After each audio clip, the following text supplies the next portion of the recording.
Guys, did you know your testosterone affects everything in your system, including how you feel and perform every day? Right now, Revive Men's Health Sacramento will check your testosterone for free. Knowing your T levels is the first step in understanding if you have low T. Your testosterone level impacts your energy, libido, sleep, weight, hair loss, mood, and even ED. Maintaining an appropriate T level can change your whole life. Most men start to see changes in their hormone levels in their 30s. Experience and results matter. So what are you waiting for? Get your T levels checked today by local, experienced, and trusted men's health experts. They've helped thousands of men since 2011. They're so confident they can help you, they even guarantee it. Call Revive today and schedule your free testosterone test, free exam, and free consultation. Call Revive Men's Health at 916-277-8599. That's 916-277-8599. Or visit ReviveMen'sHealth.com. Hurry in and save big during Honda's President's Day sales event at Folsom Lake Honda, your one-stop Honda shop. Hurry in and save on our best selection of new Hondas. Each is priced to sell now. Folsom Lake Honda is your one-stop Honda shop for great pricing on a giant selection of new CRVs, HRVs, Civics, and Accords with low finance and lease options. Plus, get an instant cash offer for your trade. Get to Folsom Lake Honda or go to FolsomLakeHonda.com. Folsom Lake Honda, yeah, your one-stop Honda shop. This is the story of the one. As the purchasing manager at a manufacturing plant, she knows the only thing more important than having the right safety gear is having it there when you need it. That's why she partners with Grainger for auto reordering, so her team members can count on her to have cut-resistant gloves on hand, and each shift can run safely and efficiently. Call 1-800-GRAINGER, click Grainger.com, or just stop by. Grainger, for the ones who get it done. Welcome back to Winter Hack Radio, the place for clever hacks to survive the season. Icy driveway? Well, try spreading sand or bird seed to help with traction. Snowy puppy paws? Well, grab a whisk, brush it off, done. Catch COVID-19? Well, just get... Actually, there's no hack for COVID-19. But if you test positive, prescription medications for COVID exist. Ask your doctor if they're right for you. Visit PfizerForAll.com to learn more. Sponsored by Pfizer.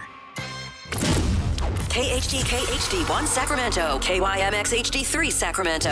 From the Power Business Technology Toshiba Studios. Sactown Sports 1140. It's Matt George and Kayla Anderson. Online at SactownSports.com or on the app. Kings, Niners, and Sacramento. The Matt and Kayla Show starts now.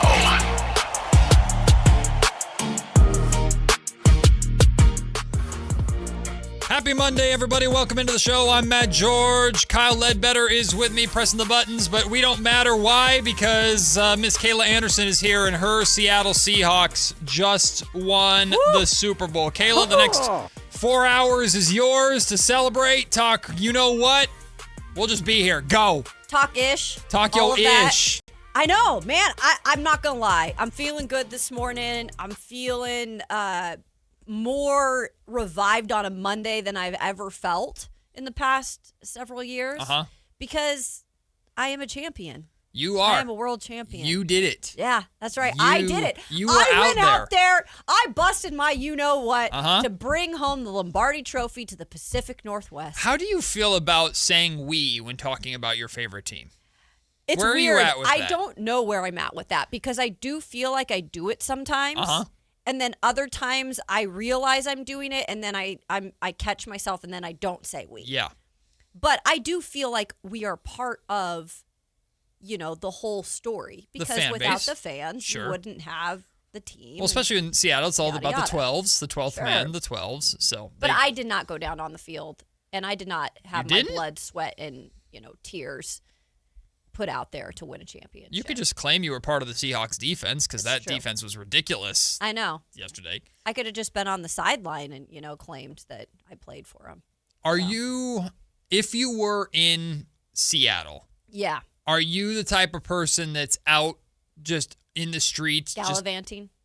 Running amok. I don't understand that tradition of, hey, our team just won the Super Bowl, let's destroy our own city. I don't get that. The Cavs did that. Everybody's done that. Like, I remember when the Giants won the World Series and people in San Francisco, Philadelphia last year. I mean, I am not one of those people. Yeah, to tell you the truth. I don't get it. Yeah, because I actually respect people's property. I don't know why you would do that. Now, I get out going out and having a good time. Sure. And dancing and, maybe go to the club or whatever if that's your thing. Or be that Eagles fan that ate the poop that one time. Oh, didn't hear about that one. Where is this? Oh, why are you talking about that like it's normal? Definitely not doing that for sure. I just assumed this was a thing everyone knew about. That video of the guy who, on video at the Eagles Super Bowl parade, ate horse poop for $20. Dang. It was very viral at the time. Oh, gosh. I am not doing any of that. Kyle needs to clear his search history. I'm a little worried about what he's looking up on the internet.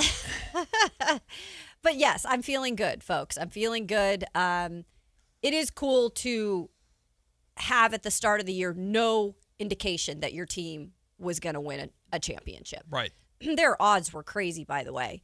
So when it's all said and done and like the long road you get to finally like get to this path, and it was right down the road, by the way, which is kind of cool.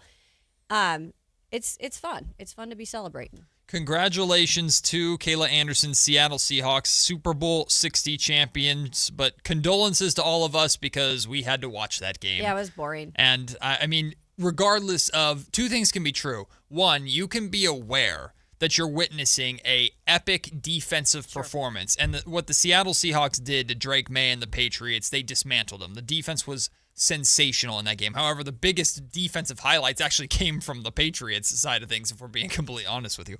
But Christian Gonzalez. He was amazing. He's awesome. He was incredible. But Yeah. and it's like Christian Gonzalez versus the Seahawks defense. Yeah. He was trying to be all of them. But for the rest of us, like the defense is cool and defense is good, and I know defensive coordinators love that, and it's a very important side of the ball. But we were legitimately having conversations like, is a field goal kicker or a punter going to win MVP? I know. And it would have been deserved. Like Kenneth Walker won it. Congratulations to him. I feel bad for him because he had his touchdown called back. And that would have been like the moment, right?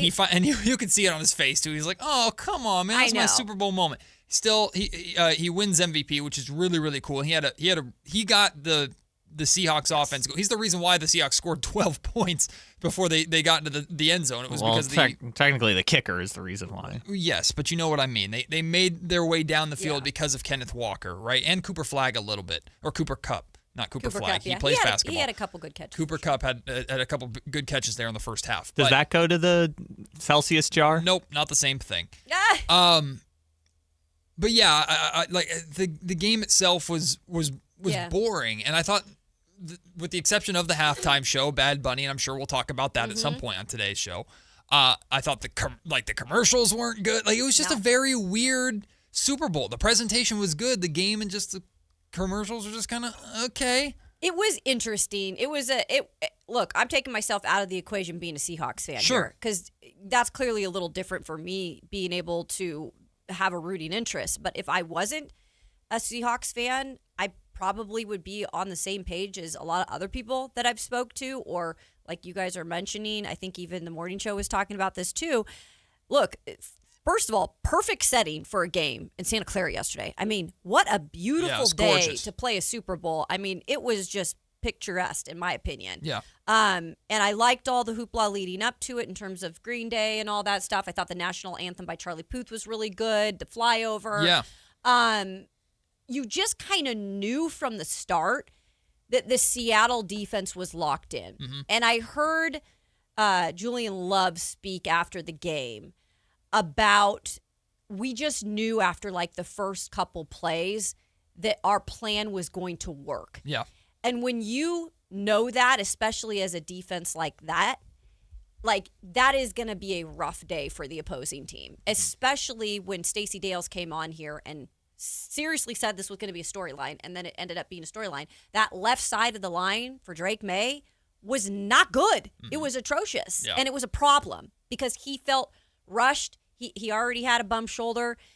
It just gave him no time to settle down, and the Seahawks made that their mission, and they accomplished it. At 11:05 today, Jake Gaden from CBS 13 here in Sacramento, he's going to join us. He was one of the many Sacramento media contingencies who are out there at Levi Stadium covering the event, so he'll be able to take us there. But also, Jake is a diehard New England Patriots fan. That's so what you said. I'm curious with how he's feeling today. He'll be able to speak on. I want to talk to him about this too, because I don't know how to judge Drake May, because I know he was seeing ghosts. He's head on a swivel the entire time. He had to force some passes that he just made some bad throws simply because he was like, I got to get rid of this football before I die.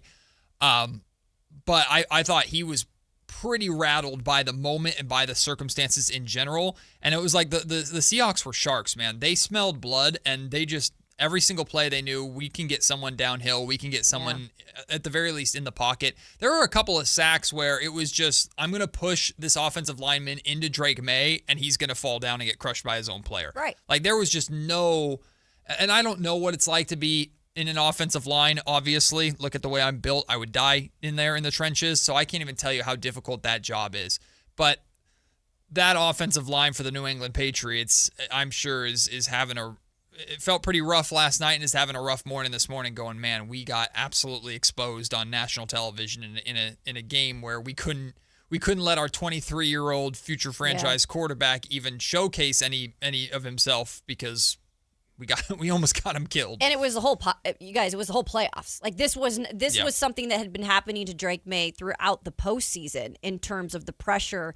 And again, from that left side, like Will Campbell and Jared Wilson, they combined for like 3 sacks, an interception, 9 pressures. You guys, that is insanity.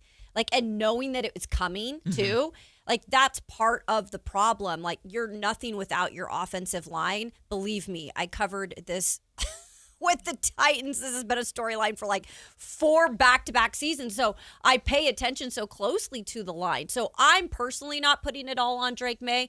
I think some of it you have to put on Drake May. Sure. I mean, 40% of the plays that New England had last night, by the way, they either resulted in 0 gains or negative gains. Yeah. That is crazy. But I also put some on Josh McDaniels, because at no point did I feel like they were going to go maybe in a different direction. I don't think they put their foot on the gas pedal and took enough risks until late in the fourth quarter. I think they needed to utilize some things a little bit different. I mean, Travion Henderson, where was he? Yeah. Kyle Williams, the speedy receiver out of Washington State, out of the second round last year. Or this past year, he was like not being used. Like he's a speedy guy. Like get some of these other guys involved. Stephon Diggs completely disappeared. And we've heard all these narratives of Diggs is finally getting to the Super Bowl, and he was just not a factor. No. Well, he did punch that one guy on the Seahawks and not get ejected. So good for him, I guess. Yeah, Which was actually, if I'm being honest with you, it ended up being good for me too, because Stephon Diggs caught a ball at the end of the game that ended up being pretty financially lucrative for me at the end. So I was happy that Diggs at least caught one decent pass. Yeah. What's funny about this game, I mean, Drake May's touchdown pass to Matt Collins was a dime. Like he dropped it really right into the basket. Like, wow, where did this come from? We have a football game all of a sudden. And then maybe, I think it was the next series, he just threw an absolute duck to nobody. It was basically an arm punt. Yeah. Just like, okay, Drake, I don't know what that was. But you have a young quarterback in the biggest game of his life, and taking the bumps and bruises of his line being the way that he was, and ultimately he wasn't able to be a playmaker that they needed him to be to give them a chance. And then on the other side of the ball, your boy, Sam Darnold, like he didn't have to really be a playmaker. What's incredible is like Drake May outperformed Sam Darnold. Like that's what's at least statistically. Yes. Yeah. Statistically. I mean, 295 yards to 202 yards. 2 touchdowns to 1 touchdown, although 2 interceptions to no interceptions for Sam Darnold. That was the thing. Sam didn't make any mistakes. So, and good on him for doing that. Like Drake May technically had a higher QB rating. Who cares? Sam Darnold won the Super Bowl. How did you feel about Sam? Because your whole thing was just don't make mistakes. Don't let the moment get too big. Just do your job. And I felt he 100% did his job. He did his job, and he did his job throughout the playoffs. And I'm going to give Sam Darnold credit where credit is due. Look, is Sam Darnold still like my favorite quarterback of all time? I just think he's the great. No, I don't. I think he was on a really good team this year. And they knew that if he could just do the essentials, that they could be a successful team. And credit to the coaches and Clint Kubiak and all of that to help him, believe in himself enough to get to that point, because I will give him credit. He played good enough football, especially when it counted, to be a Super Bowl champ. And he did not turn the ball over in the playoffs. The Seattle Seahawks didn't turn the ball over in the playoffs, which has never happened for a team in the Super Bowl, which is really impressive. He's also the first quarterback in the 2018 draft class to win a Super Bowl. Yep. And there are some big names in there. So I will give Sam Darnold all the credit in the world for all of that stuff, for overcoming his demons and the ghosts and all that. But it's not like we asked him to do a ton. He just had to be a clean quarterback in this game, and he was that. But he's a Super Bowl champ, and I give him credit. It was reminiscent of the last Super Bowl at Levi Stadium too, Broncos and Panthers, when Peyton won, but that wasn't Peyton, right? And Peyton's a name though, right? Peyton's like gonna get more and he's credit. sunsetting his career, but in reality, right. it was that unbelievable Broncos defense that did the job for him. Peyton didn't make the mistakes or did enough to win on the offensive side of the ball. I put Sam Darnold in the same way, and people are going to use that in a way that's insulting to Sam or undermining Sam. I don't mean that at all. I think like he did his job. He did what he was supposed to do. He allowed his defense to dominate. He handed the ball off to the MVP and made sure that Kenneth Walker could do what Kenneth Walker does, and Kenneth Walker I thought was sensational. He's great. And I forgot the stat. I should have written it down. The first running back to win since 1998. That's incredible. Win the MVP. Super Bowl MVP as a running back. That seemed impossible. I was like, is that not wild? Yeah, like really? No one since Terrell Davis? With many of the Saquon Barkley last year. It's like how the heck? But wild, isn't it? Regardless, like, I thought Sam did a sensational job of doing what he was supposed to do and being the leader, being calm. Now, there are a couple passes that he threw that arguably should have been picks. His first throw of the game, like the Patriots were jumping routes, and I liked the game plan. Vrabel was like, screw it, we're going for it. The defense played, for the most part, fine. Yeah, we know if we're going to win, we got to get some defensive interceptions. We got to force some turnovers. Of course, they weren't able to. The first throw of the game for Sam Darnold, he slotted it in perfectly, but it was if that ball is thrown off a half a centimeter off kilter, it's a pick. Yeah. And so Darnold made some really, really impressive throws, but ultimately he just didn't play outside of himself. He didn't try to be too much on the Super Bowl stage. And that, to me, you deserve credit for that, because he hears the noise just as much as anybody else does. And it's my time. Here I am, a stadium I'm familiar with. Like, this is it. I'm gonna prove people wrong. No, he just, I'm gonna play my football game and I'm gonna be a champion. I think that's a good point. And I know that the chat's in on this conversation too. And Marcus, you're exactly right. To be fair, he kept up with Stafford in the NFC. 1,000%. I mean, that's a great point. I mean, he really did play a lot. When the defense was down in that NFC divisional NFC championship, he had to be the guy a little bit more. Yeah. And he was, I feel like that was the Super Bowl in that game specifically, because it was such a great game. But the defense didn't show up, and so he had to be the guy. Now, that didn't happen much this season, but give him credit. Yes, he did outduel technically Matthew Stafford in that game. And also, I loved the point about if you get out of the Jets organization. I tweeted about this yesterday. I just said, like, props to Sam Darnold for being one of the only quarterbacks that had been drafted by the Jets and gotten out of the Jets without dying. Like, literally, it took him 4 stops after. But the man's a Super Bowl champ.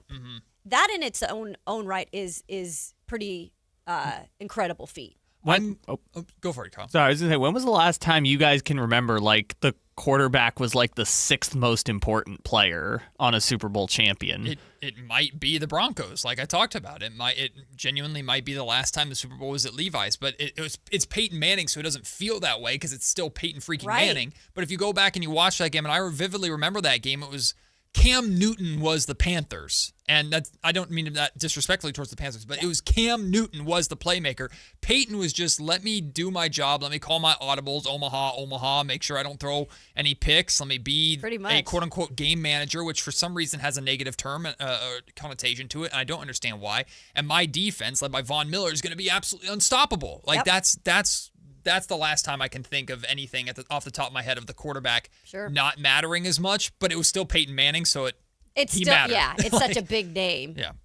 But I'm glad the chat brought up the NFC Championship game because that was Sam Darnold's moment.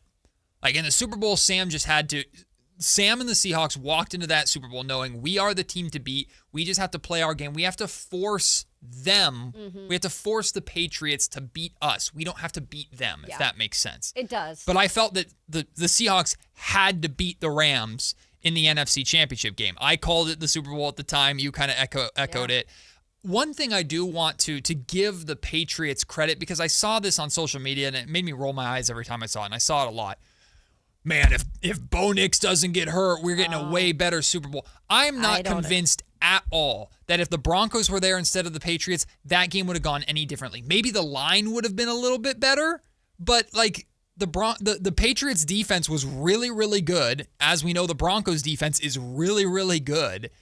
And I'm not expecting Bo Nix to all of a sudden make these great plays that Drake May wasn't able to make. It's maybe the argument is the offensive line, and that's it. I think the only thing that I would say about that is because Drake May is inexperienced, right? And that's part of what goes into all this. Now, not all of it. We've got the line involved and maybe some of the, not being as aggressive as they should have until the fourth quarter, and that's coaching. But Bo Nix he's not experienced either. Like, he's not been to a Super Bowl either. Mm-hmm. And Bo Nix is not some, Tom Brady right now. Like, he's still learning. He's still developing under Sean Payton's system. I don't know if it would have been that much of a difference. Maybe their defense would have gotten more pressure on Sam Darnold. Yeah. I think Vrabel's defense overall is a really solid defense. And we saw that again because they held them to the field goals in the first half. Yeah. But the pressure is not as much there for Vrabel's defense. Maybe Denver's defense would have had more pressure on Sam Darnold, forcing him into some of those mistakes. But what I think it is, guys, is the performance or lack of performance by the Seattle Seahawks against the Rams. Mm-hmm. That was not a good performance on either level of the defense. I think they put that in a bottle over the last 2 weeks, and they said there ain't no way that we're losing this Super Bowl. Because Stacey Dales brought it up to us on Friday, too, of the NFL Network. She said this team there's something about it feels different. Yeah. The dark side defense that they say that this is, that's exactly the character they brought into the Super Bowl. You know what I think it was? I think it was week 18 at Levi Stadium. You beat the 49ers, and you manhandled them in Seattle in the playoffs, but that game in week 18 was far closer. Yeah. But you're manifesting. Like, I'm putting myself into the mindset of the Seahawks, and we're in the stadium that's going to host the Super Bowl. We just won the division by beating arguably your biggest competition, although if you want to say it's the Rams too, that's fine. Whatever. They're all Either rivals, way, right? Except for the Cardinals. It's the top. Yeah, it's the top division in football. Yeah. We won the division on week 18. We did it against a very formidable opponent that's been a rival of ours in the past, and we did it in the stadium where the Super Bowl is going to be held. Manifest.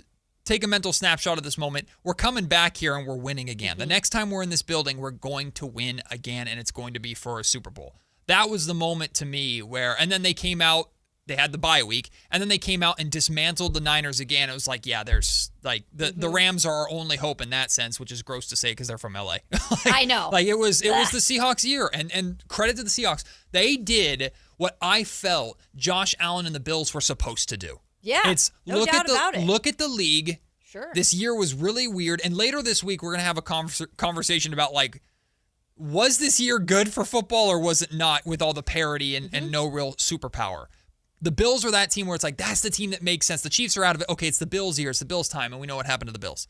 I felt the Seahawks looked around and said, we are the best team in football by far. Let's go play like it when it matters most. And they did that in this entire playoff run. Yeah, and maybe that's why the Bills don't have Sean McDermott as their head coach anymore. True. I mean, they see those opportunities have been given to them time and time again and can't get it done. And I do kind of agree with the chat. I think if it was Josh Allen and the Bills and the Seahawks, that first of all would have been a more talked about game. 1,000%. Right? And you'd have a little bit more superstar power for sure. Yeah. But they couldn't get there. Well, and also, who cares? Right. Like, this isn't college football. You're not going to hand pick your matchups. Like, they have to earn the right to be there. Yeah. I 100% agree. The Bills and the Seahawks would have been a much more entertaining football game because Josh Allen would have at least done something. Yeah. Whether it's with his legs or taking some risks or something. There would have been more fireworks in that game for sure. And I don't disrespect to the Patriots. There would have been more, I think, general national fan interest. Yes. But they didn't deserve to be there because they got ran out by the Broncos. Like, and a backup quarter, or wait, a backup quarterback. No, Wait, Bo Bo played in was that in game. there. Bo got hurt like the I'm second so last. Yeah, confused. Bo got hurt at the very, very exactly. end. That was the sad part of that game. But yeah, it's like they had their opportunities. Yeah. Like every year we say, hey, Josh Allen, is this their final season that they have the window open? I've talked about this for the last 2-3 years. About the window. When's the window closing? It's still open, technically. Yeah. You know, they got a new head coach. We'll see how it goes with Joe New Brady. head coach, new stadium. We'll see what that does for them. Really quickly before we wrap up, too, because I just want to talk about him because, I mean, to make punting entertaining is pretty crazy.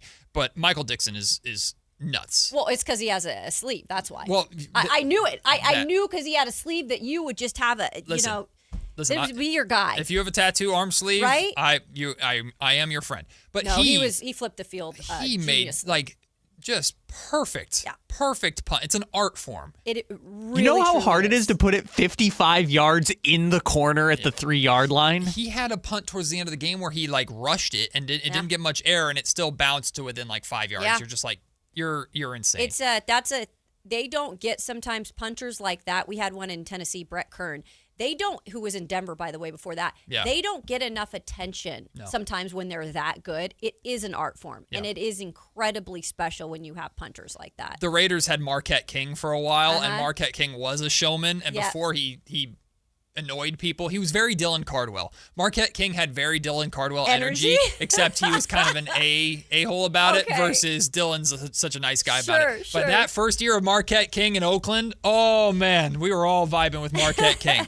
Okay, well, we're going to talk about the presentation around and inside and outside of the Super Bowl, from the Bad Bunny halftime performance, the commercials. I just also want to give Levi Stadium, Santa Clara, San Francisco, Bay Area, insert all of the terms here, a lot of love for. I thought they smashed this Super Bowl. I thought they did a brilliant job. So we'll talk about that. Plus, yes, plenty of Sacramento Kings talk coming. Yes. Don't worry, including why the end of that Cleveland Cavaliers game really pissed me off. That's all still to come here. We're just getting started. It's Matt and Kayla on Sactown Sports. This President's Day, Pure Talk is honoring Jackson and Lincoln by offering unlimited talk, text, and plenty of data for just $25 a month. Meanwhile, Big Wireless is honoring Benjamin Franklin by charging families hundreds of dollars for the same 5G service. What's up with that? Ben Franklin wasn't even a president. When you switch to Pure Talk, you'll be in business with an American wireless company that supports our vets in a big way and keeps all their customer service in this country. That's important. And you'll be on the same towers the big carriers use, so you'll get the same 5G service without the inflated price. So hang on to your Benjamins and switch to Pure Talk for a Jackson and a Lincoln. No contract, no hidden fees. Dial pound 250, say Mike Rowe, and you'll get 50% off your first month when you switch. That's pound 250, Mike Rowe, for an American wireless company that is truly unprecedented. Pure Talk. Country in the Park is back. May 8th and 9th at Cal Expo. Miranda Lambert, John Party, and more. Line dancing, live DJs, mechanical bulls, huge festival area, and food trucks. Tickets start at only $68. It's the perfect Valentine's gift. Surprise them with live country music and dancing. Country in the Park, May 8th and 9th at Cal Expo with Hoblit Chrysler Dodge Jeep and Ram Center and Hilton Sacramento. For more info, visit CITPFest.com. At Stockton Honda, we know how to honor a great deal. Like right now during our President's Day sales event. Whether you're shopping new or pre-owned, you can find star-spangled savings on some of our best models. Why not stop in today and see for yourself?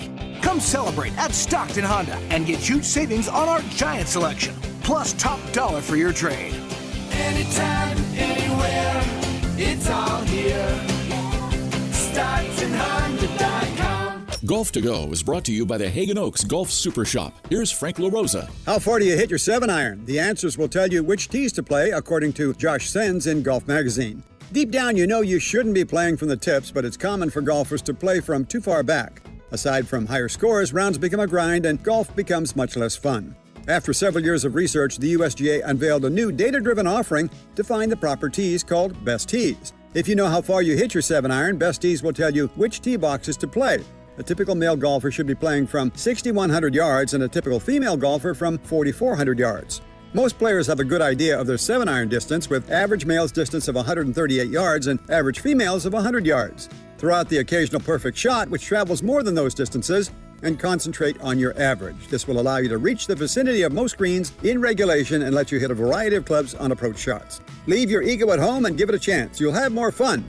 That's your Golf to Go. I'm Frank LaRosa. Hi, this is Greg Papa. Disasters hit every day. If your home, business, or building has suffered from any disaster, SunPoint Public Adjusters can help. SunPoint prepares, presents, and negotiates your claim with the insurance company, working only for you, making sure you get everything you're entitled to and letting your focus be on what's most important, your family or your business. Call SunPoint today at 888-247-7865 or contact us at sunpoint.us. SunPoint Public Adjusters, the gold standard in public adjusting. License number 2N14884. This is the story of the one. As an HVAC technician, he and his digital multimeter are in high demand. So when a noisy office HVAC turns out to be a failing blower motor, he doesn't break a sweat. With Grainger's easy-to-use website and product information, he selects the product he needs to keep everything humming right along. Call 1-800-GRAINGER, click Grainger.com, or just stop by. Grainger, for the ones who get it done. When your check engine light comes on, do you see a repair bill or do you see peace of mind? For 20 years, CarShield's been the name America trusts to help keep you on the road. While other companies stop covering you when your car gets older, CarShield offers protection plans up to 200,000 miles. With over $1 billion in claims paid, we don't just promise protection, we deliver it. Don't let a breakdown break your budget. Get the flexible month-to-month coverage you deserve. Go to carshield.com. That's carshield.com today.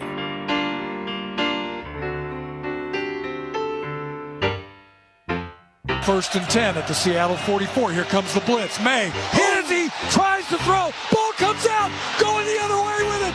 Turning upfield, it's Chenanawotsu, and he scores. Touchdown, Seahawks. It's Matt George and Kayla Anderson on Sactown Sports 1140. Listen, I was just happy we had touchdowns at the end of that game.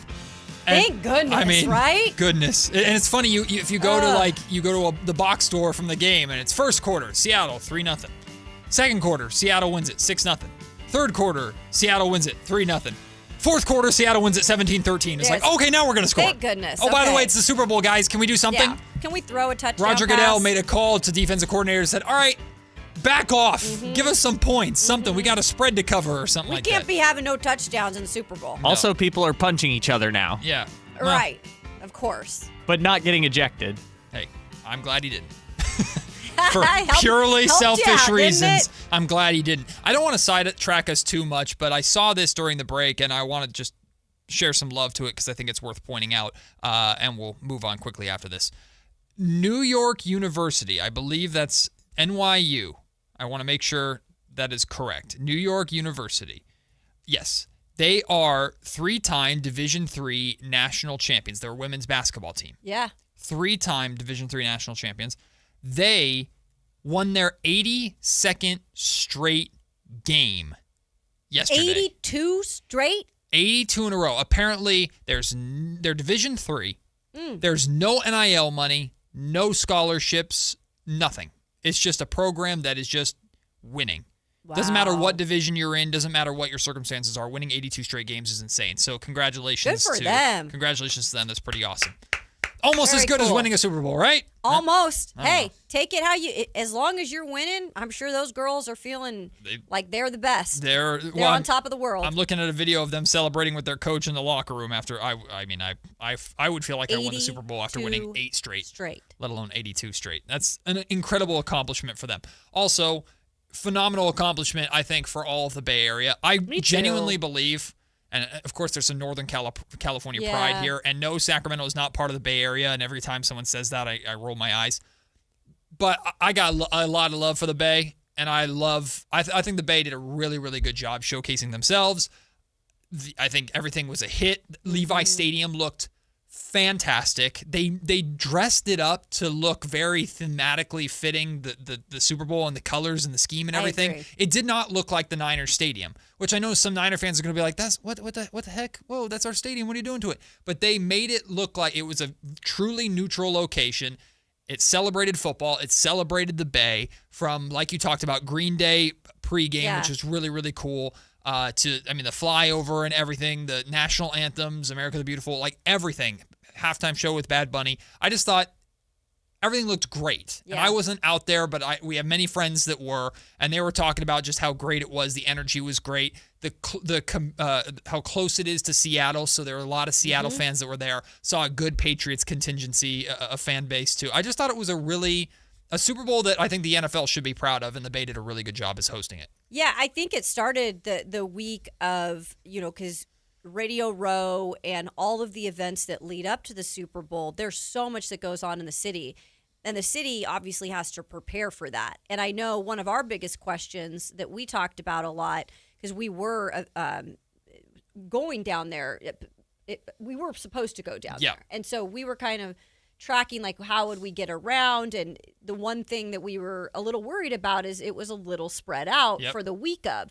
But it doesn't sound like that was as big of a deal as it was made out to be, because you're right. I heard from people that were covering this from all over the place. Back in Spokane, we had a lot of media from Spokane going down there to cover the Seahawks. And obviously Seattle media, but media that I know over from the East Coast that were there. Everybody said that it was really nicely done. They said the events were great. You saw, I know this doesn't really mean much to people, but it's always fun to see, like, the celebrities during the week and them going to all the events. And I mean, I had seen there were just celebrities out, like, at the fish market and all these cool. And I thought that was really neat. The weather was beautiful. There's something about the West Coast, and I'm going to say this because I lived over there for a while, either the South or the Midwest, and, it's got its perks in some ways. Something different about the West Coast. And when you have the Super Bowl here and you have that weather, it just gives you a different vibe, like, of entertainment is happening. Yeah. And regardless of maybe the game being boring, you're right. The entertainment, when it comes to everything else, I think was perfect this week for San Francisco and the Bay Area. Well, we know the NFL loves the West Coast, because next year the Super Bowl will be down in LA at SoFi Stadium. Not quite the same as our Northern California neighbors, the Bay. We don't have as much love. As much. Although I would love to see SoFi Stadium. I heard that stadium is unbelievable. It looks incredible. It looks gorgeous. Right? It looks stunning. We know the weather in LA and everything like that. We know, regardless of what teams are playing there, the fact that weather never becomes a factor. We had a debate about that on this show after the Broncos snow half. It wasn't even a snow game. It was just a snow half that they had in that game against the Patriots. How much weather can play a factor in a positive and negative way for these games. So SoFi Stadium will host next year's Super Bowl. We'll have to wait and see who is, of course, playing in those games, and we'll have to wait and see who's going to be the halftime performer for that game itself. But Bad Bunny performed. Great segue, Matt. And I felt the energy was fantastic. Look, did I understand most, if any, of what Bad Bunny said? No, I did not. But I've heard his music before. I've listened to his music. His music makes you move, makes you dance. I thought the choreography was stunning. The set design was incredible. The fact that the plants were human beings. That was cool. Just running out looking like those kids on school plays that didn't have talent but were just trying to get an A in the class. Sure. Everything about it told a story. And everybody looked like they had a good time. Like I thought Bad Bunny was really, really entertaining. And if you didn't like it, that's your prerogative. You don't have to like it. You can watch another Super Bowl halftime show if you participated in that. That's totally fine. But I thought the halftime show was fantastic. The messaging was great and really necessary right now. I had a really good time watching that halftime performance. And I mean, it's just like I loved Kendrick Lamar last year, just like I loved Usher the year before when I got to see it in person, when I loved Rihanna a few years before that. Like, to me, it's a halftime show. It's supposed to be fun. It's supposed to be entertaining. Yes, it's a massive global stage, so there are going to be messages and there's going to be important things, especially with just the climate of where everything is at right now. But it was fun. It was enjoyable. I really liked it. I thought it was a slam dunk for everybody involved. I am, so I had friends that were at the Super Bowl, and so clearly this was done like in the end zone, and so they had sent pictures of us, or pictures of that, which was way crazier to see when people are watching it in the stadium. Right. I have not done that yet, like you, Matt, but visually, I'm talking about somebody who watched on TV. Visually, it was incredible. Yeah. Like, from the beginning where he was like going through all the little souvenir booths and like the food booths and just the crispness of it looked almost like fake in a way of how the visual was, but it looked like a movie set. It really did. It was beautiful though. Like visually it was really, really appealing and most of the viewers are watching on TV. So that's what we're all getting. I took Spanish at a high level in high school and I don't remember mostly any of it, but I think for me, it's all about, am I entertained? Am I getting in a groove? Am I feeling good about myself? And I felt from start to finish, and I loved Lady Gaga's appearance in there. From start to finish, I felt like it was entertaining, right? And I was watching the whole time. I might not have known the songs, and I do like to sing along a lot, but I just liked the energy, and I do agree. I liked the messaging at the end. I thought that is something we could all use a little bit more of, a lot more love than hate in this world, and I thought that was really just a good way to kind of end the Super Bowl performance. But yeah, I thought overall, I thought it was good. There are a lot of really fun cameos in there too, like from Cardi B, who made an appearance, to Pedro Pascal. Is that how you say his name? And Jessica Alba was in there. Jessica Alba was in there. Like just a bunch of fun cameos. Ricky Martin having a moment in there. International superstar, of course, and then Lady Gaga, of course. Apparently, the wedding was real. The wedding was real. Like people were saying, people were saying like those people invited Bad Bunny to their wedding just, I guess, on a whim, and he said, "No, get married during my halftime." Bowl. Yeah, which is awesome. And then look, if you're interested in this, regardless, if you're interested in this, there's some actually really interesting, really intriguing breakdowns of people who kind of did a case study or explaining what the story of that performance was and all the little details and stuff to Puerto Rican culture. And there's a scene that's supposed to depict New York City and the Puerto Rican culture in New York City.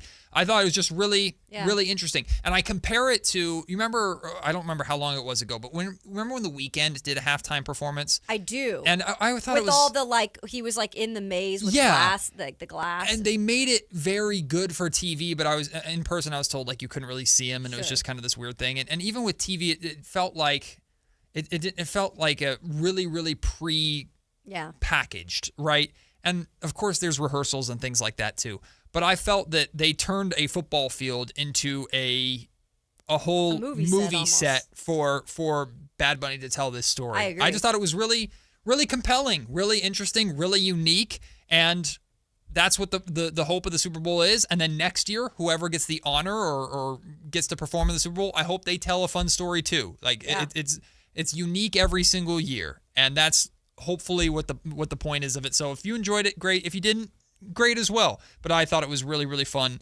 And added some entertainment to what was ultimately a pretty not entertaining game at that point. And I loved all the memes and stuff going on. Bad Bunny has more yards rushing than everybody. He's carrying the football. Yeah, I know, right? Exactly. By the way, they've done that every year now. They make that same joke every year. Yeah, but Bad Bunny actually had a football. He was carrying it down the field. You're like, oh, rushing yards. It's about time. And they were in the end zone, so before that, there was no touchdowns yet. Bad Bunny touched the end zone before any football player did. That's for sure. Well, we're going to take the break. When we come back, it's Monday. That means it's Q&K time. Kayla's got a question for us. Jake Gayden, who was at the Super Bowl, CBS 13. He's also a diehard Patriots fan. He'll join us at 11 o'clock. He'll share with us what the Bad Bunny performance was like in person, plus all the great stuff around the Super Bowl. That's all still to come here on Matt and Kayla, Sactown Sports. Time to check out Capital Casino, conveniently located at 411 North 16th Street in downtown Sacramento. This is the story of the one. As a safety manager at a manufacturing plant, he does everything he can to keep his coworkers safe. From finding ways to reduce risks to keeping safety supplies in stock. And for that, he relies on Grainger, Grainger offers a broad range of quality products and next-day delivery, so he can always play it safe. Call 1-800-GRAINGER, click Grainger.com, or just stop by. Grainger, for the ones who get it done. Hurry in and save big during Honda's President's Day sales event at Folsom Lake Honda, your one-stop Honda shop.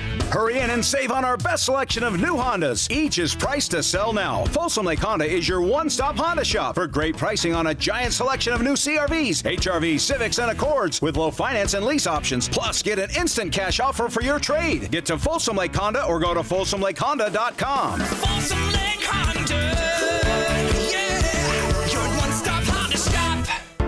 Business moves fast, and so do we.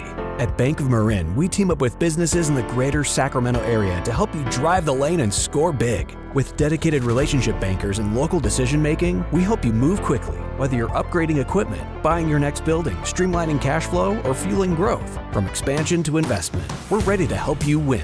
Bank of Marin, your local business bank. Visit us at bankofmarin.com. Member FDIC.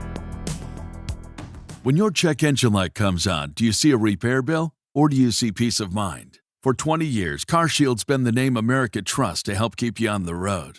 While other companies stop covering you when your car gets older, CarShield offers protection plans up to 200,000 miles. With over $1 billion in claims paid, we don't just promise protection, we deliver it. Don't let a breakdown break your budget. Get the flexible month-to-month coverage you deserve.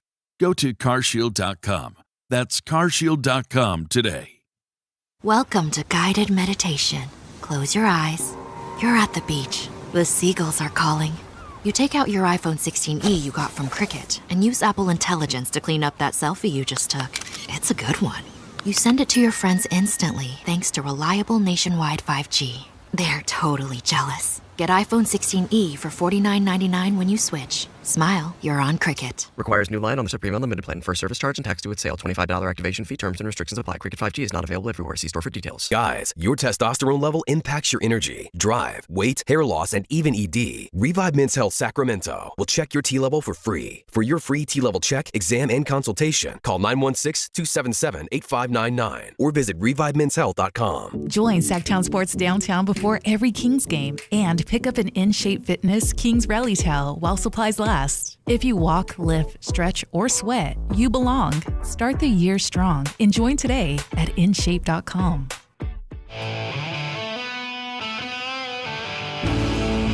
It's Matt George and Kayla Anderson on Sactown Sports 1140. Before we get to Q&K, there's a conversation happening in our YouTube chat line right now, and you can watch this show live, Sactown Sports 1140, and get involved in the chat over there. But they're talking about like the Bad Bunny performance. What was it like in person? Like you couldn't see the stage, you couldn't see anything because of the sets and everything like that. Let's be perfectly clear about something, and this is as someone who went to the Super Bowl in person in Las Vegas. Right. The Super Bowl is made for TV. Like, correct. Everything is made for TV. Yes. The people who are fortunate enough to spend a boatload of money to get there or be there for work purposes like I was or whatever, it's awesome to be there. It's an incredible experience. Yeah. But what I've shared with people, what's it like covering the Super Bowl? You sit around a lot because while there's 5 minutes of AI commercials playing, the players are just sitting there waiting to be told, okay, you can play again. Yep. And the halftime show, like when Usher performed, I was in Vegas. When Usher performed, his stage was simpler than the set that Bad Bunny had. Was it in the middle of the field? Yeah, it was in the middle of the field, a few platforms, but he went over here and did something over here, and then did a dance over here, and blah blah blah. Like it's not for you if you're in this. If you're there, it's fun to be there, but it's not a concert. It's a performance, and it's primarily for the. Like it's still loud, right? Yes. Oh yeah, it's very loud. Yeah. But it's meant for the millions upon millions upon millions of people who are at home. 200 plus, I heard this year. That's what, and like 30 or apparently Bad Bunny, it was the most watched halftime show in history. Well, Bad Bunny beat Kendrick, which was the record last year, and Bad Bunny eclipsed that. And it might just keep going up every single year with how big these halftime performances have gotten. But like if you're fortunate enough to go, like congratulations, you can go to the football game, enjoy yourself, have a wonderful time. That's not for you. No. Like, sorry, it's not for you. It's for all of us that have to sit home and watch it. And I would argue that watching football at home Yeah. is ultimately a better viewing experience than watching in person anyway. That being said, being there live is incredible. And I'm a vibes guy, so being able to experience the energy like that. Jake Gaden was there from CBS 13. He will join us in a little bit to tell us what it was like in Levi's Stadium, even though his New England Patriots lost. He'll join us in the next segment. But right now, Kayla, it's time for some Q&K. That is right, and I want you to all envision next year, and I'm going to give you a fun little task. So if you're in the YouTube chat, if you're listening in your car on the way to work, or just taking a break at your cubicle, I'm going to give you the opportunity to create your own Super Bowl next year. Super Bowl 61 in LA. I want you to pick the two teams. I want you to pick the national anthem singer, the halftime show, and I want you to give me a winner. So that is your task. Again, you are creating your own Super Bowl 61 in LA. You need two teams. You need a national anthem singer, a halftime performer. This isn't predictions. This is what I want. Yeah, this is what you want. And then I want you to give me who wins it all. So if you are playing along, go ahead and start. Who wants to start, Matt or Kyle? Okay. We'll do each at a time so it gives us time to think. Okay. I'll do teams. Let's start with teams. Sure. And again, this is I want a little of an explanation. This is my Super Bowl. Yeah. This is not predictions. No, this is what you guys want as the people. So the Las Vegas Raiders don't have exactly a home field advantage because Vegas is very much touristy destination. Yeah. The one game a year where the Raiders look like they're the home team is when they go down to LA and take on the Chargers. SoFi Stadium becomes silver and black. That's very true. When the San Francisco 49ers go down to SoFi Stadium to play the Rams, even when the Rams are good, it's a sea of red. Yeah. 49ers Raiders Super Bowl at SoFi Stadium would be pretty dope. For us on the West Coast, the East Coast would hate it. The East Coast would be like, we don't care though. What? We don't care about Then go to bed early, suckers. Yeah, go to bed. Yeah, so my teams, I'll do 49ers versus Raiders just for the hell of it. So those are your teams. Kyle, who are your teams? Okay, well, I feel like I have to pick Kansas City to go there. That's fine. Boring. NFC. Yeah, I don't know if... So before the Seahawks, I think it was like 7 of the last 8 NFC champions had been either like the Niners, the Rams, or the Eagles. So I feel like it's going to be one of those 3 teams because I don't have a team that I'm like I want to see them in the Super Bowl, whatever. Sure. So I think the Rams can do it. I think the Rams. Okay. So I'll say Chiefs and Rams.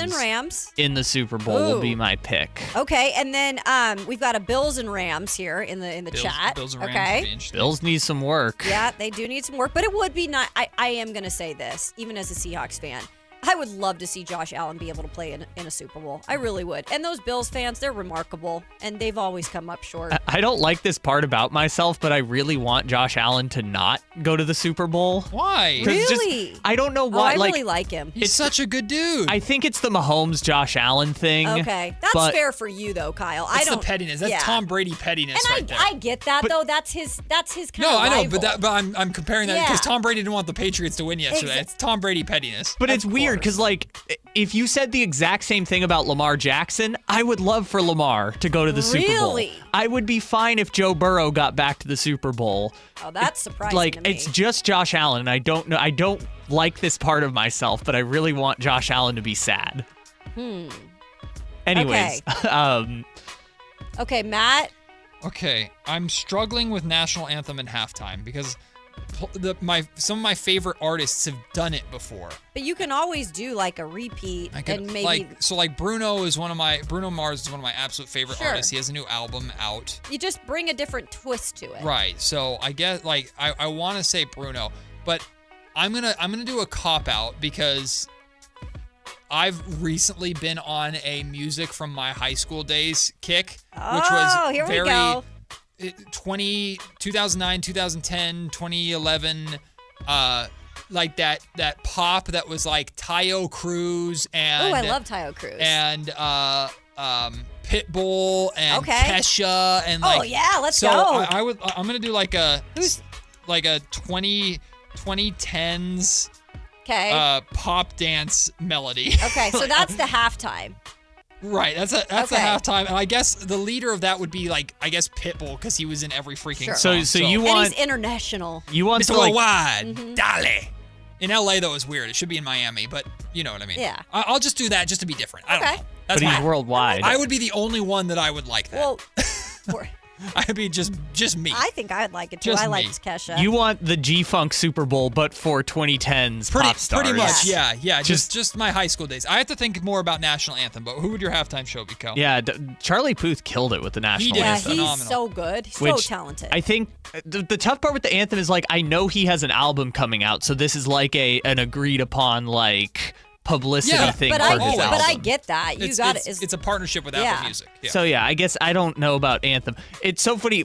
Last night in the wee hours of the night, I was debating this with my roommates about the halftime show because I think the combination of the success of the last two halftime shows where they got Kendrick and Bad Bunny, who happened to be like the hot artists of the time, combined with like the Usher one didn't really hit. I don't think they're going to do the nostalgia ones anymore. I only say that in the sense of if you go on like YouTube and look up the past halftime shows, it's like 200 million, Usher, 60 million, 200 million views, 200 million views. Well, I don't think that's a totally accurate representation because I think a lot of people, I hear what you're saying, but a lot of people like Usher's music, especially on Spotify and Apple Music, exploded because a lot of people had like a revival. A lot of people either forgot or didn't know. Like there was an audience that kind of got introduced or reintroduced to Usher in a way from that performance. But I see what you mean on YouTube. I think from this point going forward, they're not going to do the nostalgia Super Bowls anymore. I don't like it used to be like Justin Timberlake, Maroon 5. Right. Well, you got to pick one though, Kyle. Yeah, so I was debating this. You mentioned Bruno Mars. I think they could absolutely do that again because the last time he did the Super Bowl was like 2014. Oh, if you took just his songs from post that and the new album, I think he could actually do a halftime show because you have to have like relevance and you got to be able to do 10 songs. Well, that's right? no Uptown Funk. That's no 24 Karat Magic. That's some of his biggest songs then are out, and he'd have to do those again.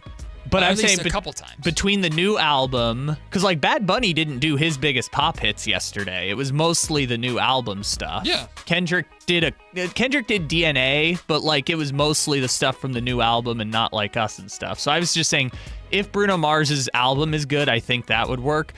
The one though that we settled on that I think they should ask first, and if he says no, he says no. See if Justin Bieber will do the halftime show. That's what I want to see. Sorry, because he's got. I mean, I don't know why Taylor Swift hasn't done it. Well, she didn't want to. She turned it down. I know. Yeah. Why? Because she didn't need it. But who cares? She's bigger than the halftime She was just coming off of the biggest like global tour tour but ever. It's like just fancy us. Like we just want to see it. Do it for us. Do it for the peasants. I want to see Bieber. Hands down. Bieber would be a really good one. And he's collabed with so many people. Yeah. He could have anybody come in and do the collab part. He's got the combo, and I think this is what they're going for now. Culturally popular now and has like a deep bag of like I want to music. hear Baby, like his first album. Yeah. I want to hear that song. You can get Sorry. You can get what is it, Peaches, and bring Giveon out there. Let's go, baby. Yeah, let's go. I think that's who they should have. I don't think Peaches would make the cut. Peaches is not a very. That's like his biggest pop hit. We've got a Niners. Yeah. No, it's not. Niners versus Pats. Niners win. Halftime show would be Metallica. Interesting. We need Let's national see anthem here. too. We need a national anthem, and then who wins in your guys' game? Teddy Swims for national anthem. Oh, let's go! Yeah. Good one, Matt. Oh. Great one. Great one. I'm gonna say Teddy Swims in 2 years because the Super Bowl's in Atlanta. Oh, okay. Next year, who's at LA? They should do just for the anthem. They should do an LA person. They could do Bieber for the LA too, or for the anthem next year. They could. So. Yeah. Bieber can do the halftime show. They should ask Bieber first. Yeah. He's got enough hits to do the whole show. People are speculating Chris Brown. Chris Brown would be a good one. Look, I'd like to see Chris Brown. I just know there's a lot that comes along with. I'm a huge musical fan of Chris Brown. He's like seriously one of the most talented artists. I'm just saying a lot of people are saying Chris Brown. I know. I wonder if they would allow that with all the stuff that he's got the catalog. He's got connected to him. He's got the catalog. So, well, yeah, that a lot of that's been You know. It's always interesting. Yeah, sensitive topic, but I think a lot of people are talking about Chris Brown. I'm going to throw Akon, by the way, into my group of 2010s pop dance. Let's go.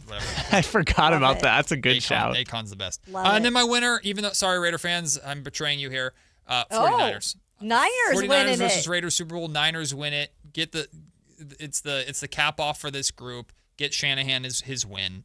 And then the Raiders made the Super Bowl in their first year with Fernando, and they'll be back. Don't worry. Fernando. All right, Kyle, who won? I mean, always bet on red. The Chiefs. Going to Kansas City. This is interesting for halftime performance from Family Schlegel. I don't know. Schlegel, yeah. BTS. And BTS That's is, right. in theory, That's aren't a they? global- They're coming back together because didn't they have to take a break for like military? I don't know. My sister-in-law is like super into BTS. I don't know anything, although their music is catchy. K-pop is massive. I don't listen to it, but I know it is K-pop, a big thing. K-pop is catchy stuff. Everybody's singing the Soda Pop song still, and Golden from the K-pop Demon Hunters or whatever that's on Netflix. Still haven't seen that. But that music is everywhere. But K-pop is huge, and BTS, I guess they took a break because they all had to serve like in the military. Wow. Like mandatory military, and now in theory, now that their military stuff is going to be done, they're going to reform, come back together. So BTS coming back, they've had a huge, I don't know. That could be it. I don't know. They're global. Yeah, it's K-pop. That's what the K-pop NFL Super Bowl is- halftime show would be fun. It would go crazy. What the NFL's looking It at. would go crazy. Do them, Blackpink. Oh, Yeah. get the whole crew A together. K-pop catalog. Yeah. Who Good wins your stuff. Super Bowl? Chiefs? Yeah, I gotta Of go Kansas course. City. Boring. Wish we could do this every year and actually Dork. have it actually come into fruition. We are going to take a break. When we come back, Jake Gayden from CBS 13. He was at the Super Bowl yesterday. I hope he's feeling good today, or feeling okay, because he's a diehard Patriots fan. But Jake is fantastic. It's his debut on Matt and Kayla. Looking forward to talking to him right here on Sactown Sports. We just want to have enough money for retirement. And travel to visit our grandchildren. I understand. That's why at Fisher Investments, we start by getting to know each other so I can learn about your family, lifestyle, goals, and needs, allowing us to tailor your portfolio. What about commission-based products? We don't sell those. We're a fiduciary, obligated to act in your best interest. So how do your management fees work? We have a simple management fee based on the value of your portfolio. So we do better when you do better. We appreciate that kind of transparency. We also check in with you regularly to keep you up to date on the markets and your portfolio. Well, what other services do you offer? As a client, you have access to resources on investing, financial planning, estate planning, Social Security, Medicare, and more. Wow, sounds like Fisher Investments has everything we need. At Fisher Investments, we're clearly different. Learn more at fisherinvestments.com. Investing in securities involves the risk of loss. Valentine's Day is coming fast. Don't miss it. At Gazetta Jewelers, it's all about personalized service, expert craftsmanship, and relationships that last. From timeless diamonds to meaningful custom pieces, find a gift that tells your love story. Whether you're 5 or 50, everyone deserves a Valentine's Day. Shop in-store or anytime at GazettaJewelers.com. This Valentine's Day, don't forget your sweetheart. Gazetta Jewelers. Love made personal. GazettaJewelers.com. At Stockton Honda, we know how to honor a great deal. Like right now during our President's Day sales event. Whether you're shopping new or pre-owned, you can find star-spangled savings on some of our best models. Why not stop in today and see for yourself? Come celebrate at Stockton Honda and get huge savings on our giant selection. Plus top dollar for your trade. Anytime, anywhere, it's all here. StocktonHonda.com. KHD1 Sacramento, KYMX HD3 Sacramento. From the Power Business Technology Toshiba Studios. Sactown Sports 1140.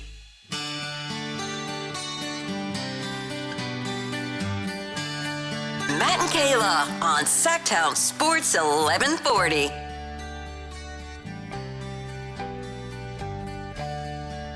We are still recovering from Super Bowl Sunday. Not in the way that you're thinking. No, we all behaved ourselves. Some people in the comments are just like, Matt looks hungover today. No, I'm just sad. Why? Because NFL season is over. It's over. The Kings are 12 and freaking 42, so what am I going to be excited about with that? Hey, baseball season's right around the corner, though. We're excited about that, and I know this guy's excited about that, too, because he's a diehard Yankee fan, but he's also a diehard Patriots fan. Jake Gayden is one of the greatest sports reporters, TV analysts that we have here in Sacramento, working for CBS 13. He got to take in the scenes from Levi Stadium, everything in between, including the loss. Buddy, how you doing today? Are you all right? And how much fun was yesterday outside of the whole Patriots not winning thing? I think, you got to have a glass half full perspective, Matt. I think when you look at it, yes, you would like to see your team win in the biggest game of the year and be there for that and watch them win their 7th Super Bowl. But there's also like a fulfillment and some that you just think to yourself and say, you're like, okay, I made it here. Like, I got to watch my team win a Super Bowl or play in a Super Bowl. So it was an incredible atmosphere. Levi Stadium showed out yesterday from the opening kickoff all the way to the end. Like, the game, I guess, was not the greatest thing on the face of the earth, but the halftime show was incredible. The pregame ceremony was fantastic.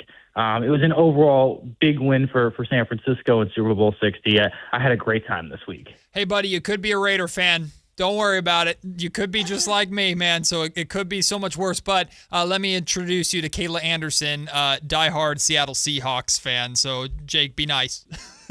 Sorry, Jake. He's not going to talk. Do I have to do this radio hit? But if it makes you feel better, I'm also a big Mike Vrabel fan and covered him for 6 years in Tennessee. So I do have some, empathy for you today.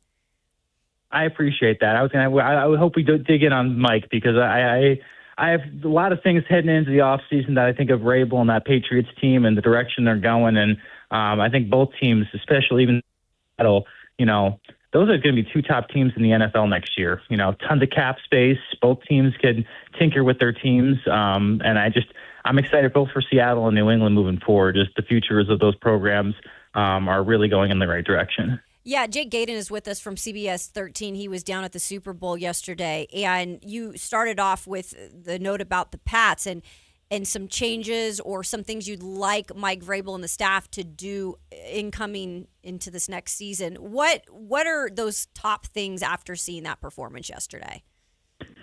I think the first thing is you still got to address the offensive line. I know they drafted Will Campbell, their top overall pick this past year at left tackle.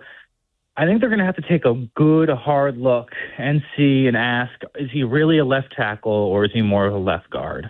He was exposed yesterday, like 14 pressures against the Seattle defense that, of course, is the best in the league, but he played his worst game of the season in the biggest game of the year.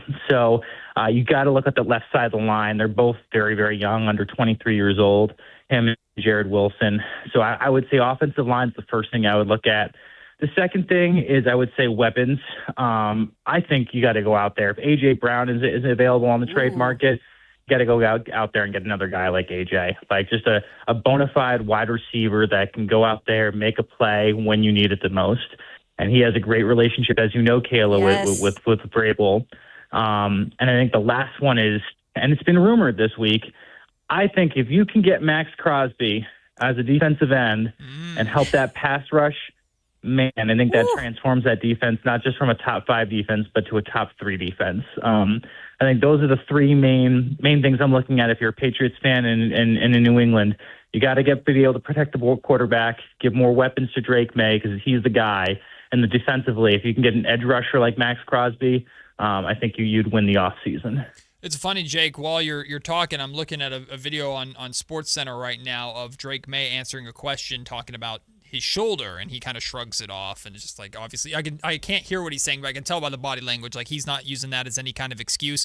Of course, we know Drake's not going to throw his offensive line under the bus, even though he was scrambling for dear life. He made some bad throws. Also, the touchdown that he did throw was an absolute dime. Like, how do you think Patriots fans, and not just Patriots fans, because you're going to support on your guy, how do you think the league, the casual viewer who is just tuning in because it's the Super Bowl, how do you think they should talk about or feel about Drake May as a future franchise quarterback and a guy like that could/should be back in this Super Bowl picture again one day? I think he's the guy. I think he's it. I think you look at that draft class from that year with him, Caleb Williams, and Jaden Daniels from Washington. Like, all 3 of those guys are it guys. And, Jaden had a bad year, but had a great rookie season. And then Williams had a great sophomore year along with May. I think all three of those quarterbacks are the next phase of Roethlisberger, Manning, and Brady. Now, will they live up to that same greatness? I don't know, but they're the next crop of really high caliber quarterbacks that are going to come into the league. And I think, Matt, you bring up a great point with May and the shoulder. Like, he told us after the game that he had to get it shot up, and I think he was dealing with some issues throughout the whole entire playoffs. I think he injured it in the divisional round game and wasn't really able to come back from it. And, he played well enough in the AFC Championship game in the snowstorm to win. But, when it mattered the most last night, wasn't accurate with his throwing. He threw that one bad interception to Julian Love where you're like, where are you going with the ball? Yeah. He just looked frazzled and everything. But I hate to say it, but I think the moment might have been just a little too big for him last night. It was never able to slow down. They sped him up the whole entire time. Future is bright. He's only 23. He's only going to get better. But I think last night kind of showed his youngness, right? His inability to be able to calm the offense down when he needed it the most. Yeah, Jake, and on the opposite side, I think who showed, that he has played in this league, that he has overcome adversity, on his fifth team, and usually where quarterbacks go to die in New York in terms of the Jets. This is a Sam Darnold who has overcome this and now has won a Super Bowl. And at that, it's crazy to think he's the first one in that 2018 draft class out of the QBs to win a Super Bowl. What does this say about Sam Darnold and where he goes down in history in terms of his own personal accolades? Well, how about just a better? Can you ask for a better sports story, Kayla? Yeah, it's incredible. You got thrown out of New York, your number one market in the NFL. Got said he was seeing ghosts when he was the quarterback there. Then went to San Francisco for a year with Brock Purdy and Kyle Shanahan, and all of a sudden is one of the best or top QBs in the NFL, and got his swagger back, his confidence back. What we saw when he had it at USC coming out of college, and now coming to Seattle and winning a Super Bowl. It's just the comeback story of Sam Darnold needs to be studied because he's the type of guy that had everybody against him. No one thought he could do it. He was on the back page of the New York Times, New York Post every single weekend of how horrible of a quarterback he is. Now, how many years later, he's a Super Bowl winning quarterback? If it says anything, it says to any athlete out there, if you're listening to this or you're watching his story, to never give up in your dream. You will always have to try to your fullest and, listen to your inner circle. And that's what Sam said last night. Yeah. He had a moment with his dad after the game where both of them got emotional of no one believed in me but you guys, and look where we're at, and look what I did. He also attributed, a lot of his success to Kyle Shanahan and Brock Purdy in the year he was in San Francisco to where he is now. And man, it's like this. It's a QB factory in Santa Clara, along with the substation. They also fix QBs. It's wild. Okay, you start with Arnold. Now you're on Mac Jones, and it's just it's a wild concept. San Francisco, they'll sacrifice your ACL, but they'll turn your career around if you're a backup quarterback. Good point there by Jake Gaden. Well, Jake, CBS 13's Jake Gaden joining us right now. His boots were on the ground the entire week during all the Super Bowl buildup, was also bouncing back and forth, coming back here to Sacramento, saw him at some Kings games as well. Jake's been hustling, and that, let me tell you firsthand, from experiencing it once in my life, that Super Bowl week is a grind to say the least. I got to do it in Las Vegas, though, where everything was centralized, and look, Las Vegas is made to host events like this. But from my perspective, Jake, I didn't get to get down there to the Bay, but you were down there. A lot of our colleagues were down there. It looked like the Bay knocked it out of the park, man. I thought Levi Stadium looked sensational, everything around it. We'll ask you more about the Bad Bunny halftime show, I'm sure, in just a little bit. But just from your experience, someone who, of course, you're an East Coast guy, but you've become more ingrained now in the West Coast and are comfortable in the Sacramento side of things. The Bay and Sacramento are not the same thing, but we can still feel a little bit of pride about how Northern California hosted this Super Bowl. It seems like it was an absolute hit over there. Yeah, they really did a great job. I think I will preface this with this, Matt. I think this might be the last time San Francisco hosts the Super Bowl for a minute. I think it's maybe another decade again. I think as what they did in terms of where the Moscone Center was, the fan experience, everything like that was absolutely phenomenal. Levi Stadium knocked it out of the park. I thought, the way they handled traffic yesterday and getting everyone to the stadium was fantastic. I think the biggest complaint that everyone had was the distance between Levi's Stadium in San Francisco, and they had a lot of parties down in Redwood City. So like I think that's the biggest gripe that everyone had. It's not centralized. Like when we went to Vegas, Matt, like we were on the Strip the whole entire week. We were taking Ubers from place to place, and it wasn't that crazy of a commute from location to location. With San Francisco, people, a lot of the media members were upset that, you had to travel an hour and 45 minutes down to Santa Clara to talk with the Patriots and Seattle Seahawks every single day. So I think they knocked it out of the park as the Super Bowl committee, but I think the problem is it was just they got everyone involved, San Jose, San Francisco, and Santa Clara. And I think people want a centralized location. And it also did help. They're coming off a year where it was in New Orleans, and New Orleans just knows how to host a big game like that. And I think it's going to be the same issue they're going to run into next year when they're in LA at SoFi Stadium. It's going to be spread out again. I think if you're going to do the Super Bowl and do it right, you have to do it all in a central location where everyone's like a 20-minute commute to everything for everybody. So how that looks moving forward, I don't know, but it was a great week. Like Super Bowl 60 was exactly what I hoped it would be, and it lived up to expectation. Jake Gaden of CBS 13 is joining us on the Matt and Kayla Show. We're talking Super Bowl 60. Obviously, Seattle Seahawks coming out victorious, and asking about that. It's closer, obviously, to Seattle, Washington, that sometimes gets stuck up there in a corner. Not a lot of people, throughout the year, unless you're on the West Coast, talk about that team. What was the attendance like in terms of Seattle fans to Patriot fans? Just what was the, environment, and how enthusiastic was it?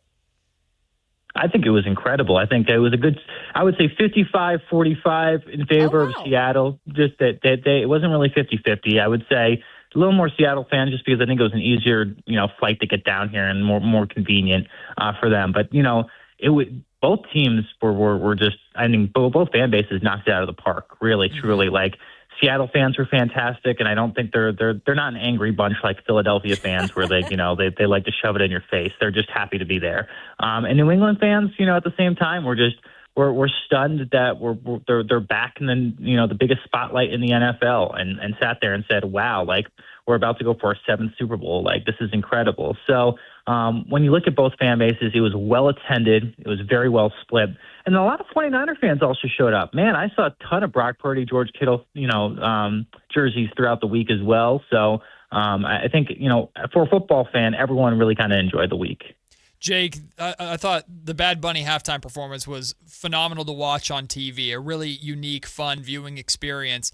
But watching it in the stadium, it's made for TV in so many ways. So what was that viewing experience like? How much were the hips going? Because I know you were up and grooving at least a little bit with Bad Bunny's performance. How much fun was that? And how did Levi Stadium respond to that Bad Bunny halftime performance? Well, I'm going to quote the good J.J. Watt, who put something on Twitter last night. I didn't understand a word he said, but man, was I grooving to it, right? Like it was just, it was absolutely incredible. Like Bad Bunny smashed it out of the park. He hit everything. He hit all of his greatest hits, but then also left with a message. His performance was phenomenal. The people that he brought out, Lady Gaga was incredible as well.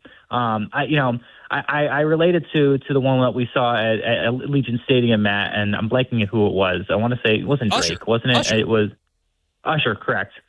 I still think Bad Bunny was better than Usher. Like he got to everybody. Like he had a freaking wedding on the set of doing of the halftime show. He gave his Grammy to one of the kids, which I think was reported that he was detained by ICE possibly. So it's like he knocked it out of the park. It was a great performance, and it was even better live. I know, like you said, it was made for TV, but the coolest thing was watching his dancers dance his way out of the stadium, and then I got to see him. There was like a back parking lot area, and they were still dancing after the performance. And it just the amount of love and joy that he brought for 20 minutes or whatever it was, 14 minutes was absolutely incredible.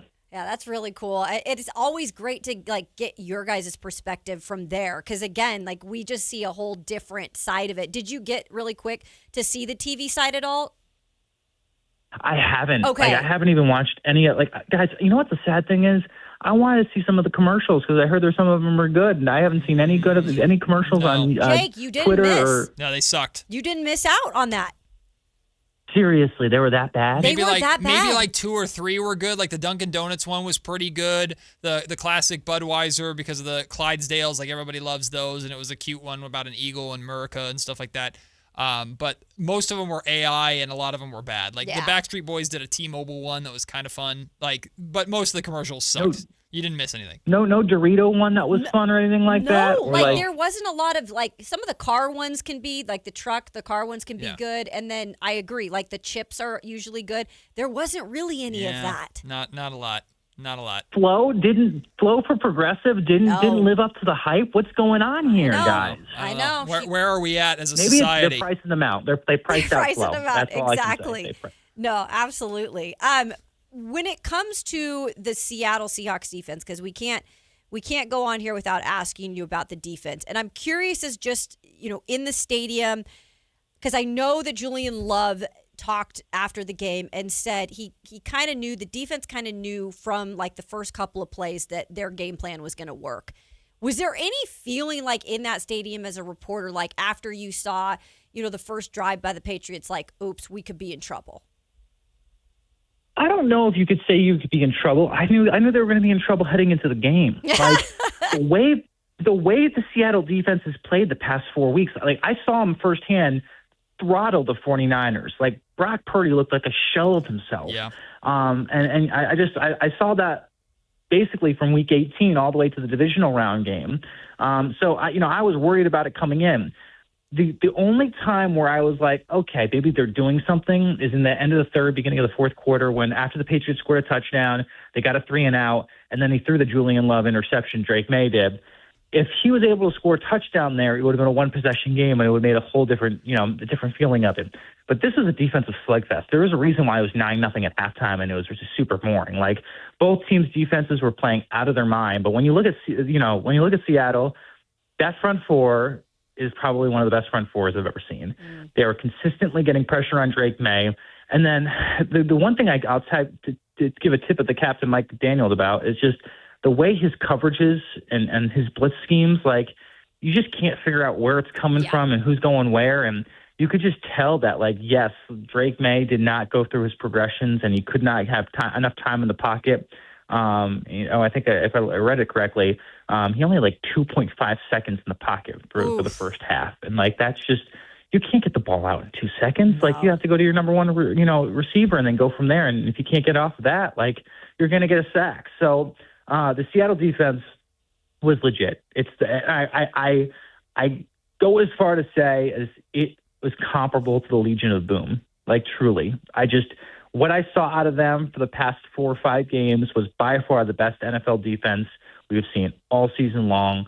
Better than Houston, better than Denver. Like they have some straight dudes on there, and they're going to be back with a vengeance again next season.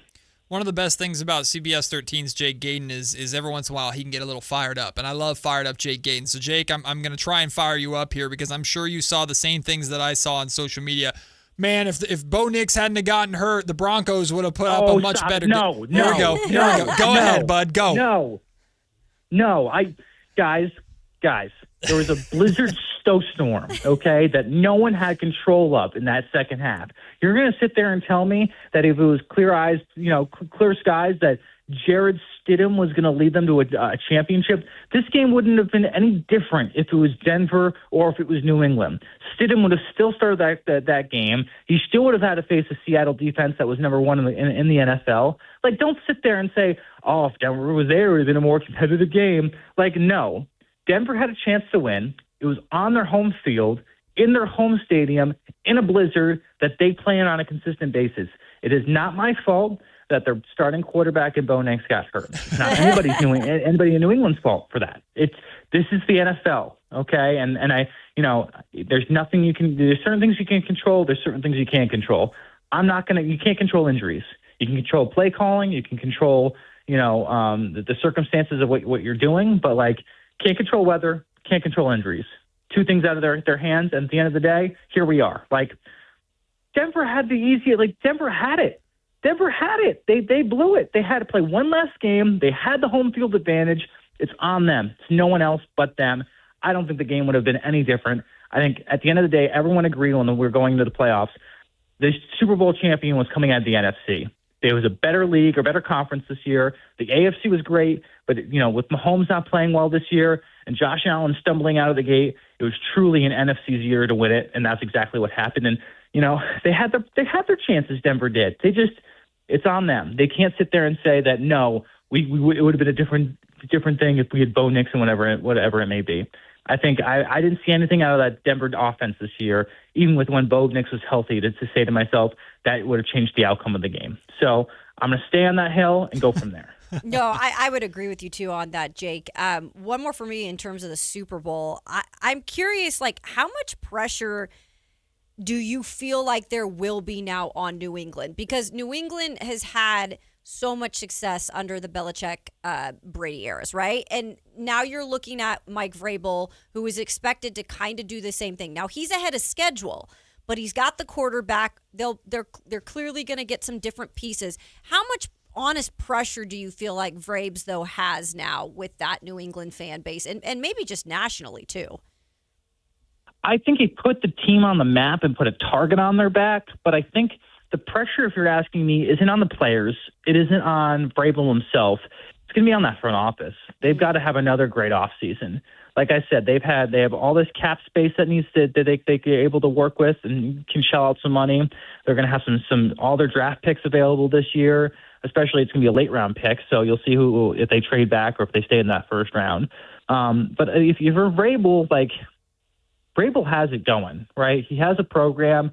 Majority of those guys are under contract, going to come back and come back with a vengeance. I think a loss is going to help them in the progression of where they're trying to go. And Kayla, you said it perfectly. They're a year ahead. Mm-hmm. No one, and I mean no one in New England thought this was going to be a Super Bowl, appearance year. I for one said it was the best case scenario. They'll have double-digit wins, and if that happens, I would have been happy. And the fact that they went on a 10-game winning streak and made the playoffs as the number 2 seed and was competitive and made the Super Bowl is just beyond our wildest dreams. So they were early. Right now, the biggest thing, if I'm anybody in that building, I look long and hard of how do I get better this offseason. Drake May needs to take another step. Will Campbell needs to take another step. But Vrabes, man, I don't think he has pressure because he cemented himself again as one of the best NFL coaches in the NFL, winning Coach of the Year. And I think you look forward, the only reason he's not the Tennessee Titans head coach right now, and you'll know this, Kayla, is because of the ownership group there. Look, yeah, I have PTSD from my time there, okay? So that is why I'm just it was so different in terms of what happened and how that went down. I wanted to get your perspective being, a New England fan and knowing that fan base, because it shouldn't be a pressure situation. It isn't. I think he's not, the era window is just opening right now. I think you got to progress. It's not, and when I say progress, I mean still be competitive, still be a playoff team. If you come in next year and you're a 4-win team again with a harder schedule, then, maybe he has a little more pressure on him, but I don't think that happens. Again, I think, the AFC East is still going to be tough with the Jets, the Bills, and the Dolphins, but the Bills and the Dolphins, have new head coaches, so we'll see how that looks for them heading into next year. So I still think New England, as long as you're a competitive team and your team is making the playoffs, that's all that matters. You just got to get to the dance. Jake, let me fire you up real quick one more time before we let you go. Hey, your 2026 started with your New England Patriots in the Super Bowl. Why is it going to end with the Yankees in the World Series in October, bud? Why is it going to end like that? I don't know if it's going to end like that. Is that bad? Don't tell Frankie that. Don't tell Frankie, okay? Jake, yes! I don't. They have not made enough the necessary moves to push the needle. If you ask me now, Jake, good for you. Do I think that they do I think Garrett Cole moves the needle for them this year? They have one of the best rotations in baseball. Absolutely. Do I like the idea of bringing back Cody Bellinger? Absolutely. But they signed Paul Goldschmidt to a 1-year deal yesterday. It's 2 days ago, and I'm like, guys, why are we bringing him back? Was he the best thing on the market? They didn't make any trades this offseason. You have Jason Dominguez sitting in the outfield, which I don't know if he has a spot to play in anymore. So they'll have to tinker again at the deadline. That's basically it. The deadline's now almost like the free agency again. They're going to have to tinker then and see if they go out and win. But there's no real threat in the AL. Seattle will be good because of the rotation. Boston will be better because they're a year older. There's no one out of the Central Division that really scares me. I know you're excited about the A's a little bit. Oh, guys, can I be real with you? I think the A's are a playoff team this year. Let's go. I think so too. I think they're a wild card team. I really do. I think the only thing that I'm waiting on is their starting rotation. Yes, like that's the biggest question mark I have. That and who plays third base, right? Is Max Muncy truly a everyday starting third baseman? And then who do they have in their 3 through 5 spot or 4 through 5 spot in the rotation? Because they have the bullpen, they have the arms out there. Their lineup is by far maybe top 5 in the league. So my question is, do they have enough bullpen arms? Do they have enough starting pitching to be good this year? But I think they're going to compete, and I think they're going to be. Don't be surprised if we see playoff baseball at Sutter Health Park or somewhere around the country with the A's playing it at the end of the year. Just don't talk about the Yankees trading for Nick Kurtz, or I'll fight you. Because you've had enough of our talent. Over. Go away. Now, I will say that Paul Skeens may be in pinstripes by the end of the year, but you never know. Gross. I'm not having that happen. Gross. No. He wants him and Aaron Judge are going to play on Team USA, and Aaron's going to be like, dude, tampering. Could live in New York. Let Pittsburgh have something. Tampering? Oh, we have it. You see it every single day. Every single day in the MLB. Okay. Jake, you're the best, man. Get some rest after that busy week, and we'll see you very soon for both Kings and A's coverage, my friend. Great stuff, and looking forward to having you back on the show in the near future. Hey, thanks, guys. Hopefully the Kings don't set a franchise record with losses tonight. God forbid that, okay? I bet they will. Thanks, Jake. That is Jake Gayton. Sorry to cut him off there. We got to take a break. When we come back, we'll dive into Kings basketball a little bit. The Kings have tied the longest losing streak in franchise history, but they're kind of entertaining right now. We'll talk about it. Matt and Kayla, Sactown Sports. Time to check out Capital Casino, conveniently located at 411 North 16th Street in downtown Sacramento. It's Carmichael Dave wanting you to join Capital Casino every Wednesday for their midweek madness drawing, giving away $2,000 in total cash starting at 6 p.m. in a safe, friendly environment. Plenty of well-lit parking available, conveniently located in downtown Sacramento. And remember, Capital Casino has the best food, the best service, and the best action. 411 North 16th Street in downtown Sacramento. For more information, log on to capital-casino.com and please gamble responsibly.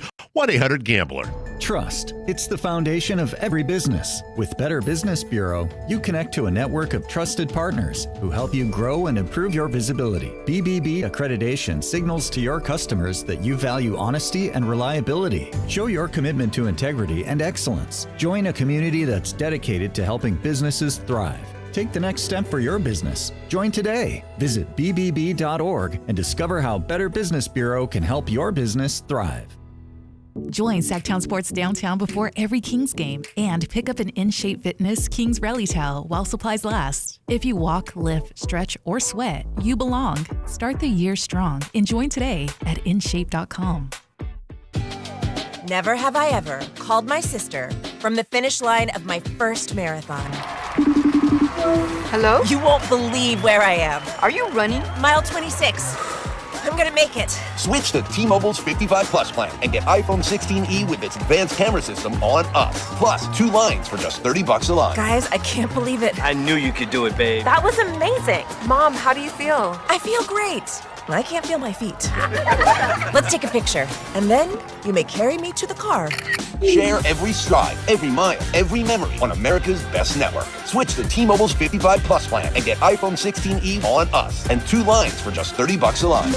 With 24 monthly bill credits and 2 eligible port-ins on Essentials 55 Plus for well-qualified customers with autopay plus taxes, fees, and $35 device connection charge. Credits end and balance due if you pay off early or cancel. Contact us. Finance agreement 128 gigabytes, $599.99 required. Best mobile network in the U.S. based on analysis by Ookla of Speed Test Intelligence Data 1H 2025. Visit T-Mobile.com. Hagen Oaks knows you can buy a driver off the shelf anywhere, but Hagen Oaks is the only place where you'll find total game fitting. The Hagen Oaks TrackMan-powered player performance studio fits clubs to your swing. Ping's Ballnamic Ball Fitter finds your optimum golf ball. The putter fitting studio makes you a better putter, and FootJoy's 3D foot scanner finds your correct fit. In fact, Hagen Oaks will fit you from head to toe with equipment and apparel to make you the player you want to be. It's total game fitting, and it's only at the Hagen Oaks Golf Super Shop, Fulton Avenue at the Cap City Freeway. Hurry in and save big during Honda's President's Day sales event at Folsom Lake Honda, your one-stop Honda shop. Hurry in and save on our best selection of new Hondas. Each is priced to sell now. Folsom Lake Honda is your one-stop Honda shop for great pricing on a giant selection of new CRVs, HRVs, Civics, and Accords with low finance and lease options. Plus, get an instant cash offer for your trade. Get to Folsom Lake Honda or go to FolsomLakeHonda.com. Folsom Lake Honda, yeah, your one-stop Honda shop.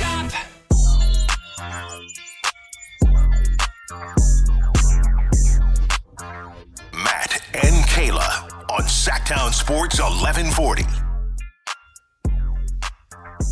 Now that Super Bowl is over, it's Kings season. Basketball, right? Oh, the Kings are 12-42? Hey, spring training starts soon. There we go. There it is. The Kings have lost 12 straight games, Kayla. 12 straight games. 1-2. Yeah. That being said, the Golden One Center on Saturday night was popping because the kids put on a show. Now, I love it. The kids put on a show. Look at those kids. Look at those cute kids. The young guys are putting on a show. Oh, it was popping, guys. It was fun. Wait, it was singles night. It was singles night. They did some bits that I almost guarantee you were plants. Like were like plant like fake, but they were still fun bits. They had a bit where they had two people who had just met at the concourse do like a dating game, right? Okay. And they're like, oh, they're so they went down, brought them down to the court, and they did the classic whiteboard, like, what would you think she would say is your best trait or whatever, and then they see if they got it right. So they do the first two rounds, they get it right. Third one is, will there be a third date? Or a second date, and the guy writes yes! Exclamation points, and the girl writes nope. And and the crowd reacted to it. I'm pretty sure that was a plant because they just looked too comfortable doing it. You thought that they looked like they knew each other or they've something? done things in the past, like they did a kiss cam where like guy and girl were sitting next to each other, and guy was wearing or Kings jersey, girl was wearing Lakers jersey or something, and then like he refused to kiss her or whatever, and then he turned and kissed the girl in a Kings shirt next to him type thing. So they've done plans like this before. Yeah. They also did a shooting competition. Now I significantly hope this was a plan, because they did a game where again a guy and a girl who had just met at the singles night before the game came down to do like a little shooting competition together where they had to shoot kind of around the key, and they each took turns. And, that's fun. And if they win, they got autographed jerseys or whatever. And so they go around, they win, they get autographed jerseys, and then the guy takes her face and just gives her a huge and she's like, again, I hope it was because I would be freaking out if that wasn't problematic. I hope it was planned, or the guy just went for it, and good for him, I guess. Regardless, they had some fun with singles night or whatever. I was disappointed because I had to leave at halftime. Personal reasons, had to take off at halftime, and the second half was a whole lot of fun. The way this game ended really frustrated me, and I'm going to save that until I know I'm interested noon, in this rant again because it pissed me off. Like the way this game ended specifically pissed me off. It's been a theme. I'll save that for noon, because I don't want to make it. I had to start the podcast in a negative way, and I'm like, why am I doing this? Because the game was so much fun. But in general, both the Clippers game and the game on Saturday night against the Cavaliers, the young guys battled. Yeah. They put on a show. They played, like in the Clippers game on Friday, they played almost the entire fourth quarter with a young lineup, except for Malik Monk was out there with them. And Kawhi played most of the fourth quarter. John Collins, Brook Lopez, like the main Clippers guys, were all there for most of the fourth quarter. The Kings on Saturday forced Donovan Mitchell and James Harden in his Cavs debut to become the star versions of themselves to get that win. Like, that's one of the things I'm most encouraged by, is we're seeing the young guys playing a lot more consistently, and they are in every single game, regardless of the level of their competition. And that matters, because how many times were the Kings getting blown out earlier in this season when the vets were playing? Plenty. So I think it's very encouraging what we're seeing right now. So I had put out, now that I've been here a minute and I feel comfortable like getting out on social media and, speaking a little bit more about the King. Like, I don't come into a market blazing. I think that that's just not proper for people to do when they get to a new market and just like light it on fire. That they know everything. Like, sorry. Like, that's not real. And so I like to sit back and like get my, wits about myself and learn the market. Listen to dorks like me. Yeah, like not a dork, but I watched your podcast leading up to even before you were hired, and so I think that's important to do as media members when we're in new markets and new places. Sure. And so now that I get a little comfortable, it's fun. I get to tweet a little bit more because I watch every game, obviously. And I had tweeted out something like, man, this is genuinely actually fun to watch right now. Yeah. And, you get the haters that come back and say, well, but we know the outcome. Well, they're going to just blow a lead. And I'm like, but the point is that you're not trying to really win a lot of games. And yes, would it be nice to see a win once in a while at the Golden One Center? It would have been nice to see that Cavs win. Mm-hmm. And I don't think it would have affected you overall. But the point is we're trying to have some reason to have some excitement about the rest of the season. Yeah. And right now, personally, covering this team from afar, I feel like I'm getting that. Yeah. Watching these young players get confidence in their own selves, especially Nick Clifford, who had, 30 points? Yeah.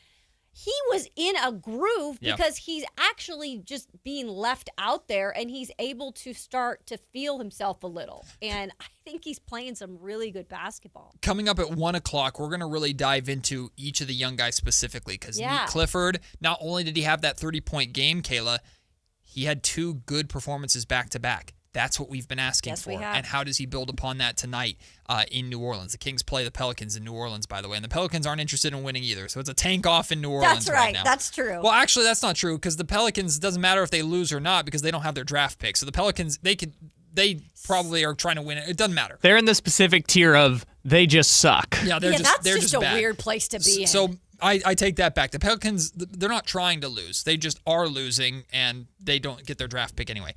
Whatchamacallit is playing some good basketball. Now I'm just like Which one? blanking right now. Zion. Zion's playing. Yeah, Zion, yeah. I'll give him a little because I'm a hater on him, but he's playing some good basketball. He can play all the great basketball he wants if he wins tonight.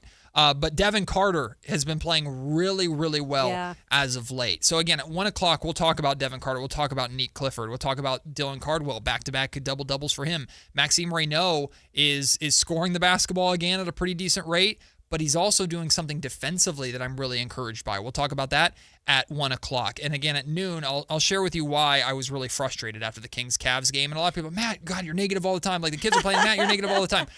After Kings and Clippers on Friday, the whole premise of my podcast was that was the most fun I've had watching Kings basketball maybe this season. Yeah. And I felt the same way watching the Cavs game until the end. Why? Because you have a group of young guys who are playing together. They're getting up and down the floor. They're aggressive. They're playing hard. There's no expectation. There's no, I'm too good for this. There's no your turn, my turn. It's just fun basketball. They're playing hard. They're catching guys by surprise a little bit. Sure. They're pushing the tempo. They're playing defense.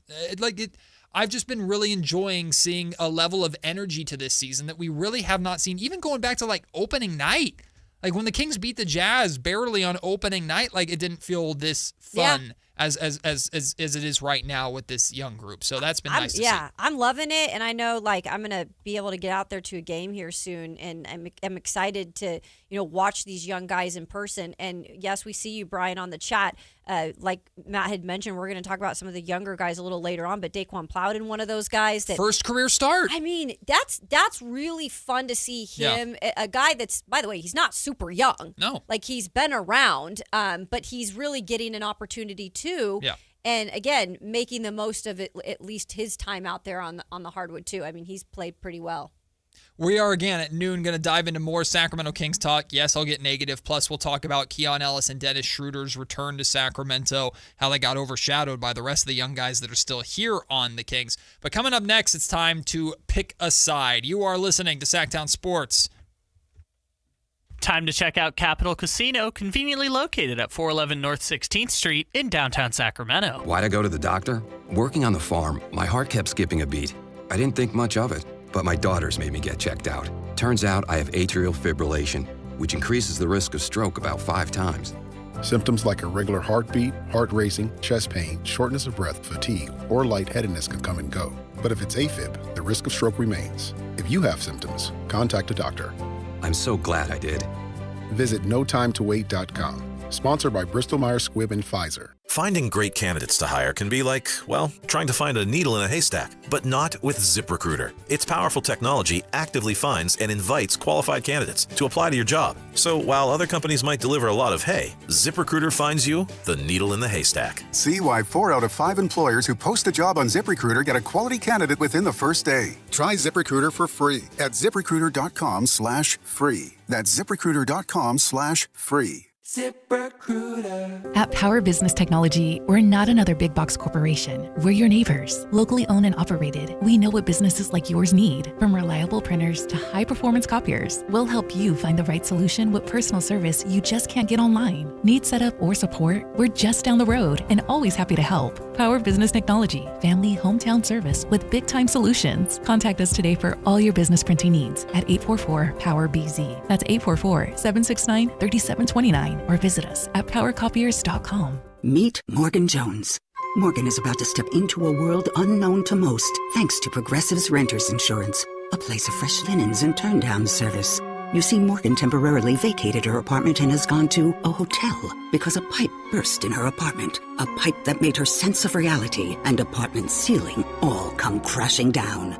Luckily, Morgan checked into Progressive's Protection Zone. Get a quote at Progressive.com. Progressive Casualty Insurance Company, affiliates, and third-party insurers. Get in the zone, AutoZone. Welcome to A to Z Savings, our biggest sale of the year. Happy to be here. Can I get some rotors? Would you like brake pads with that? How much are the brake pads? Free with Duralast rotors. Free. Really? Really? Free. I also need some oil. Would you like an oil filter with that? Yeah. How much is that? Free with the oil. Free. Really? Really. Free. It's part of A to Z Savings with hundreds of deals. From A to free. Get in the zone, AutoZone. Ends March 9. Restrictions apply. At Stockton Honda, we know how to honor a great deal. Like right now during our President's Day sales event. Whether you're shopping new or pre-owned, you can find star-spangled savings on some of our best models. Why not stop in today and see for yourself? Come celebrate at Stockton Honda and get huge savings on our giant selection. Plus top dollar for your trade. Anytime, anywhere, it's all here. StocktonHonda.com. Country in the Park is back. May 8th and 9th at Cal Expo. Miranda Lambert. John Party. And more. Line dancing live DJs, mechanical bulls, huge festival area, and food trucks. Tickets start at only $68. It's the perfect Valentine's gift. Surprise them with live country music and dancing.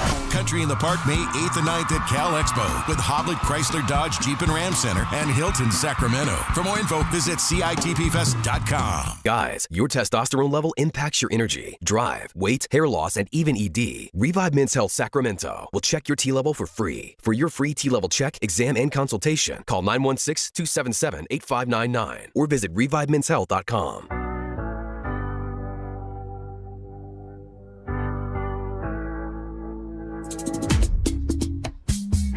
To 2 p.m., Matt and Kayla on Sactown Sports 1140.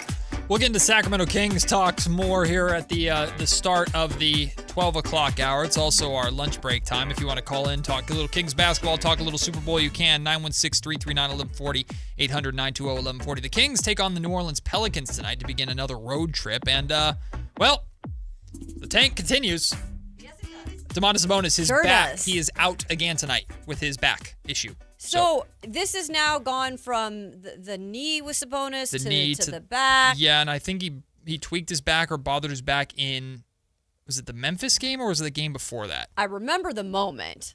Because he had a really dominant first half. Yeah. I don't know if it was the Memphis game. Yeah, it had to have been the Memphis game because there was only 3 home games. So the Memphis game, I think he tweaked his back and hasn't been playing since.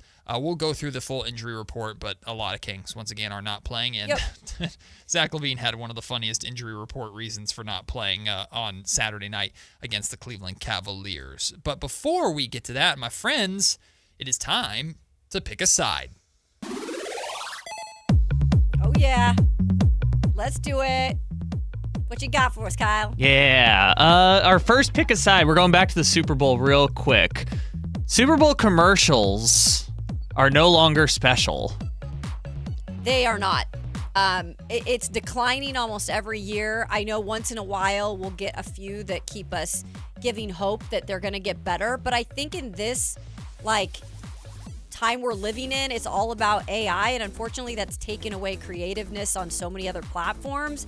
And I think commercials are being overthought. Go back to just the basics. Yeah, I think that they are not special anymore. I think everybody is trying to use their commercial platforms, and there were some good messages in there, don't get me wrong, but I think everybody's trying to do the same thing in 30 seconds what Bad Bunny did in 14, 15 minutes. Stop. But I also admit that these companies are paying so much freaking money just to get the time that maybe they don't want to also put in the money into actually having the production be what it's supposed to be. But I also think, I think some self-reflection here. I think we as consumers have put it on such a pedestal, Super Bowl commercials on such a pedestal that it's hard to keep one-upping themselves. I look at it's the same way I look at the dunk contest.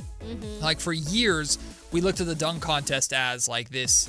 How can it be topped? How can what Dwight Howard versus Nate Robinson get topped, or how can what Zach LaVine versus Aaron Gordon get topped, right? Yep. And it's tough to do that because we compare it to the past. I think Super Bowl commercials kind of the same way. From past Doritos commercials, there was a Tide commercial years ago that was hilarious. It's hard to top that. That being said, we can do better than freaking all the AI junk that we saw yesterday. Yeah, how about we employ actually creative people that come up with creative ideas instead of just doing AI slop, or don't just put celebrities in front of the camera holding a product and go, hey, here you go. Oh, Pillar, I hated that crypto commercial too. Which one was the that? one where they were doing the karaoke Backstreet. Oh yeah, no, that was terrible. No, but that's the thing. That's the kind of creative stuff you should be doing with your Super Bowl halftime slot. Even if it wasn't well executed and was a crypto ad, that's the type of dumb stuff you should be doing with your $8 million advertising spot. The tight end commercial took a very big swerve for me. I was like, okay, this is about tight ends, and it's just oh yeah, it's about It's about prostate cancer. Prostate cancer. It's like, whoa, okay, but that's what we're doing. Salute to you guys though for getting that out there to make the men go and get your right, I get that, which is stuff. great. But why? George Kittle's getting his hair brushed, and Gronk in a Buccaneers jersey. I even saw Delaney Walker, former Titan. By the way, those also Niner. looked AI. Can I just say? And he's brushing a horse, and then it's like, hey, get checked for. I was like, okay, didn't see that coming. No, but they tied it all together. It's the idea that you can do a blood test for prostate cancer because men are afraid of the test where they go up your Okay. Either way, it was I was like, where is this going? They tied that one together, I will say. Sure, I just. But thanks for enlightening us, Kyle, because I did not understand that part of it. So. I caught on to what they were doing once I realized it was. The whole point of the thing is it's a blood test now instead of the doctor sticks a finger up your what. Exactly. Okay. Anyways, I was gonna say it's also late stage capitalism in the sense that it's all AI. GLP-1 commercials, gambling, and potato chips too. Yeah. The people delivering the message also kind of matters in the whole thing. Yeah, good point. All right, pick a side. Number 2, presenting trophies to the owners first sucks. Yeah, I hate this. I hate this so much. I know y'all own the team. I know you signed the paychecks. I don't know your background of how you had that much money to be able to do that, but congratulations, I don't care. You do not get the trophy first. You do not get the first interview. You do not get to be honored first, and I hate the fact that they set up the stage to where owner is up there getting the Lombardi trophy from Roger Goodell, and the team that actually put their blood, sweat, and tears on the line, the team that actually did all the freaking work is standing there looking up at you. You're not important. You don't matter. And I would say this to any owner of any sport, period. You do not matter. Congratulations on being fortunate enough in life or your inheritance or working hard or whatever to be able to own a team. Good for you. You do not matter. Get out of the way and let the coaches and the players who actually play the game and are involved in the game, let them get the trophy. Then you can take your picture with it afterwards and get in line like everybody else does. But the fact that I don't care who you are, I don't need to hear from you about, hey, thanks to all these players or whatever. Go away. You had nothing to do with the trophy. You had nothing to do with the title other than you own the team. Good for you. Yeah, I would probably be a little more mad if this was a plethora of other owners that I don't care for. Sure. Seattle's ownership, Paul Allen, rest in peace. He's no longer there. That's his sister right now who owns majority, and they're going to sell the team, I think. Yeah.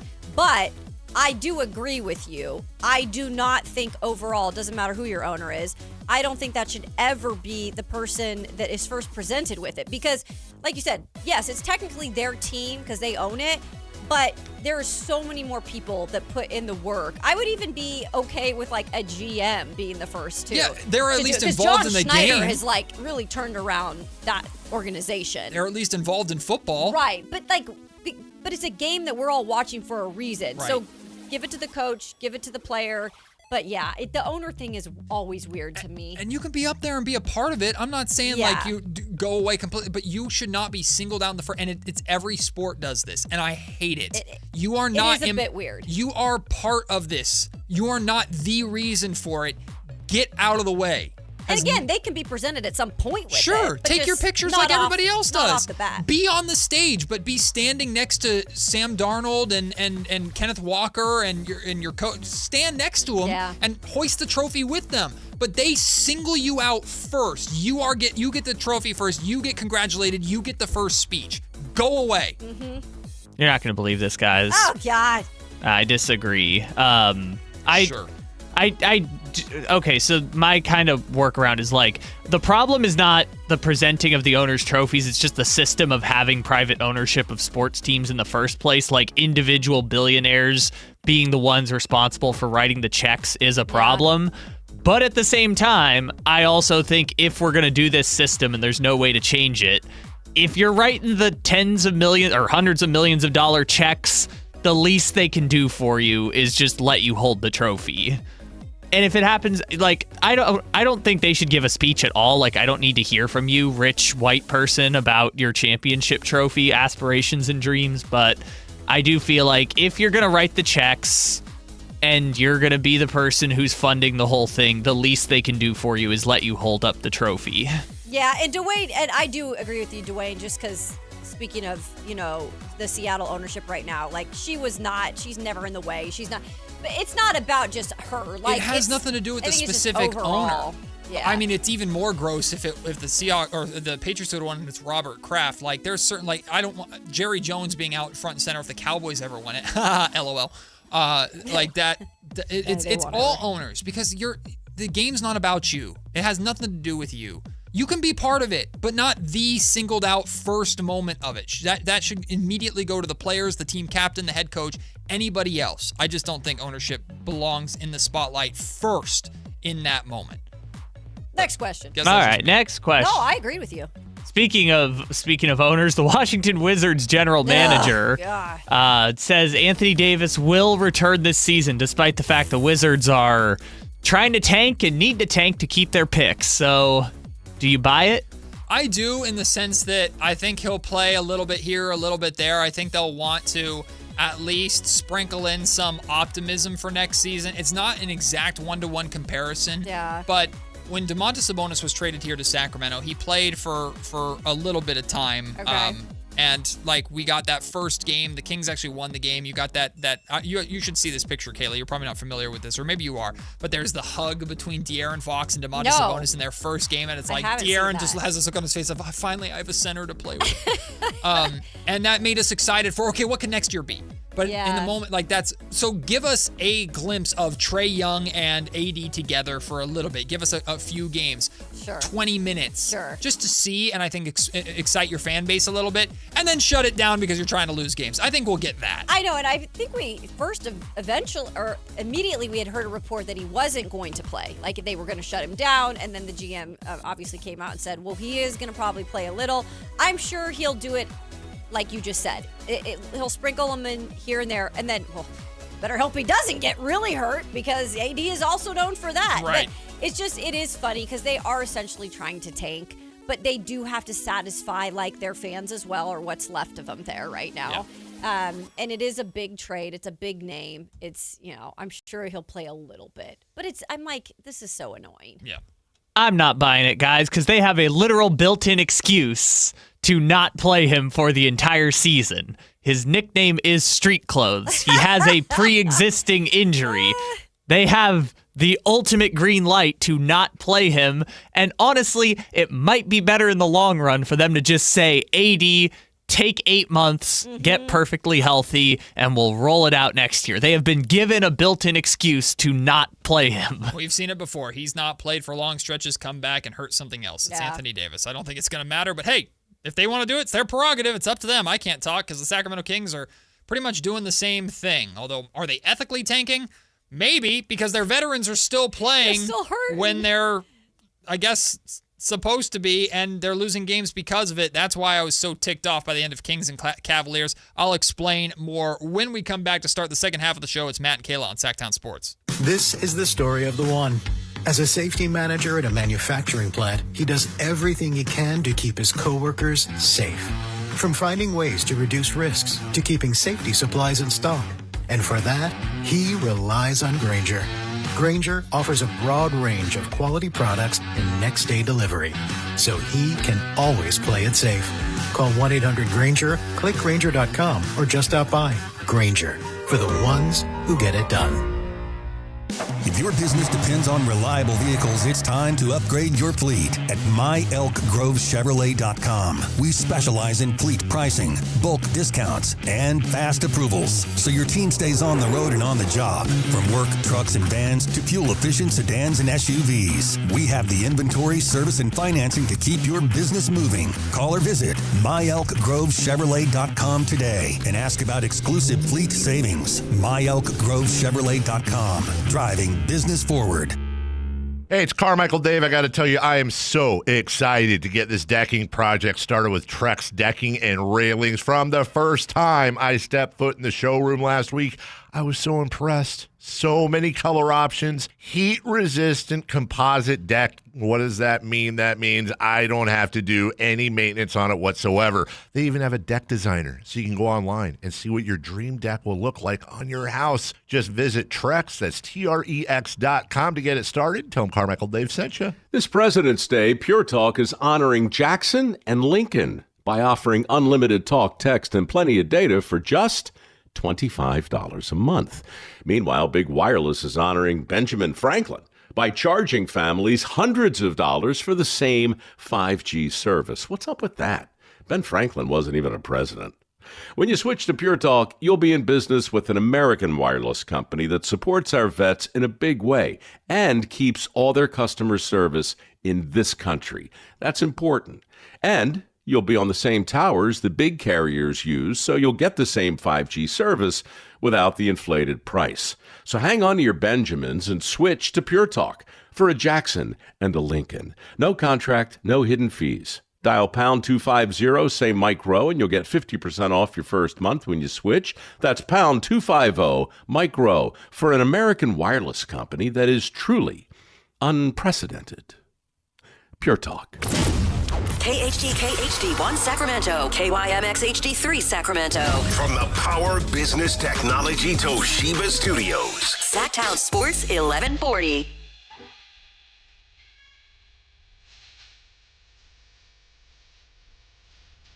It's Matt George and Kayla Anderson on Sactown Sports 1140. Halfway through the show, and things are about to pick up because now we're diving really into some Sacramento Kings basketball. Shout out to everybody who is watching the show on Sactown Sports 1140's YouTube channel. You can join them in the chat over there. Again, that's Sactown Sports 1140 on YouTube. All of our texters, we appreciate all of you being involved in the show in that way. You can text the show, 916-339-1140. You can also call the show at any time, 916-339-1140, 800-920-1140. This is the lunch break segment where your calls are heavily encouraged, and you may want to jump into the conversation that we're going to have about the Sacramento Kings and my frustrations about how the game on Saturday against the Cleveland Cavaliers ended. Again, that's 916-339-1140 or 800-920-1140. Before we jump into that, though, Ashley has been waiting very patiently, wants to talk some Sacramento Kings, so we'll start the lunch break segment with them. What's up, Ashley? How are you? I'm doing all right. How are you? Doing very good.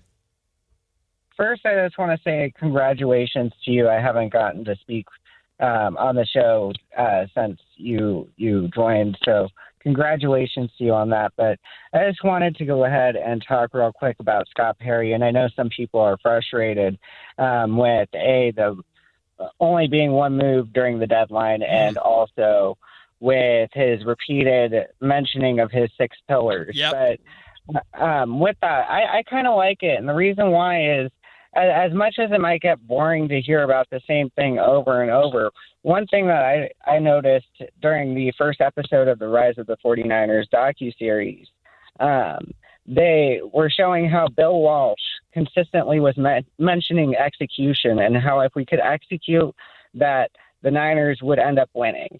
And we know what type of success Bill Walsh had as a coach. But part of that was because the players were receptive to hearing that same message and truly bought into what he was saying. And so I think that it's more of a problem with the players on the team. And if they're not buying into the message, that they are the ones that need to go. Great call, Ashley. I think it's an appropriate thing to talk about, too, because, look, we might roll our eyes at the pillars because we've heard them so much, and messaging can be fine, but when messaging is consistent at a time that things aren't going well, the messaging can become a little irritating. I remember when Mike Brown was here. When Mike Brown first started, he drew up a contract that he had everybody sign about being fully committed and 110%. And when it started, it was really cool because that season the Kings were the Bean Team year, and so the contract was cool. It was fun. He did that every single season. By the time he got fired in his 3rd season, the contract was like, look at this stupid thing. Look how laughable. It's all about what's happening at the time. But like the 6 pillars of Scott Perry, as much as we want to roll our eyes at it every time it's mentioned, just like every time Doug Christie talks about standard, right? It's just like, drink, right? It's that kind of thing. But like if you go into the Kings locker room, and I know you guys can't, so I'll tell you what it's like. The Kings locker room, it's a semicircle, and of course all the lockers are against the wall, and then they have the front with the TVs and the whiteboard and everything where Coach Christie draws stuff up. Above the curve of all the lockers are the 6 pillars written, right? So this is not like they're, again, buzzwords does say something different, say something new, but that is the foundation of what they're trying to build in Sacramento.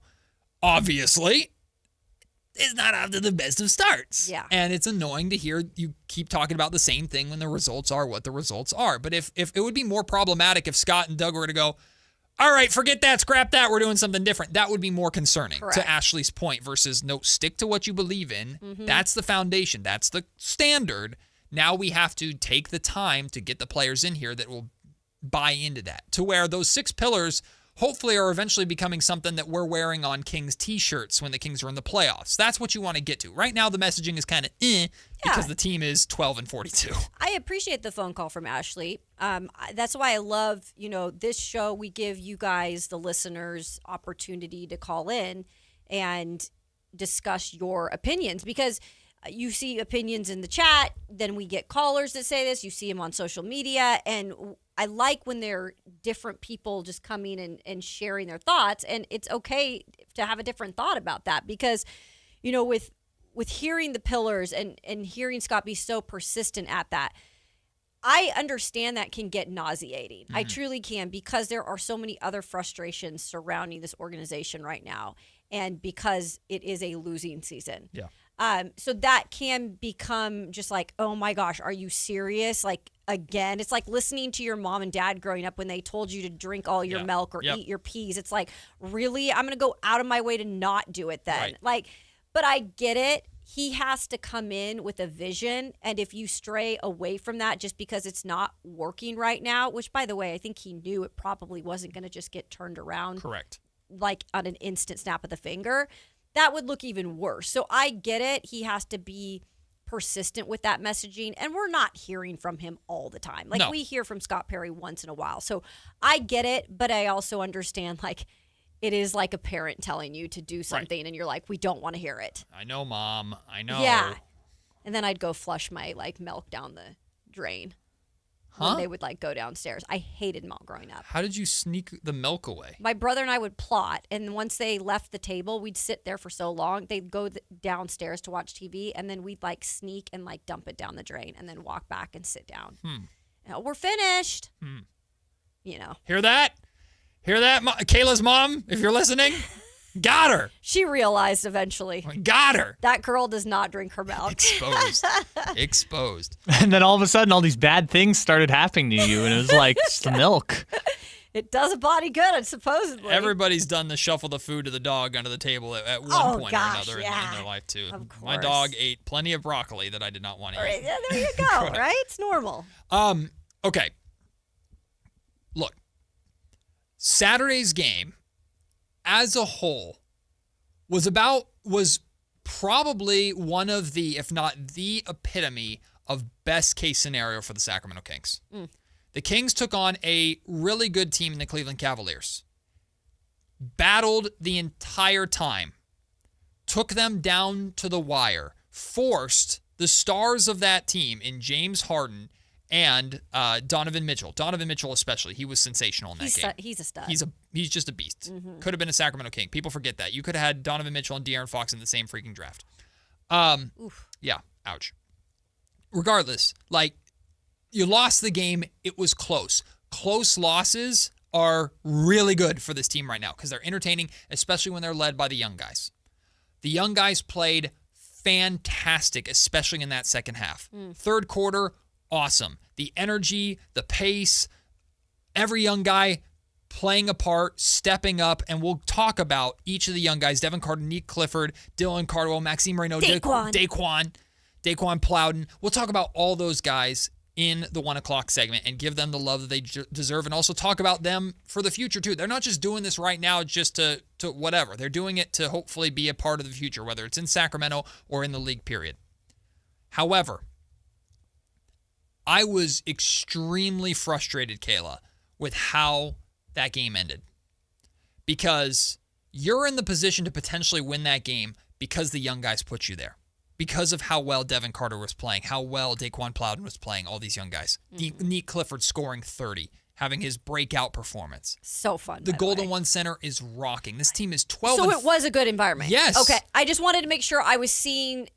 Sometimes I can't tell. Yeah, and it did seem like it was a good environment. I wanted to make sure. It was loud. It was a Saturday night. It wasn't sold out, but it was loud. It was busy. It was active. The fans were responding to this young team. Yeah.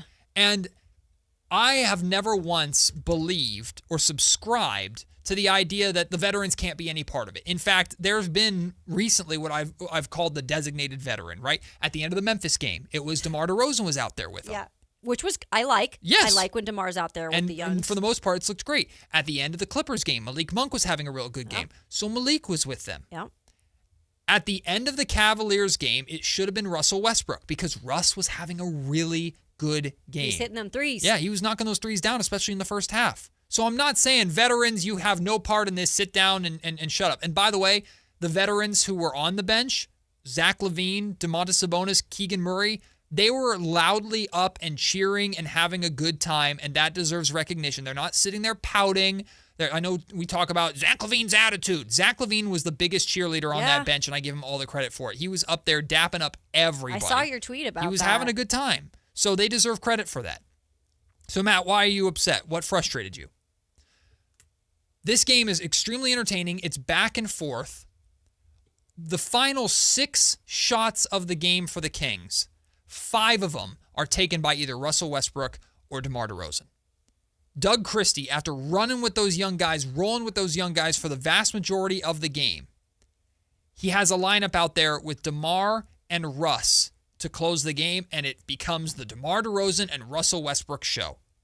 With 1 minute and 17 seconds remaining, the Kings are down by 3 points. Doug Christie subs Devin Carter out of the game for, I think it was DeMar DeRozan at that time.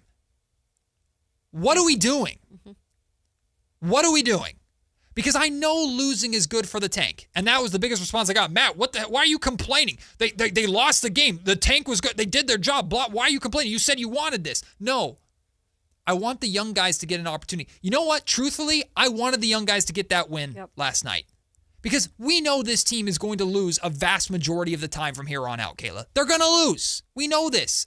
Those young guys need to taste victory every once in a while, especially when they're the reason it's happening. If the Kings had won that game and beat the Cleveland Cavaliers, it would have been because Nick Clifford scored 30 or Devin Carter had a career high. And if they had lost that game because Neek missed a couple shots down the stretch or Devin Carter turned the ball over, okay, you live with that. It's a learning experience. Russell Westbrook missed like 2 or 3 threes and turned the ball over the final couple minutes of this game. 5 out of the last 6 shots taken by your veterans, and Devin Carter didn't even get to be out there to potentially close that down after earning that opportunity. And I put that completely on Doug Christie. Because if you're going to ride those 2 veterans out there, make sure the messaging is clear. Y'all are out here to help these young guys, not take over the show. It is not your winning time now. Y'all had 50 games to try and win. You're the worst team in the NBA. Read the room. Your time is over. You're here to support them. That doesn't mean if it's wide open, don't take the shot. DeMar knocked down a 3 to tie the game at 126, assisted by Neek Clifford. Great. If you're open, take the shot. But 5 out of the last 6 shots by the 2 veterans who have had their time, when the young guys were the reason the Kings were in that game to begin with, I thought that was a complete failure by them to recognize the moment, and I thought that was a complete failure by Doug Christie, unless, hey, if the plan is tank and lose the game, you did a great job, because at this point, the veterans are more likely to lose you the game than young guys who weren't even in the league last year. That's pretty crazy to me. And this has been a little bit different from some of these other games where they've put the veterans in, right? Because I look at this game as you really played your young players a big chunk of the game. And I think they found success because they played these young players, and these young players were honestly in a groove. Like, they were feeling themselves. Like, they were like, damn, like, we can get out here, and us as young players were feeding off of each other. And yes, of course, you had Russ, like, this was hitting threes in the beginning. But Neek was doing a lot of work, and I think he was setting the tone for some of these younger players, too, to, like, get it to my level. Because then we had Devin Carter, who was, like, elevating his game. And what I found kind of discouraging is I preach organic, like, and I get the tank, but I am a real, like, stickler on, like, having things happen organically, even if it is a tank. Right. And I don't think that was organic in how that played out, because you had most of your young guys in for majority of the game doing their thing. And why not just leave majority of them out there to finish it? And again, I don't mind if it's like DeMar out there and, but having Westbrook and DeMar changes everything in my eyes when it comes to closing time. It gets ISO, it gets sticky. It exactly does. And I think those young guys feel that too. But another important reason why you let this happen, and look, we don't know if they would have won the game or not with the young guys out there completely. Sure. But they need to learn also how to win together as young guys. And they haven't really been able to do that yet either. And I don't think we could have gotten mad about the tank if they would have gone out there and won with these young guys, because then they're going to learn, hey, this is what it feels like to win together with the young guys also on the floor. Like, you don't want them to do it a lot this season, but it would have been nice. And it just felt like that was like stripped a little too. Yeah. Like, I don't know the reasoning again behind it or whose decisions it was, but it just felt unorganic to me in terms of how they closed it. Yeah, it just felt really forced of the way that and I know Doug has had this problem at times before with his rotations. Yeah. Hey, something that's been working that got you there, you went away from it. Yes. And I believe Doug Christie, because I know Doug Christie. I believe Doug Christie when he says we want to win, we try to win every single game. Sure. But if Doug Christie thought that the best way to win that game was to put Russell Westbrook and DeMar DeRozan in, based off of how this entire season has gone, then Doug, why everybody else sees it? Why aren't you seeing it? Now, here's what I don't know. I don't know if Devin Carter was gassed. I don't know if Devin Carter asked to come out of the game. I don't know if Devin Carter had like a legitimate reason to come out of the game. None of that was asked after the game, by the way, because I didn't hear the... I wasn't at post-game, but I didn't hear anything. I didn't hear anything about it. Yeah. Because for the most part, the vibe after the game was really positive. Look at the great game that we just had. Look at the fight that we just had. But again, I wasn't there, so I couldn't ask these questions. I had to leave at halftime. But that's one thing that I'm curious about, because if Devin Carter was good to close that game, he deserved to close that game. And look, if you win, is it bad for the tank? I guess, in theory. But it doesn't have to be a black and white issue of you either are pro-tanking or pro-winning. No. The young guys had an opportunity to win a game that they had no business winning against a really, really talented team. That's important for development. It really is. And had they lost the game, again, that would have been great too. It's not worth like freaking out about, and I think people think I'm freaking out about. I'm not. I'm just frustrated by But you've had the consistent message of that. Yeah, in that moment, read the room, read the situation. Your young guys, who this is your future, are performing in real time. And I think it's important to reward that with the opportunity to win the game and potentially light the beam or not. Mm-hmm. And you didn't give them that opportunity. You didn't give Devin Carter that opportunity. Devin Carter has sat for the vast majority of this year because of a logjam of veterans in front of him. And then he finally plays. He's playing well. He's having a career night, and you sat him for a veteran. I think we need to find out, first of all, I do think we need to find out the answer to that.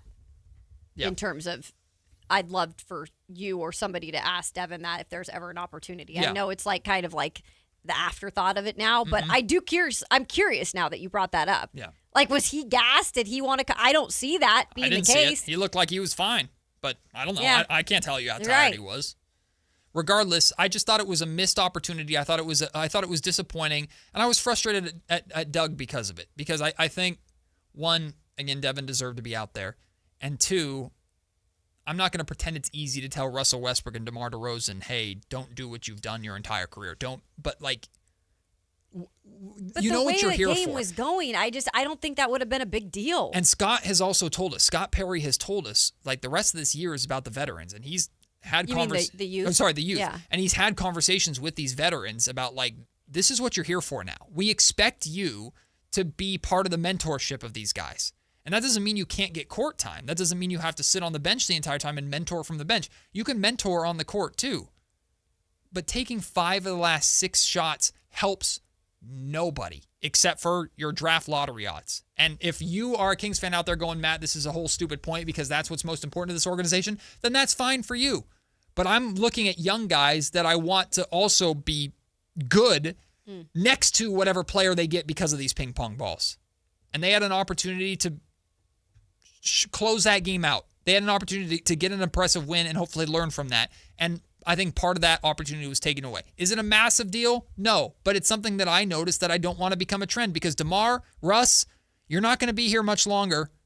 And your time has come and gone. It's their time now. And I thought you should have given them that opportunity. Or at the very least, you also just give Nick Clifford or Devin Carter the chance to miss that shot. Yes. Well, that's what I'm saying, though. Yes. But that would have been more organic because that's the way the game was going. Like, these young guys were playing. They were playing well. And if they would have lost it, okay, that's okay, too. Yeah. But, because Ken in the chat, Ken Holmes says, Doug was trying to win the game with the vets. He probably won't do that next time, live and learn. But I think that's kind of been our point with these situations in closing time sometime. He has kind of played the vets and kept them out there. And that's, I think you've brought it up several times that this has been something that's maybe irked you. So I don't know if it's something that he's going to live and learn from or if this is just something he's going to do because that's what he's going to do. And things like this are why I'm concerned for what does next season look like. If Darren Peterson is here, if the Kings get the number 1 overall pick and take Darren Peterson, I'm expecting Darren Peterson to start right away. Well, yeah. I would hope so. I would hope so, I would too. expect Darren Peterson to have the greenest of lights, and next season you are at the center. But what happens? Does Zach LaVine, if Zach LaVine's still going to be here until you can trade him at the trade deadline, does Zach LaVine, unless his pinky keeps hurting for an entire season, does Zach LaVine? He's going to have every injury I know, under the sun by the time man, it's all let me over. tell you, this left pinky's just been sore for a year. I can't tell you. Like, does Zach LaVine have to be out? DeMar DeRozan might still be on the team. Does DeMar DeRozan have to be out there? I don't think Russ is going to be here anymore. Uh-huh. But, like, do those guys have to be out there? Do they have to take the shot because it's Zach LaVine? And again, I'm not saying never, ever shoot. If you're wide open, take the shot. Right. But we saw Russ dribble the air out of the ball and pull up for 3. It's like, what good did that do? It didn't. And that's not again, how the flow of the game was going.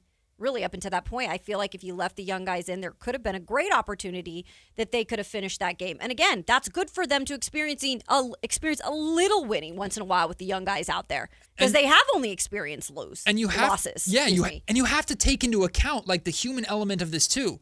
I know Nick Clifford's a good teammate.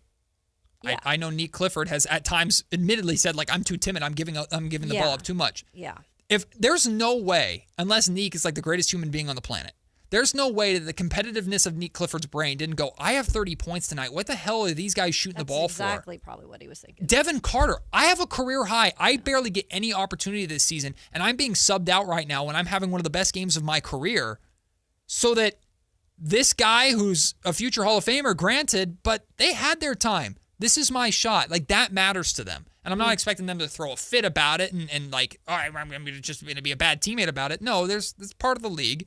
But if you're a winning basketball team, hey, sorry, kid, you got to take your lumps because we got to close this game out. And DeMar DeRozan is one of the best closers in NBA history, blah, blah, blah. You're 12-42.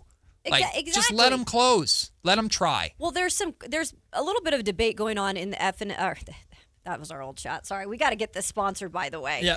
I almost actually said the sponsor we used to have.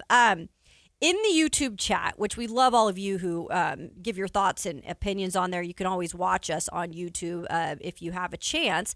There is a question about, like, so are we saying that Doug is a bad coach? And that's definitely not what I'm saying, but I'm going to say what Scott Perry said out loud the other day at his presser. He's learning kind of on the job. Now, whether or not that's good for this organization right now, I'm not going to speak on that yet because I haven't been here long enough. But that is one of those things that makes it a little bit iffy because, like, what is Scott Perry judging in this moment when that happens? I've heard, and we talked about on this show too, Kayla, like the inconsistent messaging from Doug at times. Like, your words and actions don't meet. And in the sense of you're trying to win the game and that action, I guess you can make an argument for that makes sense. He was trying to win the game and he thought his veterans who have won 1 billion games in their career were the right guys to put out there to close it out. But you've also talked about how the youth movement is so important, and you have your general manager openly talking about it's about the development of young guys at this point. That's the priority. Mm-hmm. And then you make a move that directly counters that. Or at the very least, you put those guys in the game. I think it's the responsibility of Doug Christie to remind DeMar and Russ, you're out there to do a job. You're out there to help develop these guys, not to make it your show. And again, read the room of how the game is going. That's what I'm saying. Read the situation. Like, if Russ was on fire, and he was to start that game, but if Russ was still on fire, okay, Russ, going out, you're closing. Like, DeMar DeRozan was like 3 of 14 or something. Like, he did not have a good shooting game. No. That doesn't mean that DeMar's not a reliable option in the fourth quarter, but you're not having the game Nick Clifford is, Devin Carter is. Give them the ball. That's all I'm saying. Like, it's a one-game thing, but that's what I'm reacting to, at least in that moment. Sue is on the line. Sue wants to jump in on the conversation. How are you, Sue? I'm good, Matt. Matt, big fan, but you're not going to like what I'm going to say. Hey, go for it, Sue. Let me have it. Okay. Let me have it. Okay. And please, let's leave friends. As a season ticket holder, and I've heard this talked about on the radio before, season ticket holder of the Wednesday night game, the Friday night game, the Saturday night. We aren't there to see the Sactown Kings. We aren't paying. We're paying on the back of our jerseys. Mm-hmm. We aren't. You got to take care of the people who are supporting the team. And yeah, we love it when they're out there and they do well. But once a bonus is better, once Monk is back, once Murray's back, we want to see those players. And Wes and DeRozan. But I guess this talk about building, I wouldn't be a season ticket holder right now if I thought I was seeing all these young people every single night and losing. Sue, it's just horrible for morale. I love this perspective. I truly do, because I have the benefit of being able to Sue, stay on the line because I'm going to ask you a follow-up question. I love this perspective because I don't pay to go. Every once in a while I'll pay to have my family go or stuff like that, but I don't pay to go. So I love this perspective because this perspective is extremely important, especially right now when the Kings are entering a rebuild. So nothing I'm going to say that Sue said I'm going to disagree with. The question that I would ask for Sue is, weren't you having the most fun over the last 3 games with how the young guys have been playing? That would just be my question to you, because it felt like the Golden One Center was rocking because of how those young guys have been playing, which has been different to how the season's been going to that point. Well, Wednesday night was a joke. I mean, he put the young guys in at the end, and he should have had his veterans in there to win that game. I mean, it was so close.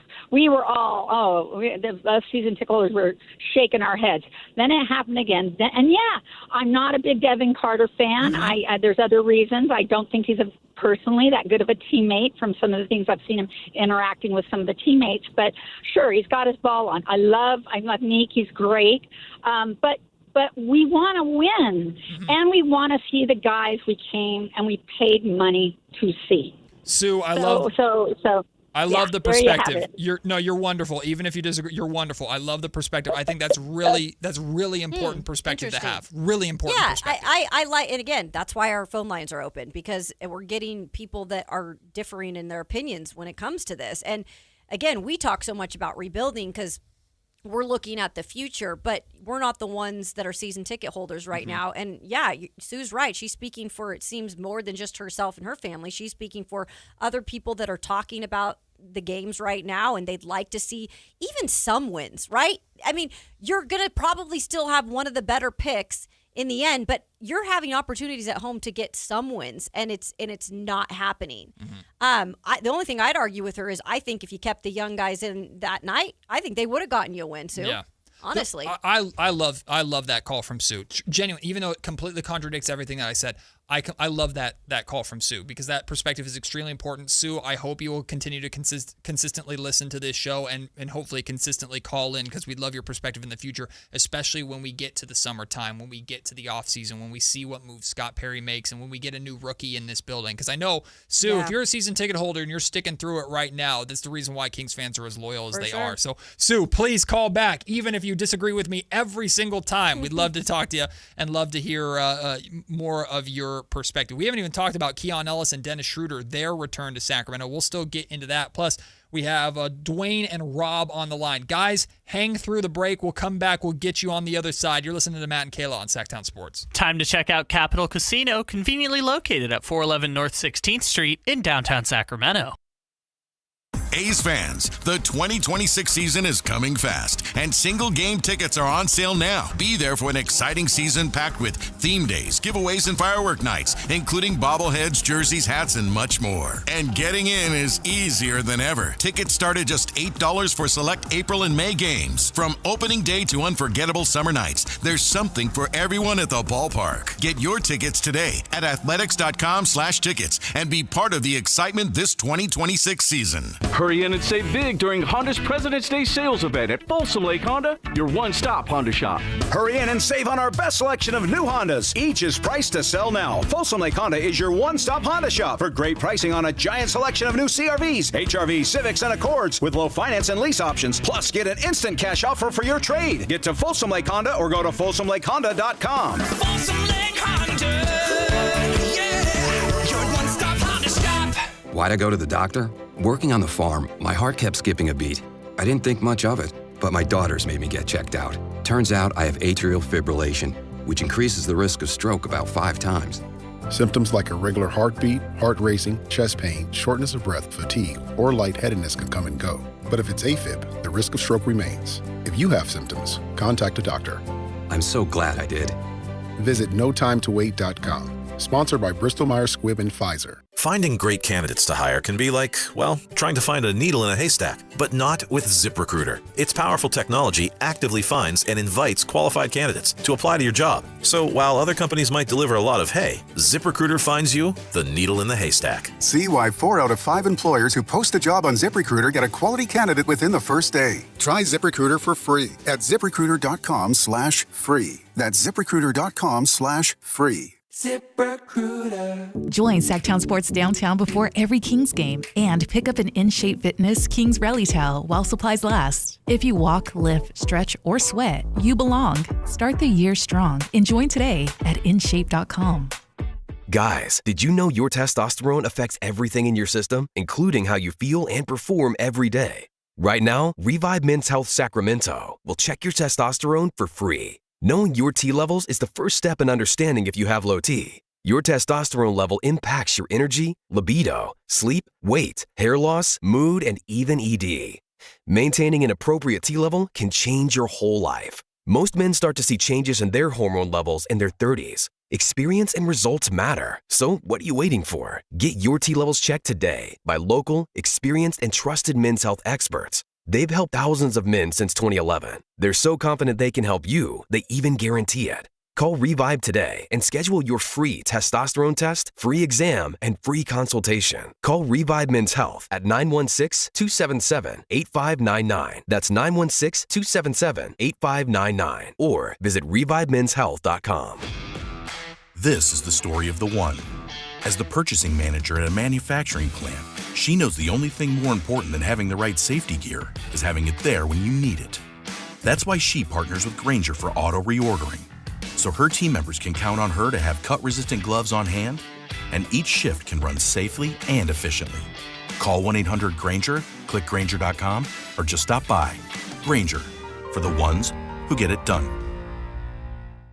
Finding great candidates to hire can be like, well, trying to find a needle in a haystack, but not with ZipRecruiter. Its powerful technology actively finds and invites qualified candidates to apply to your job. So while other companies might deliver a lot of hay, ZipRecruiter finds you the needle in the haystack. See why 4 out of 5 employers who post a job on ZipRecruiter get a quality candidate within the first day. Try ZipRecruiter for free at ZipRecruiter.com/free. That's ZipRecruiter.com/free. ZipRecruiter.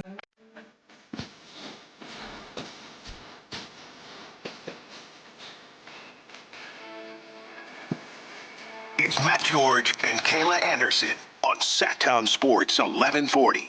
Sue called and put me in my place. Hey, I'm there to. I'm paying my money to go and see the veterans. I don't look. That's you. I don't blame you. And it sounds like Sue's not the only one. We got Dwayne and Rob on the line right now. We'll start with Dwayne. What's up, Dwayne? Welcome into the show. How are you? Hey, what's up? Happy Monday. What's up with the homies? What's up, Dwayne? Hey, what's up, though, Kayla? Hey, so just 2 points today. One, we can't have Westbrook in the game at the end of the game. No more.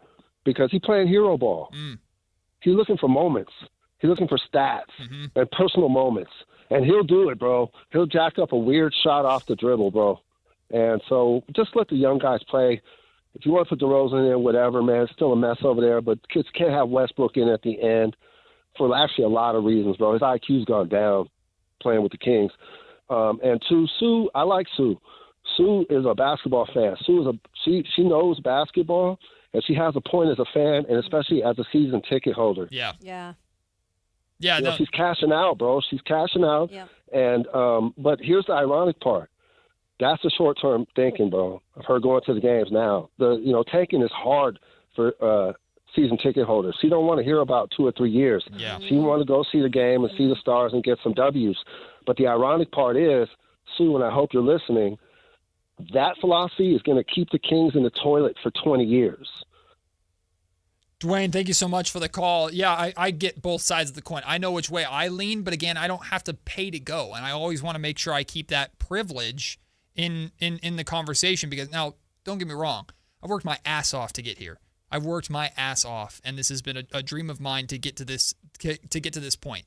But I am in a very, very fortunate situation where I get to see my favorite team play every single game for free.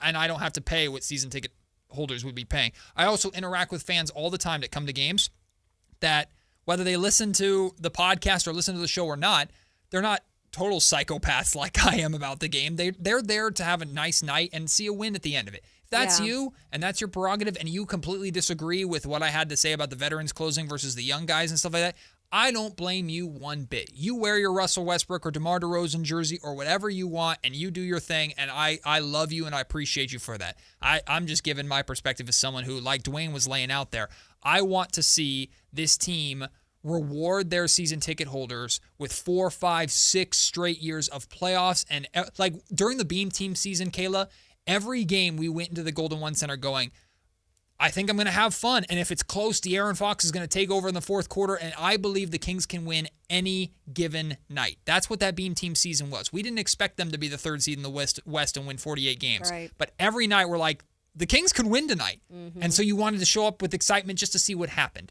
That's what I want for Sue. That's what I want for every season ticket holder, to know that you're watching some of the best players and that you arguably should win on a nightly basis. And unfortunately, I think it's going to take a proper rebuild, if you don't like tank, a proper rebuild in order to do that. I think that's why I love fandom and why I love covering sports, because you can go in so many different directions in how you see an organization either like figuring it out or figuring it out like they have in the past, probably not in the right way. So this is now, it looks to be Scott Perry coming in and kind of putting his foot down and saying, we're going to start building in the right way. Mm-hmm. And I think, Sue, over time, and season ticket holders that might feel the same way as Sue does with this, which is rightfully so. You pay hard-earned money to go to those games. Right. You need to see what you want to see. Right.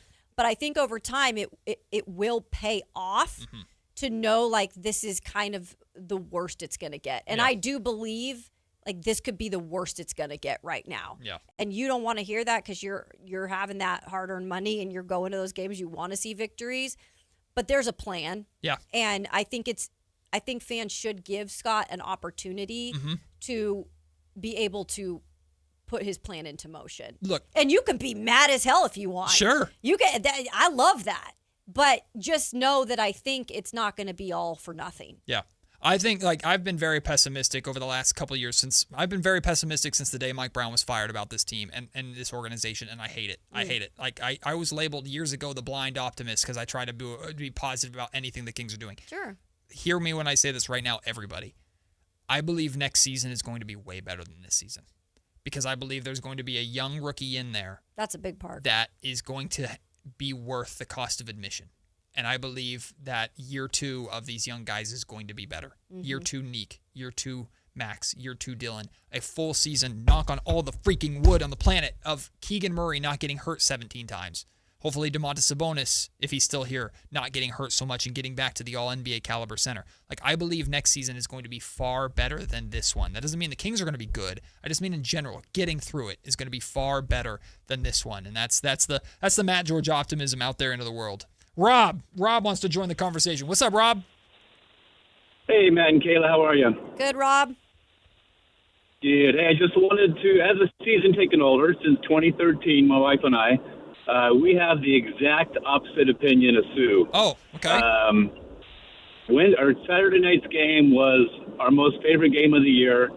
The number of times I was standing up out of my seat cheering for Neek and Dylan and Max and the young guys, it was awesome. Mm-hmm. I don't like that we've only won 12 games, but, it is what it is. I don't want to see Levine again. We like DeMar, and we like to see him on a limited basis. But, man, let the young guys have it. And throw in a top 3 pick next year, match him up with a healthy Domas and Keegan, and I think it could be a really fun year next year. Rob, sorry to put you on the spot really quick. You don't have to share if you don't want to, but are you planning on sticking around next year? Like, is next year, are you, like I just said, are you feeling like there's going to be more optimism towards next year with just at least a top 5 pick, hopefully, in the building? That's a great question, and it's a question that's been going around the season ticket holder group in our section. We are going to renew. Good. We're King lifers, good and bad, but and I'm kind of like you. We both tend to be blind optimists. But I think next year could be fun. Like I said, we add a top 3 pick. Maybe we get lucky and it's Peterson or Devonsa and throw in Keegan and Domas. And I think we could have a really fun year next year and build for the future. And like the last caller said, this current group of the vets, there's no future in that. There's zero future in that. Rob, thank you so much for the call. Kayla, I'm going to get sappy for a minute. Those calls, Sue, Rob, Dwayne, those calls are why I love being here so much. Because I relate with all of them. Those are my people. Those are the people I grew up with. I would be in the Golden One Center as a season ticket holder in the sections right next to them if I wasn't doing this job. Those people are why I love this place so much. And I love that those opinions are different. Sue's is different. Rob's is different. Complete opposite in that sense. But both are going to be there. They're going to show up. They're going to root for the team. And we're all ultimately wanting the same thing. So I like those calls, truth be told, are why I got into this profession and got into this job. Because those people are the ones I want this team to be good so bad for them. Because they deserve. I want this team to be so bad Oh, sorry. Whoa. I want this team to be so... Hey, now. Tell us how you really feel, Matt. Yes, I hate the Kings. Dang. I want them to be bad. I want Wow, you've been molded in the darkness. Listen, I want the Kings to be good so bad for Gary Gerald, our legendary radio voice. No kidding, The right? amount of fun that we heard him have during that Beam Team year calling games. There's so many people here in this city that I want the Kings to be good for, that it kills me when I have to be the pessimistic jerk that I've been since Mike Brown was fired. But we all want the same thing. I appreciate those calls so much. I also appreciate TC. You never know what TC is going to bring, but he knows he's our guy. What's up, TC? Hey, so I'm just really piggybacking on a peace of mind, right? So I know we were frustrated.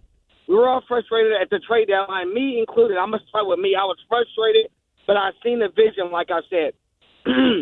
That top 3 pick, right? The band said, even Carter, he's looking like a guy. With this young generation moving forward, the vets won't be here.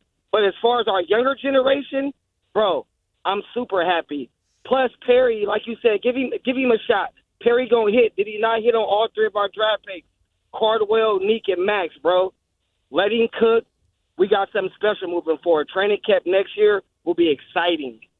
Love the optimism from TC there. I want those vibes back, and I feel like after the draft, look, draft lottery day is going to be terrifying for all of us. We're all going to be scared. Well, I don't know. I don't have the pessimism you guys have. So maybe I'm going to bring a little light. Well, I mean, when you did the Tankathon sim, you got I've only done number one 1. Tankathon sim, and it was number 1. So Kayla will keep us I don't safe. know if I want to keep doing it. How about you never do it again? Let's do it. That's what I'm kind of thinking. I don't know if I want to do it again. I'm going to be a wreck on draft lottery well, day. I'm here going to be a wreck. To help you through it. Kayla is going to be my emotional woman. support throughout that entire day. But regardless of where the Kings end up, once the pain or the celebrations end, inside the Golden One Center, I'm expecting a draft day party. And there's going to be fun. There's going to be renewed optimism. There's going to be renewed excitement in this city that's going to carry all the way into opening night of next season. So I'm excited about that part, to say the very least. So. Absolutely. Well, we saw some familiar faces in the Golden One Center, Kayla. Keon Ellis and Dennis Schroeder returned. They got outshined a little bit by the young guys, but they both had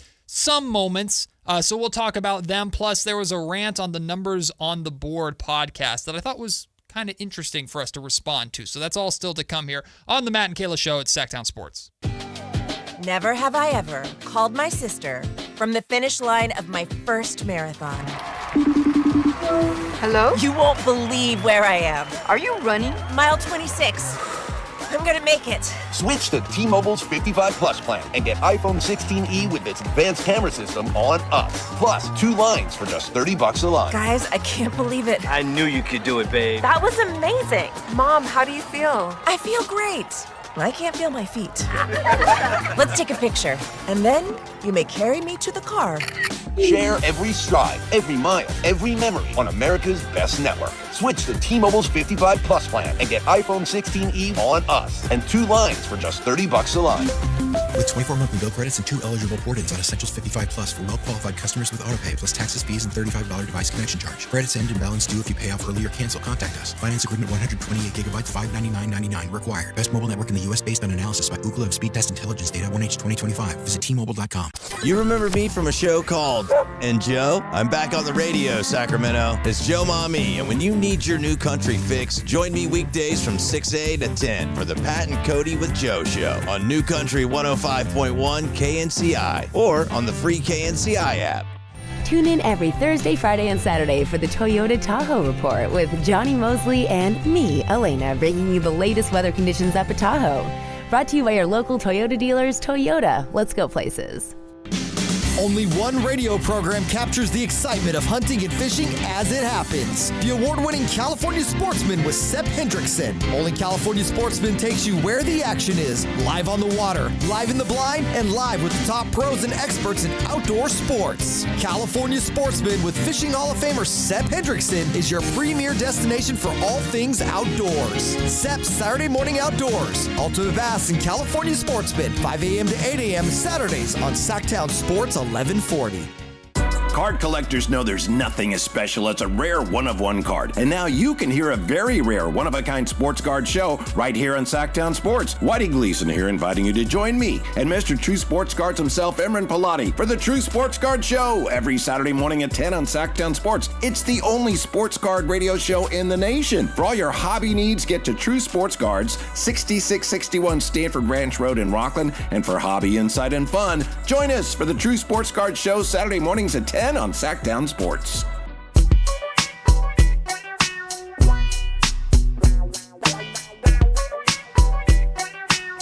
10 a.m. to 2 p.m., Matt and Kayla on Sactown Sports 1140. From the 209, let's send Kayla to represent the Kings at the draft lottery if she's only drawn a number one pick. I agree. Let's do it. Fresh face, new look, new luck. Good vibe. New luck. Good vibes all New here. looks, new luck. They're looking for someone since they sent Keon last time. Ooh, well, yikes. I mean, they can send me in like a player. That's fine. Yeah. Kayla, But, just you sit know. there on the podium. I look forward to Kayla's speech when she's holding the number one overall pick card that they give you. Got to get started on that. Yeah, start writing that down. Also, we haven't talked about this yet on the show today, and I got to bring it up really briefly because we have to pay it off because I'm a man of my word and I'm not hiding from it.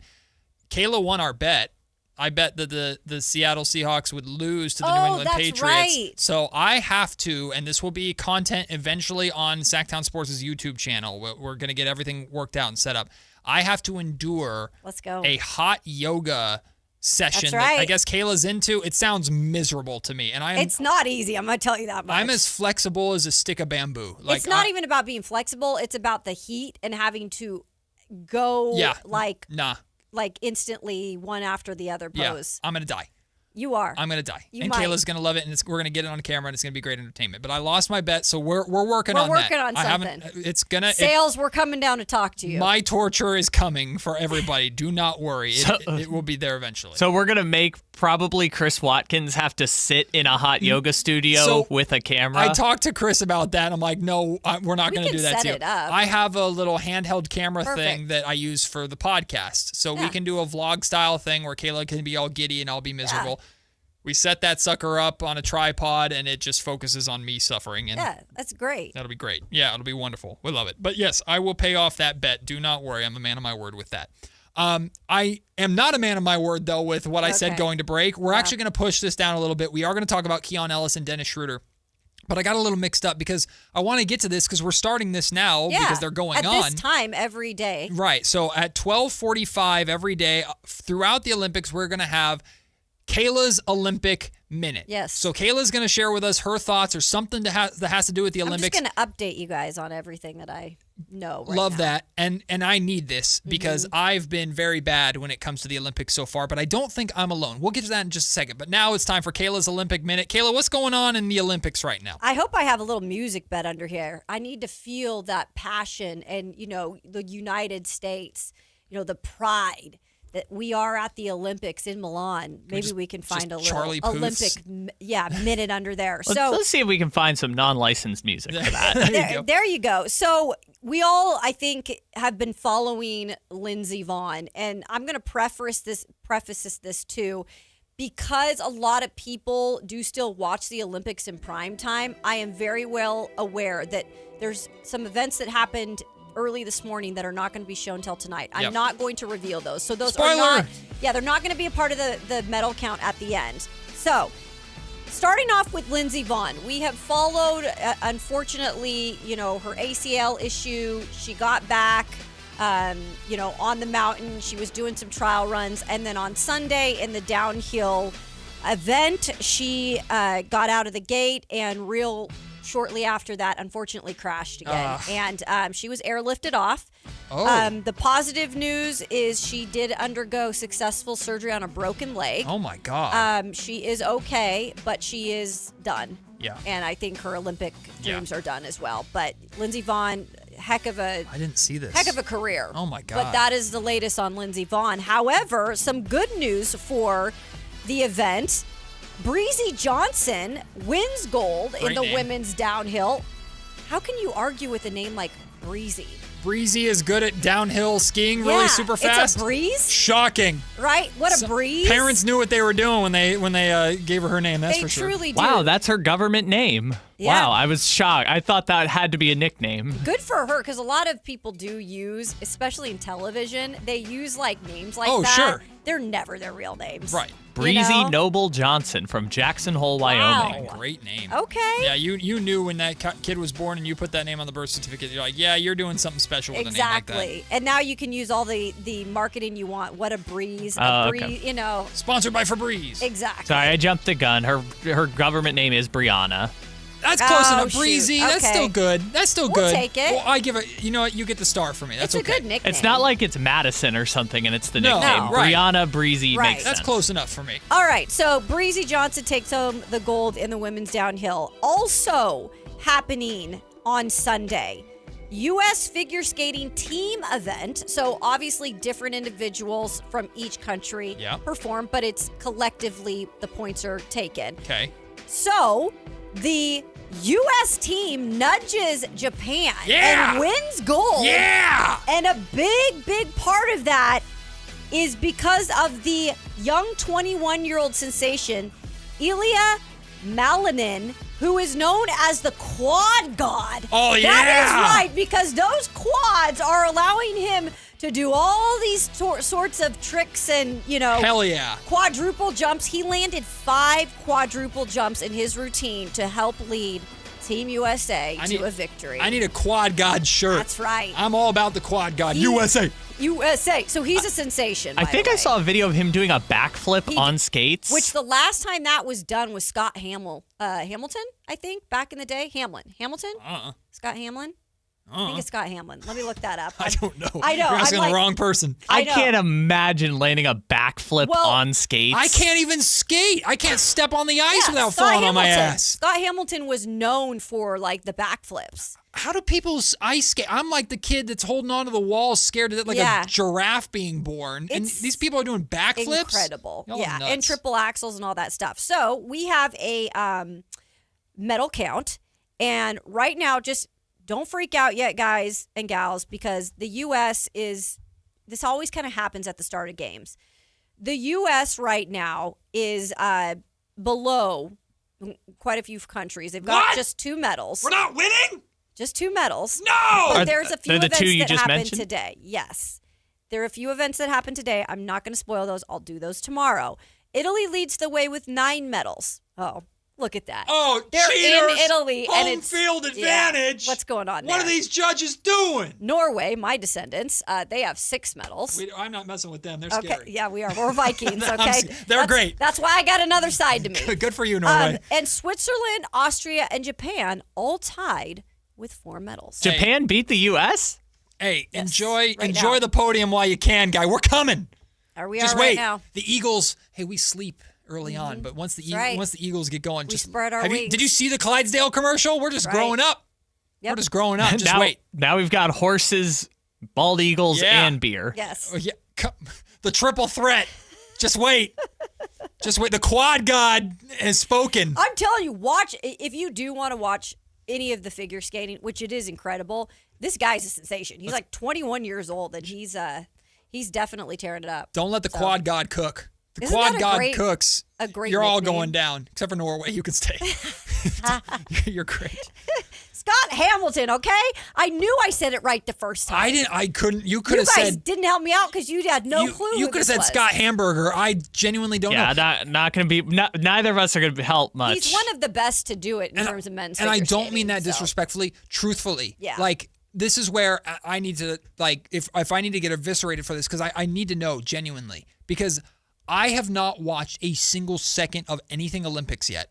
I haven't watched a ton of it. Didn't I haven't watch had the time. opening ceremony. Yeah. I've barely seen clips on social media. And I don't Well, that's know. what I'm here for. The Olympic Minute. I don't know if that's because the Super Bowl is going on, or I'm just not doing a good enough job paying attention. Because I'm at a Super Bowl party with my family, and they're like, "Oh, I've been watching it on my Peacock. It's been great."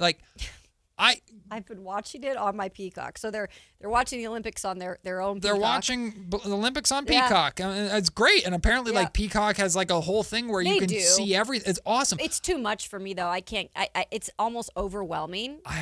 that way? Am I in the minority here? Matt, you're an idiot. The Olympics are on. Just make the time to watch it. Or are others out there like me going with the Super Bowl and the Kings and everything else going on? Like, I haven't seen a second of the Olympics. I'm curious to actually know the answer to that because I don't know. Well, you found time to watch 4 episodes of The Traitors this weekend. Listen. Well, see, that's also something I have to get done. Listen. That's appointment viewing. Priorities, okay? Yeah. Like, I know Olympics, like, good on you and your gold medals or whatever. Like, Norway's the traitor, okay?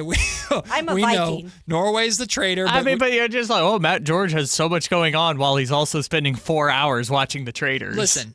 You did binge it. I did, okay? Because you needed to catch up to Kyle and I did. Because I need to be able to talk about it. Everyone's like, did you see what happened? I'm like, no, I haven't yet. So I'm trying to catch up.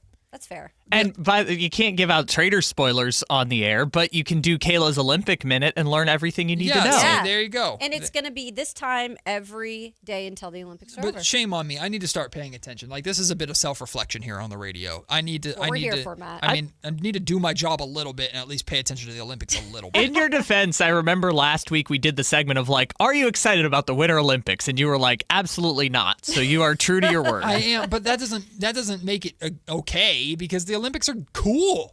They are. Like they're. I should be paying more attention. I can't wait till ice hockey, baby. Yeah, You go got USA. No, I refuse to watch the Olympics so I can watch the 12 and 42 Kings play every game. Where are my priorities at? Good job, Matt. Yeah, you could be watching Japan win all the snowboarding medals. No, USA must win. I'm not used to winning. I'm a Raiders, A's, and Kings fan. Listen. I don't win much more than you do. Listen, the struggle is real. Speaking of the Kings, we're going to talk more Kings basketball when we come back. We'll talk about the return of Keon Ellis and Dennis Schroeder. We'll do it for real this time, I promise.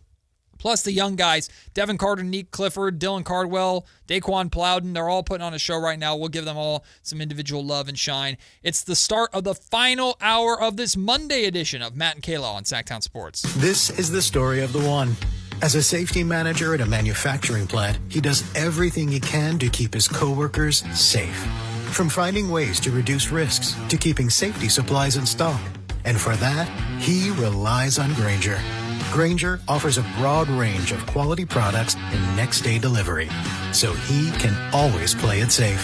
Call 1-800-GRAINGER, click Grainger.com, or just stop by. Grainger, for the ones who get it done.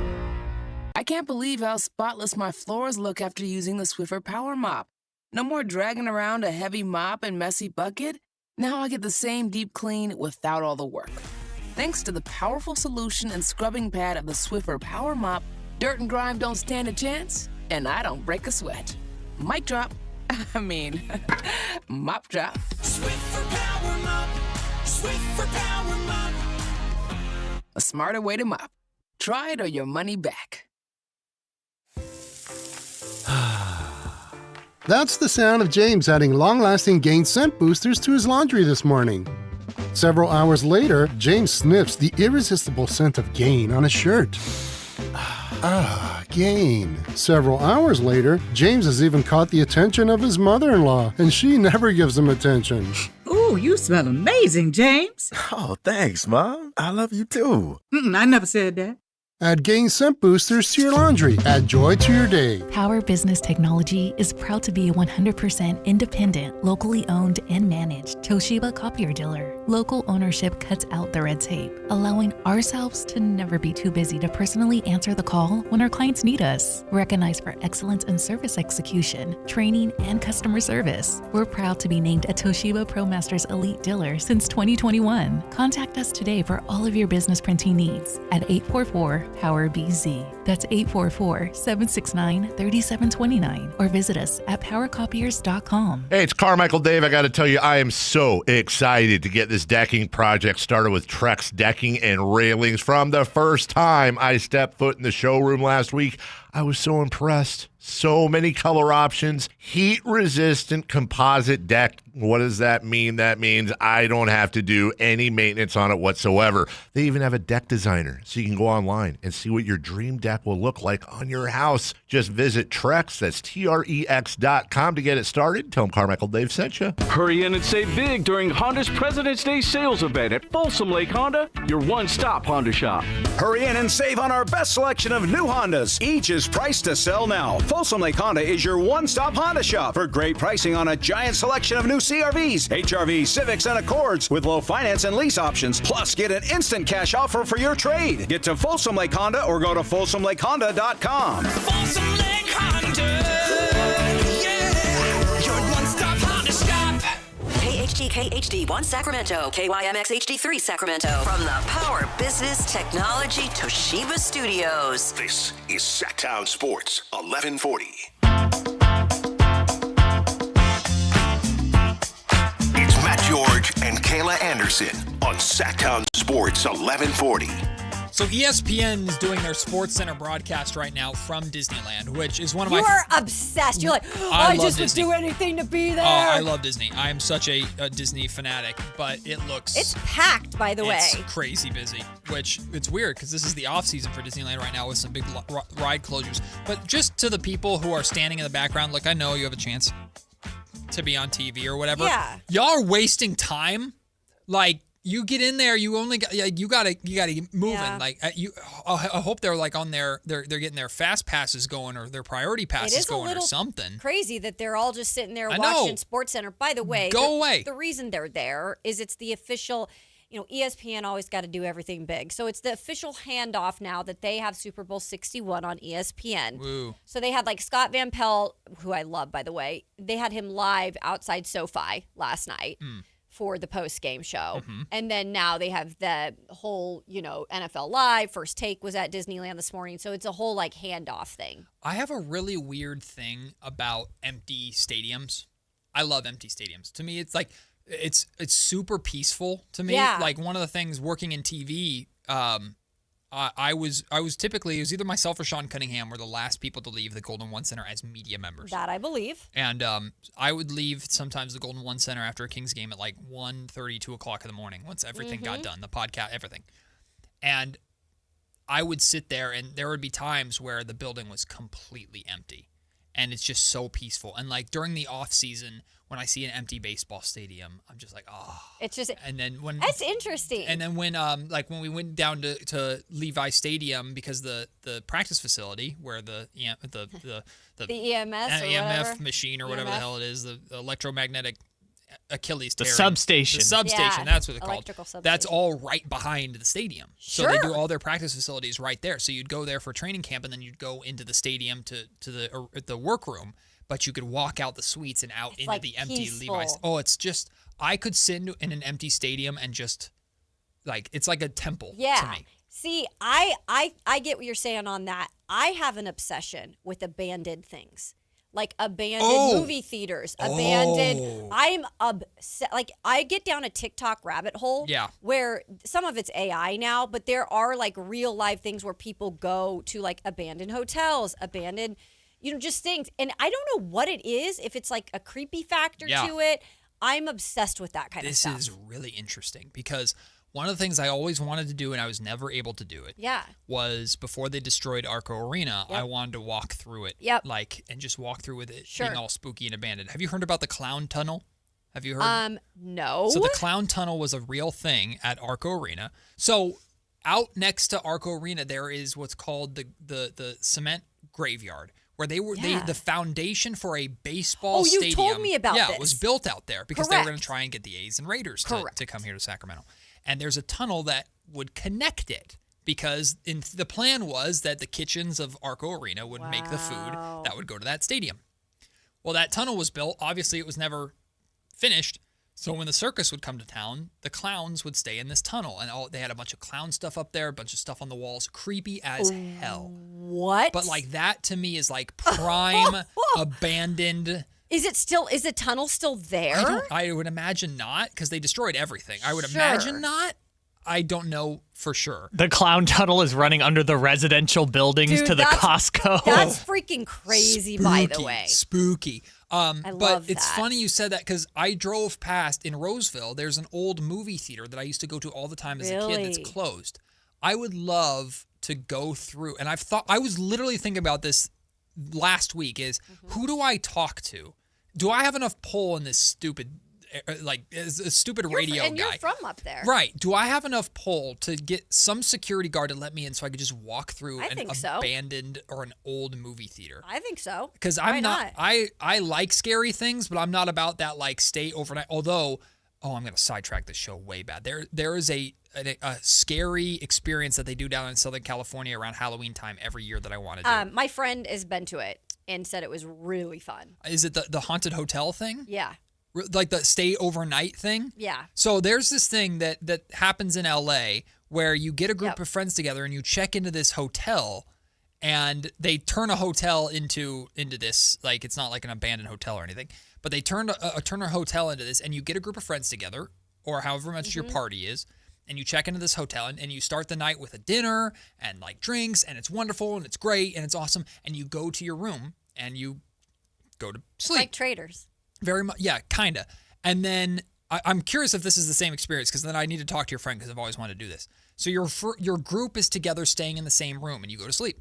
You get waken up by a phone call, if anybody actually goes to sleep, but you get waken up by your wake-up call at like 1 or 2 o'clock in the morning, and the experience begins. And essentially, there are a bunch, so there's a certain amount of people and certain amount of groups in this hotel at the same time. And each one has a different creature or something hunting them, but you don't know whose is whose. And 1, you have to figure out who it is, and 2, you have to figure out how to either kill it or escape, essentially. I think that's what she did. And it's a gigantic escape room meets you get hunted, and like, so you're hiding and you think this clown with a knife is hunting you, but the clown with the knife will corner you.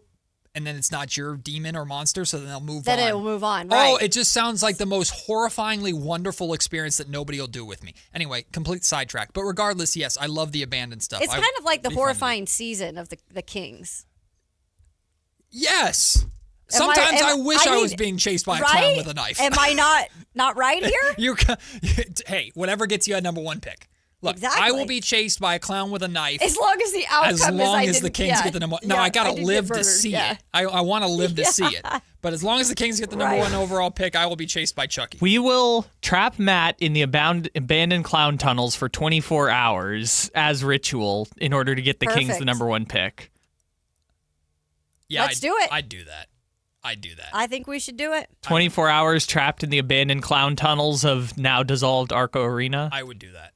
If it meant a number 1 pick, it would have to be content, and I'd be scared out of my bejeebs. At the end of our first year of the show, Matt's gonna have to like do all these things because we put him up for it. Like Dave's been go trying do to do hot it. yoga, go do this, go live with the clowns How in the about we abandoned make tunnel. it like a Mr. Beast challenge where it's like every day Matt survives in the tunnel, the Kings will go down a pick. So like they'll start at 14. Oh, what? 2 weeks?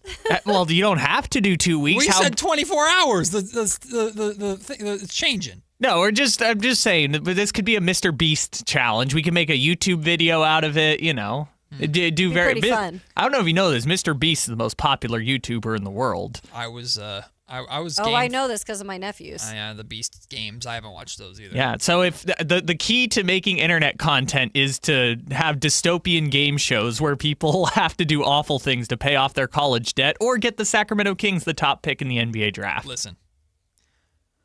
24 hours I was game for. 2 weeks now we're getting now we're getting a little crazy. No, it doesn't have to be 2 weeks. It's as long as you can last. Yeah, but if I only last like 6 days and the Kings have like the 9th pick and everyone's mad at me. That's the thing, Matt. I feel like you'd be like, I can't do. I have to stay till the end. Yeah, I'd have to do I'm it. not going to let I'd have down to my do it for fellow the people. Sacramento Kings fans. Oh, but I'd be miserable. See, wouldn't this cure tanking though?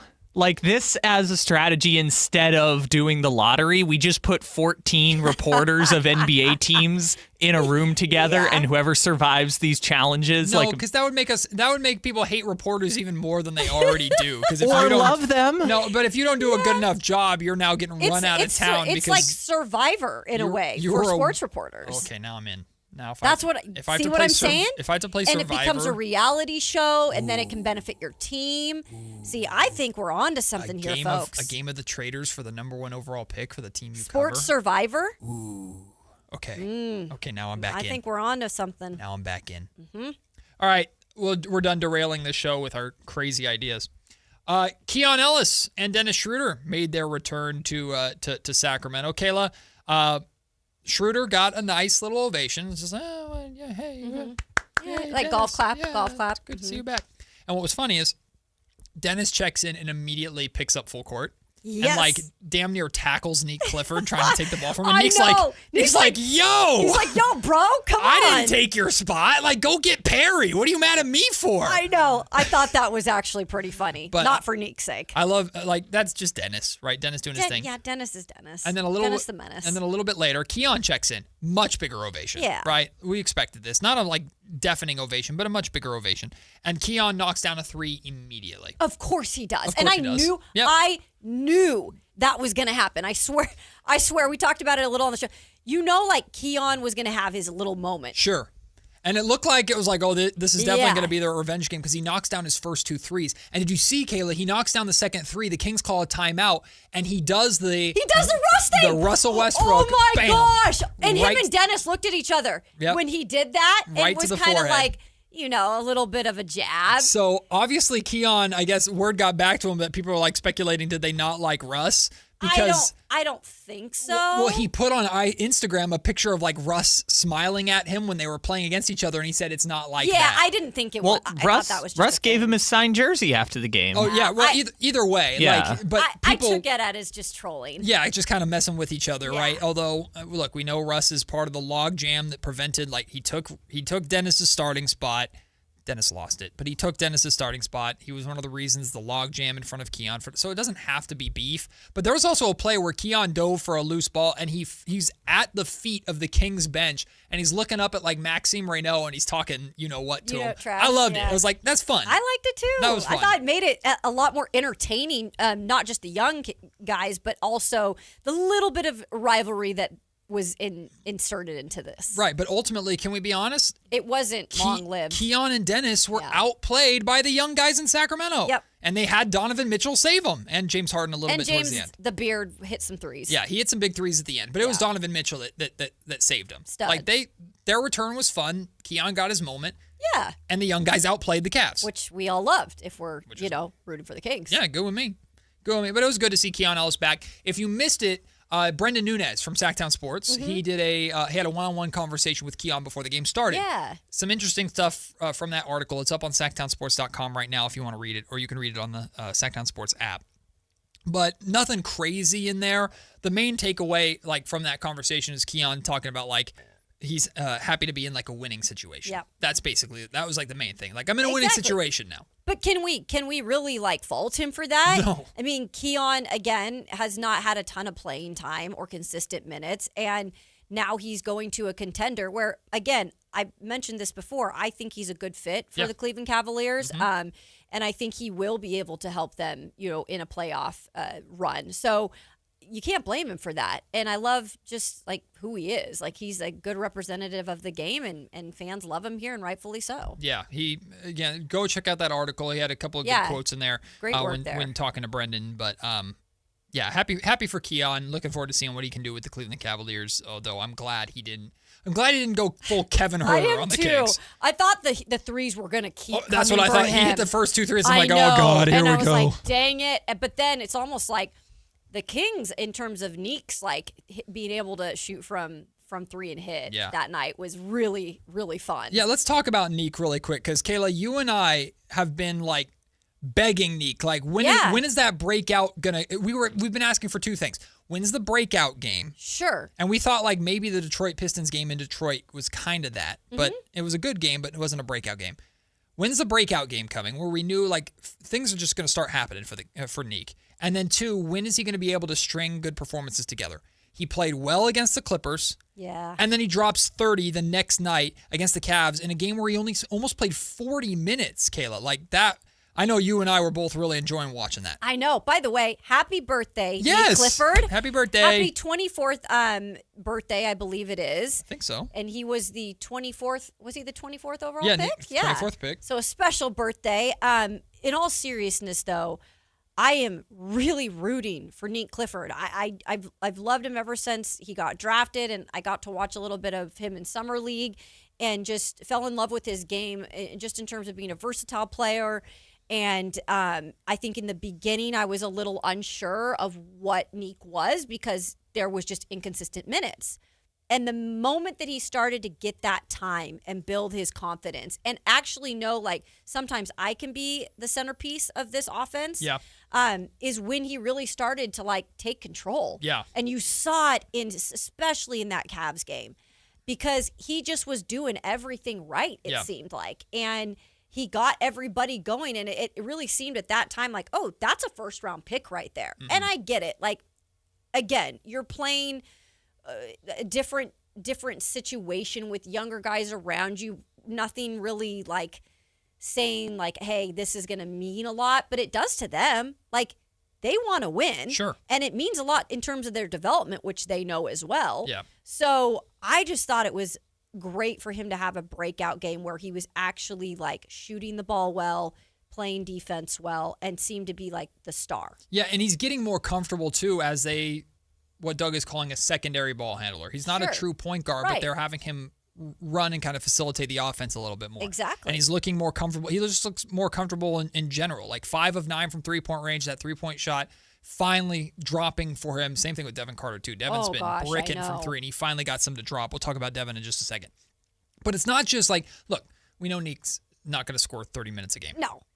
That's the Kings if the Kings can get 12 to 15 a game from him off the bench, like that's probably ceiling. That's probably like this is really really good. But what I liked about this game, Kayla, was it wasn't just that he was scoring; he was doing his other things. Right, 4 rebounds, 4 assists, 2 steals, 2 blocks. Like what Neek was labeled as coming into the league was like this Swiss Army knife. Right, yeah, like he's a guy that can do a lot of things really really well. Now you need to have a elite thing probably to keep you in the NBA, and we're still waiting to see what that is consistently. What right now would it be for you? And I know there's not a big sample size, but I'm just curious. I think it's his defense, and it's because I think he moves his feet really, really well defensively. He has the wingspan, and I think he has the nose to defend. He's not like a lockdown, shutdown defender, but like Keegan Murray made a huge jump as a defender between year 1 and year 2.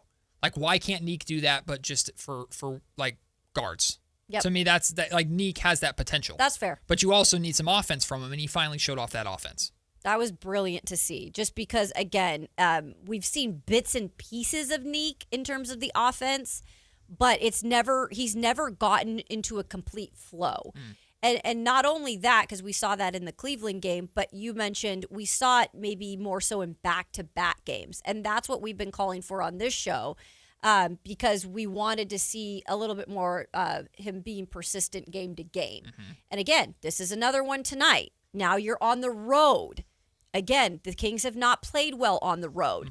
Let's see how, you can build off of this performance and carry it on the road. Like, these are the small building blocks we need to see from some of these guys. Right. And can you continue to string good games together? Again, I'm not expecting 30 points from Neek tonight. No, that's... Although if he does... I mean, then we're going to be even more happy. I'll be all about that. But it was funny, on this show, going back to a couple weeks ago, Kayla, we were talking about, like, Devin Carter's never going to get an opportunity ever, I guess. Because there were games where it's like, that's what I thought. Guys were hurt, and he still wasn't getting in. And now Devin Carter's getting an opportunity. He's played a decent chunk over these last 3 games. Kayla, he's playing really well. He's playing like a lottery pick that can impact the team. Not anybody that we're like, he's a savior, he's a starter, blah, blah, blah, blah, blah, blah. But he is playing like an NBA player and starting to at least I'm starting to see the question amongst Kings fans like, could there be a future of Devin Carter in Sacramento? Look, it's a question that can't be ignored. And I say that because everybody has their opinions maybe on Devin Carter up to this point. Like, well, he didn't play until now. And now it's like, obviously, they're just trying to see what they have. And yeah, rightfully so. They've got to try to see what they have, because he is a former first-round pick. Whether you like it or not, or you agree with it or not, I think it would be not great on the management to not put him out there, or at least try to test to see what they could have in him, if they do, before deciding what the future is for him. Right. And to his credit, who he sat on the bench majority of the season, I don't think he looked like he was pouting or whatever. Once he got on, it's like he picked up from maybe like not where he left off, because he hasn't played a lot as the Sacramento King. But the point that I'm trying to make is he didn't let sitting on the bench get to him. Sure. Because he has, for the most part, done what he has been asked to do out there when he's been given the minutes. But this was a breakout game for him this season for sure. Yeah, Devin is the attitude-wise the epitome of at least how he's approached these games of what I want from the Kings rookies, which is I have an opportunity. I'm going to be fearless. I'm going to try some things. I don't know how he is as a teammate, Matt, because again, I just got here and I've heard some rumblings from people that maybe he's not. I've heard the same things. But I don't know that. I'm not going to say that because I don't know Devin personally. I've not covered him personally. Right. But from what I've seen on the court, like he has that win mentality, at least when he is doing things, and he plays really hard. Yeah, he played 27 minutes off the bench, scored 18 points, which is a career high, 6 of 13 from the field, 2 of 5 from three-point range, thankfully. He was 0 of 13 from 3 until he finally knocked down some 3. You're like, oh, thank you. I know. Good. I'm sure there's a sigh of relief on his in his mind, too. But also 4 rebounds, 4 assists, a steal, a block. Like he was impactful in multiple ways, which is what the Kings kind of hoped they had in him when they drafted him, is this kind of Tasmanian devil guard that they could release. And now, while I wouldn't call Devin Carter a true point guard, that's kind of the position that he's been playing off of the bench. Yeah. Sometimes he's handling the ball. A lot of times he's not because Neek is or somebody else is out there with him, Russ, somebody else handling the basketball. I don't know. Like, I was trying to answer this question, and I couldn't come up with a realistic answer of what can Devin do, or what does Devin have to do consistently, realistically for the rest of the season to change minds in the organization that maybe he can be part of what they're doing going forward? Because I don't think he's really ever going to be looked at as a true point guard option there. And the 2 guard spot is already competitive enough. We don't know if Malik Monk's still going to be here. DeMar DeRozan probably still here. Zach LaVine probably still here. Oh, not to mention if Darren Peterson walks through that door. Like, so what is it? Like, Devin's been consistently pretty solid over these last 3 games. Does he have to just all of a sudden break out like a superstar out of nowhere? And is that even realistic for him to get consideration as part of the future for the Kings? Or the Kings just hoping he plays well so they can ship him off this summer? Well, that was my question. Like, what, again, these are questions further along the line we'll be able to ask a guy like Scott Perry. But, right now, he's getting the time to at least get him out there, and whether that's to evaluate if he could be a fit here, or like you said, it's not hurting him right now. It's not hurting the Kings because there are situations where people are probably looking at him or looking at him as a former first round and say, oh, he's actually doing some stuff here. So I don't think they can lose in this situation as long as he's playing. And when some of these guys come back from the health issues, which I don't know if that will ever be fully this year. My pinky hurts. My pinky hurts. My toe hurts. That's the only thing I could see him going back to the bench for. But I don't think it's hurting the Kings to at least get him out there, whether that's because you want to keep him because you actually like what he does, or you get his value up to do something with him.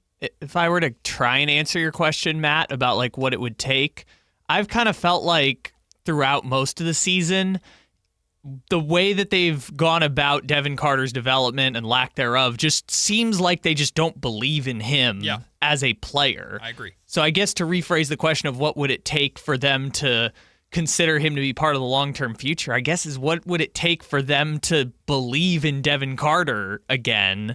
And I feel like that's going to be more off the court stuff than maybe on the court stuff. I mean, the on the court stuff could help, but if Daquan Plowden is starting over you in the lineup, like what are we doing at that point? And I get they play slightly different positions and all that stuff, but like I just don't really see a path forward based on their previous decision-making around Devin Carter, because all he's needed is playing time. So you're saying he's pretty much playing because they want to just get him out there and see what you have, or show somebody else maybe. Because if they kind of know what they have in terms of not fitting the 6 pillars, in terms of some of the off whatever. Again, this is hard for me to talk about because I have not heard this stuff. Like, maybe we need to sit down like after the show and like at one point like say this is, because I don't know any of this stuff. I also don't really either, but all of their decision making would indicate that for whatever their reasons are, they just don't believe in Devin Carter. And it can't just be that he can't shoot 3-pointers, right? That can't be the only reason why they don't believe in him. Regardless, he's not Scott Perry's guy. Like, And Daquan Plowden, even though I don't think Daquan Plowden has a massive part of Scott Perry's future, Scott was responsible for him being at least on the G League roster or as available. It's fair. And he inherited, Devin is one of the guys he inherited. Now, I, like everybody else, believes, hey, you've got this former lottery pick here. You can't just ignore him. Mm-hmm. And I do believe that the Kings, they picked up his option for next year at $5.1 million next year already. So he's under contract for next year. So they might try and use him as a sweetener or to a little extra money on top to make a trade work, although I don't know how many teams right now are lining up to trade for Devin Carter, but maybe he can change some of that reputation around the league. Which, guys, by the way, this is crazy. Did you know that on Saturday night, with all the guys that were out, all the guys that were hurt, Devin Carter was the second highest paid King available? It was DeMar DeRozan. That's wild. And then Devin Carter. Because Russell Westbrook makes $4 million or something like that. Right. Devin Carter's 4.9. That is why, because he was a former first rounder. Right. Everybody else available what an interesting made stat. Less money than Devin Carter. Isn't that crazy? I hadn't even thought about that. Precious, that's a minimum. Yep. Yeah. Maxime, rookie deal. Dylan, rookie deal. Yep. And Devin's got a better rookie deal than any of the other rookies because Devin was the lottery pick. The one last note on that, too, is so before next season starts, or I guess it's technically Halloween of next year, they have to pick up or decline his fourth-year option, which is about $7.3 million. They will, in all likelihood, decline that option, which when they do that, then he just becomes a trade chip because it's the same thing as the Jake LaRavia situation where a team can't sign him for more than X number of dollars. So I think to your point, building up his value is to convince someone to trade for him before that October 31st team option deadline. Because once they decline it, he's essentially an expiring contract. Yeah, I think the Kings are going to try hard to Right now it's going well. Well, it is. I think the Kings are going to try very hard to try and trade him this summer. Sure. But get in line. I think there's a bunch of guys on this roster that they're going to try really hard to trade this summer. Also, we didn't get to talk about them too much, but really quick shout out to both Dylan Cardwell, second straight double-double. He's been playing really well. Did you see the video of him blaming me going to Disneyland and then coming back for? Did you see that video? No. We'll play the audio for you when we come back. Okay, because I saw him doing football stances coming off the plane, which I thought was incredible. I love Dylan to death, and I've been able to create a little bit of a kind of a bantery relationship with Dylan. But we haven't even had him on the show. What are we doing here? We got to get him on the show. Trust me.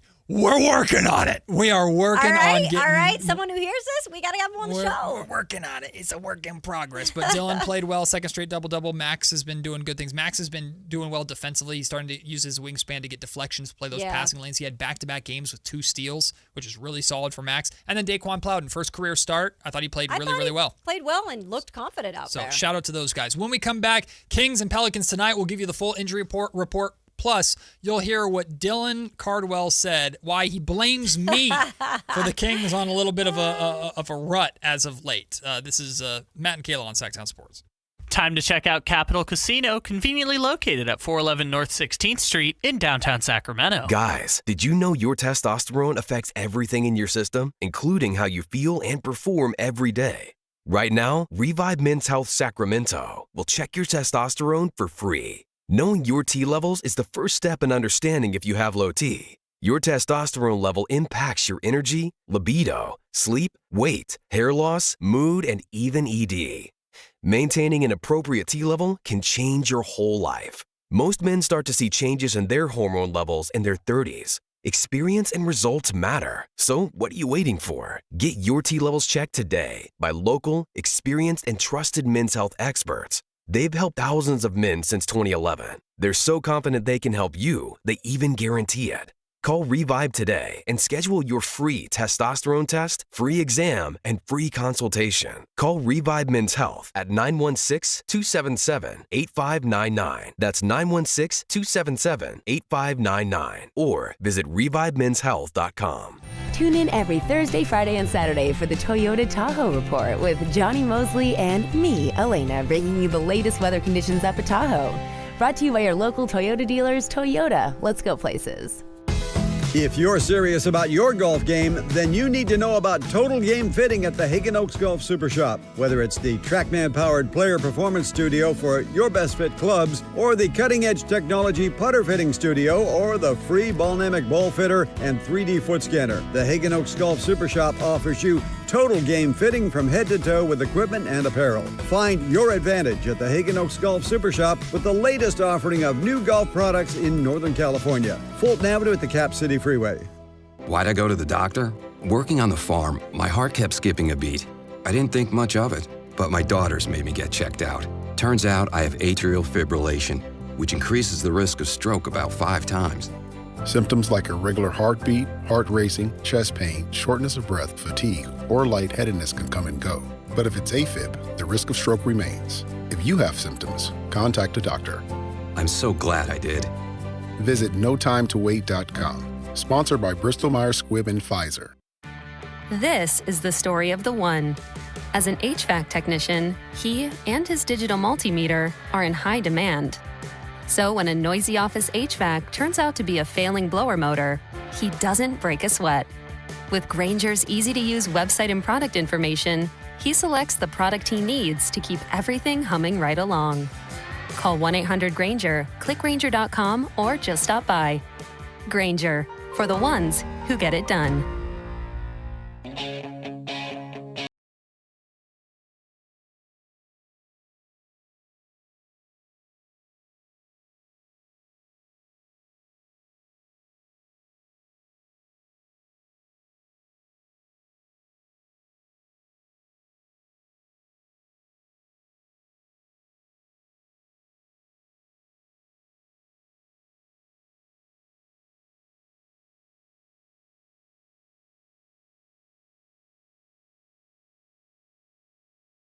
Time speaking to him after he had gotten his full NBA contract. Wanted to talk to him about that. Congratulate him.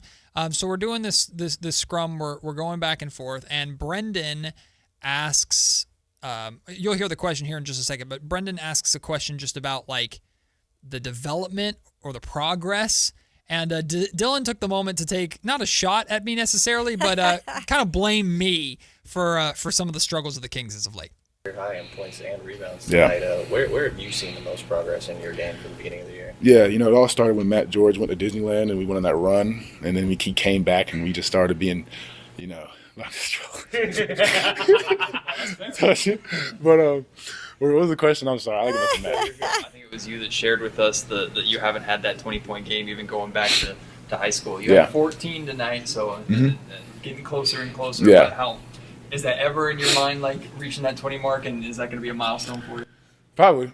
I don't know. I mean, if I get 20, I'd go to Disneyland with you. So. That is awesome. I love it when players play along with things. Yeah. It's probably one of my favorite things when you're in the locker room, and sometimes you can just have fun. Yeah. And you can see their personalities. Mm-hmm. I loved the fact that he kept track of, hey, we were winning when Matt, because I remember that. I didn't know you yet. Yep. And you came back from the podcast and you were like, yeah, well, I guess I need to go back on vacation. Yeah, so I went to Disneyland in November, and they beat the Timberwolves in overtime and then won the next game. And it's all of a sudden they're winning games. Like, okay, what's going on here? And then I come back, and I'm pretty sure they played the Suns, and they were outscored by it was so bad. They were blown out in the first quarter. Yes, and it wasn't even a game. I'm like, I got to get out of here.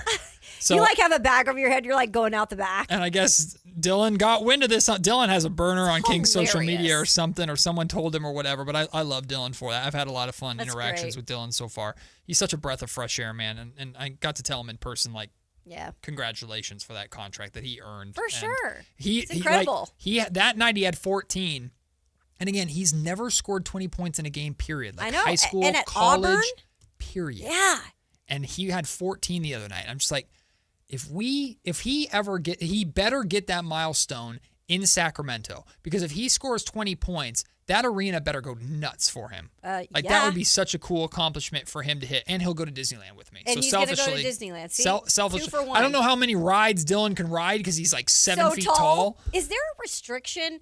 I know there's a height restriction in terms of how some of them tall you need to be, but is there you can be too tall? Yes, yeah. I think Wow. I'm pretty sure there's a height restriction on Thunder Mountain Railroad because there's a part that dips under like a tunnel, and if you're too tall, your head is gone. Yeah, Wimbledon Wembanyama is not riding those rides. No, plus like Wemby should never ride like the Matterhorn either because it dislocates if you're tall, it just dislocates your spine.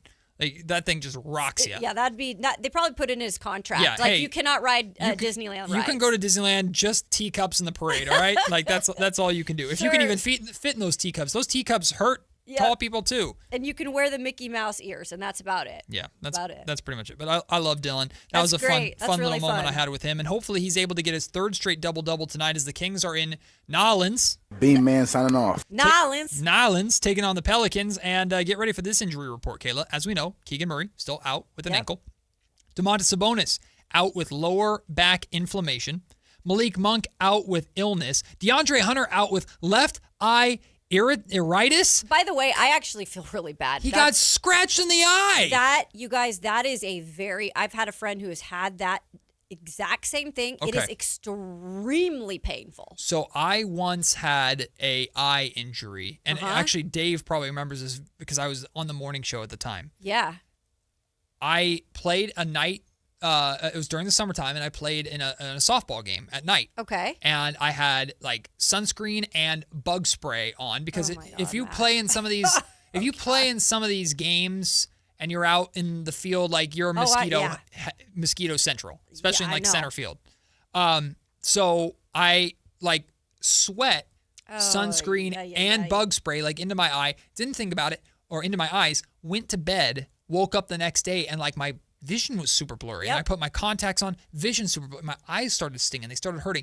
It got progressively worse and worse and worse to where I had to go to the ER and literally get my eye. There's a picture. I'll show you, Kayla. There's a picture of me with like tubes in my eyes where they had to flush my eyes out. Yeah, because all that chemical they got in your eye. Seriously, one of the most painful experiences ever. It just feels like you just have needles or hot stuff just poking your eye. It sucks. No, thank you. It sucks. So I saw him get scratched in the eye, and his eye is bleeding. And I'm like, oh my God, DeAndre, come on. It's bad luck, right? For a guy who just got here, and again, I still think he has an opportunity to be a part of this team. Yeah. But it's been foul luck from the start, I feel like, with poor DeAndre Because now Hunter. Keegan's going to come back, and he's going to be out. That's the problem. Exactly. If Keegan comes back and he's out. Now we got an update yesterday about DeAndre Hunter. Right. He's reevaluated in 10 days. So it doesn't sound like it's going to be super extreme. That's right around the time, in theory, maybe a little bit earlier than when Keegan's going to get reevaluated, but right around the same time. So there is still hopefully a good chance that the two of them will play together. But I swear, if we have the Domantas Sabonis and Keegan thing, but with DeAndre and Keegan the rest of the season, I'm going to be really sad. I want to see them play together. It's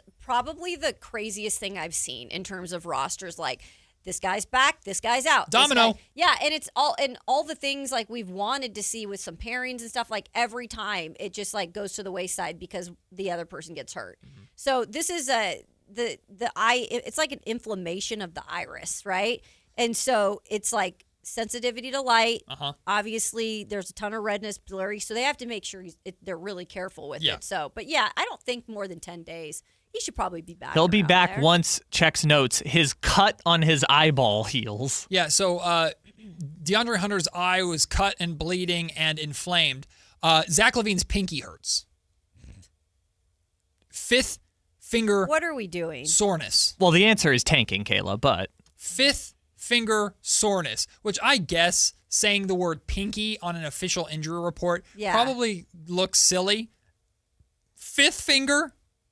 Hey, look, Zach. Hey, man. I thought, what's her name? The Ariana, or no, what's the musician? Ariana Grande. Ariana Grande. She supposedly has like a sixth finger or something. Huh? Yeah. There's like some video where it's like they think she has like a sixth finger or something or extra. So that just reminded me of that just sounds like bad AI. Okay. I did not know Very this. random thought, but you brought up the finger thing. Now I have something to look up during the break. I think that was a Photoshop thing, but oh, yes. was it? Okay. Thanks, like I don't Kyle. think she actually has six fingers. You never know. Some of these artists. Ariana Grande's a mutant. Like, yeah, I just Googled the thing. It was a Photoshop issue, but she does not have six fingers. Okay, Can thanks, confirm. Kyle. I was trying to, do a thing, do a bit. Get fact checked. Anyway, Zach LaVine's pinky hurts. So hey man, collect your paycheck and sit down with a sore peak. Again, I'm making fun of Zach a little bit here. Like, we know what's going on. We know what's going down. It's not necessarily Zach's fault. Zach was the loudest, most active cheerleader on the bench when the Kings young guys were playing hard versus Cleveland. And I want to make sure he gets that love because he's not just sitting there brooding. And there's been comments about what is Zach LaVine's attitude and does he even want to be here and fighting with a fan that was sitting courtside or whatever. Like, I've had every interaction that I've had with Zach has always been positive. Yeah. And it's not a ton, but it's always been positive. He's been fine. Scott Perry complimented his professionalism at the press conference. Like, yeah, he's no doubt a professional. Especially. And then, like, we've seen him excited and involved with the teaching of the young guys. So I want to give him the credit. And then I'll make fun of his pinky soreness because that's just a hilarious injury. I mean, tonight's the Tank Bowl, which according to TikTok, I mean, this is the night. But that's the thing. Like, the Kings have a reason to. The Pelicans don't. The Pelicans, their draft pick goes to Atlanta unless they are like, we are trying to help Atlanta. Unless Joe Dumars is a secret double agent who has infiltrated New Orleans to work with Atlanta. There's no reason for the Pelicans to lose this game. The Sacramento Kings want to lose this game. Yeah. So I hope the young guys get more playing time. I guess the young guys lose, or I hope the young guys not lose because Russ and DeMar take 5 of the last 6 freaking shots again. They haven't won a road game since like December. Yes. The Kings. Yes, and they're in danger of going like a full calendar month without winning, period. If they lose tonight, it's a new Sac era record, 13 straight Yeah, I'm losses. not really about those records. No, but you know, anything for draft picks. Yes, TR, I had a blonde moment. This is natural, by the way, so I do take full credit for blonde moments. I'm all for the 6-finger Ariana Grande. I'm telling you, it looked real. I'm all about it. It looked real, and then Kyle had to shut down my dreams of her being a mutant. We could have. Ariana Grande could have been interesting. Guess not. Ariana Grande Super Bowl halftime show? No. I'm surprised she's never been like in any. Why not? It makes me very uncomfortable. Really? Because she dresses up in like cat ear stuff. She dresses up like a 16-year-old, and then she doesn't really do that anymore. Well, my gosh, uncomfortable. You're like just no. You're like no. She has songs that that make me uncomfortable. Wow. And everything's about me. Oh, the 6ix9ine one? Yeah. Have you heard the lyrics of that song? Called 34 plus 35, I mean, it's Kayla. kind of like it's kind of what's the word? Like awkward, uncomfortable, scary, weird. You groove to it. No. There's no groove. Wow, not sex positive Matt George. Yeah, listen. There are lyrics in that like it's a math joke about. Oh my goodness! Listen. Well, I can't do math anyway, so well, I don't even that's care. why you just called it the 6ix9ine song instead of 34 plus 35. You went right to it, and I appreciate you didn't waste it. You just went right to it. Ariana and her 6 fingers were going for subtlety. She dresses like she wears cat ears and dresses like a 16-year-old and does songs like that. Yeah, she did that in 2018. She doesn't really do that anymore. I don't care. I don't want. It freak me out, man. Hell no. That was a great reaction. I was not expecting that from Matt. All right, well, we learned Matt George, not a sex-positive show, apparently. No, I'm not comfortable by that at all from Ariana Grande. Just wait till the Sabrina Carpenter halftime show. Are you going to come back to Ariana Grande? Sabrina Carpenter, like, I know she does her thing too. Not a fan.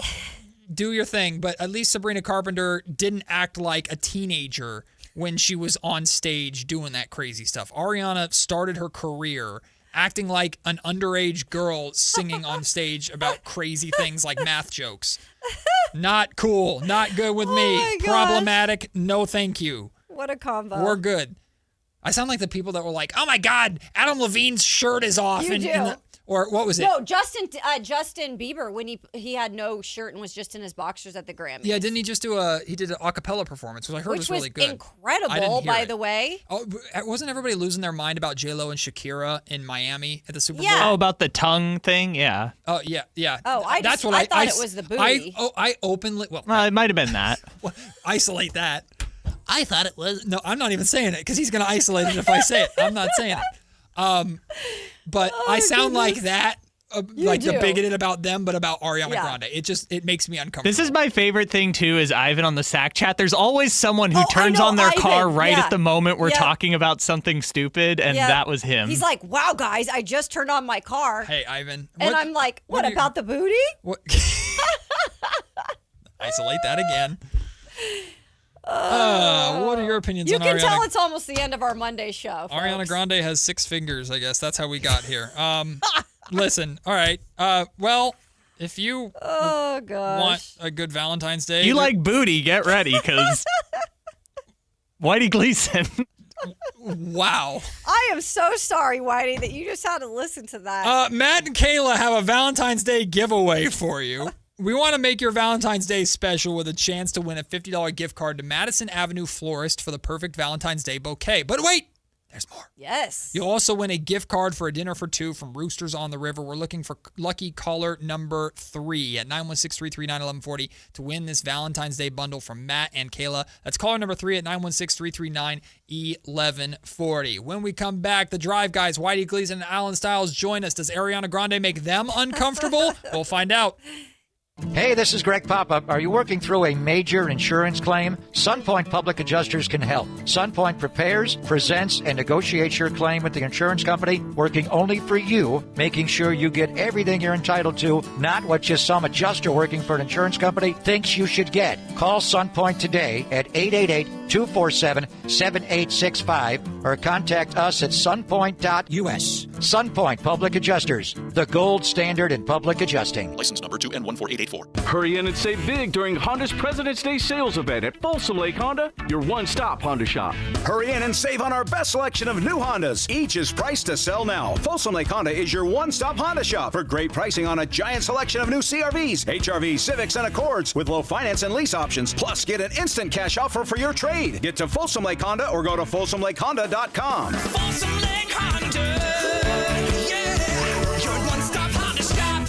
This is Carla Hall for Eggland's Best. Eggs are a staple in our diets, and there's only one egg with more delicious farm-fresh taste plus superior nutrition. Eggland's Best. With more vitamins, including 6 times more vitamin D and 10 times more vitamin E, plus 25% less saturated fat than ordinary eggs. Available in so many delicious varieties. We've got classic, cage-free, organic, free-range, and pasture-raised. Eggland's Best. Better taste, better nutrition, better eggs.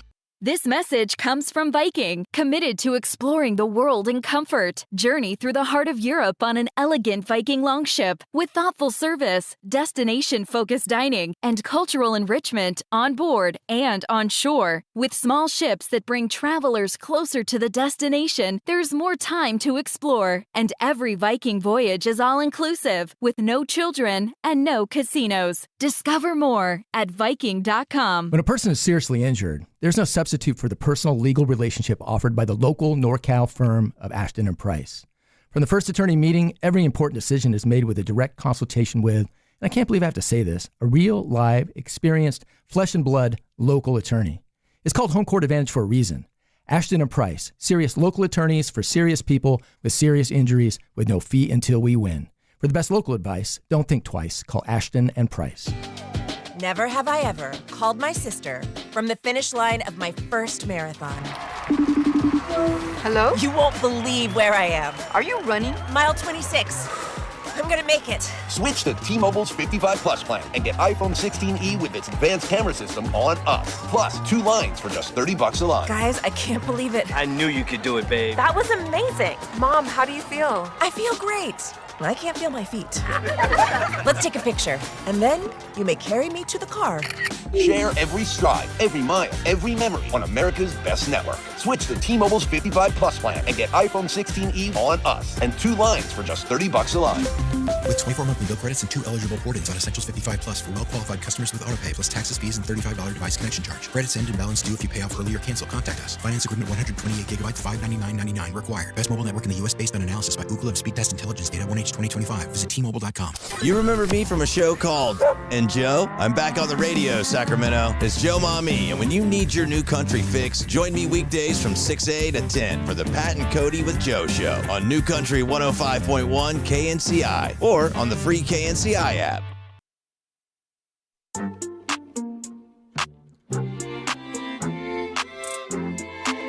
It's Matt George and Kayla Anderson on Sactown Sports 1140. Matt, it's your favorite song. What does it equal? 69. See, the beat is good when there's not very grotesque, aggressive lyrics. This This beat is bumping. It's a great beat. This is a great. Once you add the words in, though, I'm uncomfortable. Can you stay up all night? No, I cannot. All night. 34:35. Is this Disney kid songs? No, but that's the problem. She's portrayed herself as Disney kid while singing about this. Well, in fairness, she was on a Nickelodeon show, not Disney. Yes, and that's never been problematic for artists afterwards. Alan has no idea because Whitey, you were back there. You heard the conversation. Alan heard right? a little bit. And I think he. Oh, he did? I think he didn't. recused himself. Oh, No, I okay. didn't. Oh, I did not He hear. went into his shell. How many fingers do you think Ariana Grande has? What is going on? That's the last segment of the show. That's what's going on. There was an AI photo. I thought she was a mutant at some point because I thought she really had 6 fingers. But You got caught up in the AI. We were You got talking duped. this is about just old-fashioned something Photoshop. completely random, and then Kayla was like, Ariana Grande has 6 fingers. I'm like, okay, there goes the show. Well, then I said Ariana Grande Super Bowl halftime show, and Matt was like, no, she's disgusing, and her lyrics make I did me not uncomfortable. say she's disgusting. I Oh. said it makes me uncomfortable. Huh. How you doing, Alan? Yeah, I'm trying. I don't know How you doing, Alan? where to go. Can't find that. No. I'm looking for a spot to jump in, and I ain't seeing it. I'm not seeing it. It's like double dutch. I'm not seeing it. On the spot, who's your guys' choice for Super Bowl halftime next year in LA? I know. I'm curious. Bad Bunny 2. Yeah. Return of the Bun. Yeah. The worst bunny. Batter bunny. Batter bunny. Yeah. Bun. I don't know. I mean, it's been interesting. I will say this. At some point, they're probably going to need to do country. I don't know when that is, but they got to be real careful with that. 'cause I know. I don't want to hear some la la la and I like no, some but country now, it's all kind of hybrid, Sure. right? LA. One of the, I don't know, not to the problematic, unproblematic. It's tough, but I do feel like they're probably due for something closer to that realm. I'm not saying that's what I particularly want, but I feel like it's coming soon. 20 years ago at the Super Bowl, for the Super Bowl in LA next year, they would have done like the Beach Boys or something, right? Yeah. That's what they would have done. And it's LA. Now they're just looking at who is the most spectacular international artist. Right. Let's get that. Yeah, whoever is the biggest artist. I mean, would Taylor ever do it? I asked that. That's the one. I know. I mean, we said Bieber. I think Bieber would be spectacular. Bieber would be dope. He'd be so good. And he could Bieber, have that's a good appearances. shout. We thought about BTS because BTS in theory is reforming. Yeah. And because there you go. They might be reforming, and they could. That always reminds me of like irritable bowel system or irritable bowel syndrome. Irritable bowel syndrome? Yeah. Irritable bowel system. Like BTS, like it just sounds Yeah. like a bad like stomach like. Is that what the issue. power station gave them in San Francisco? Yeah, I don't know. You go. That's a tough act to follow. Isn't it? Yesterday, that's a tough one. Did to you guys follow. like it? I did. I thought it was spectacular. It was visually so appealing. Do we think the Bushes were volunteers or were they paid? Well, the Bushes had to show up because Trump didn't. Jesus. I just got that.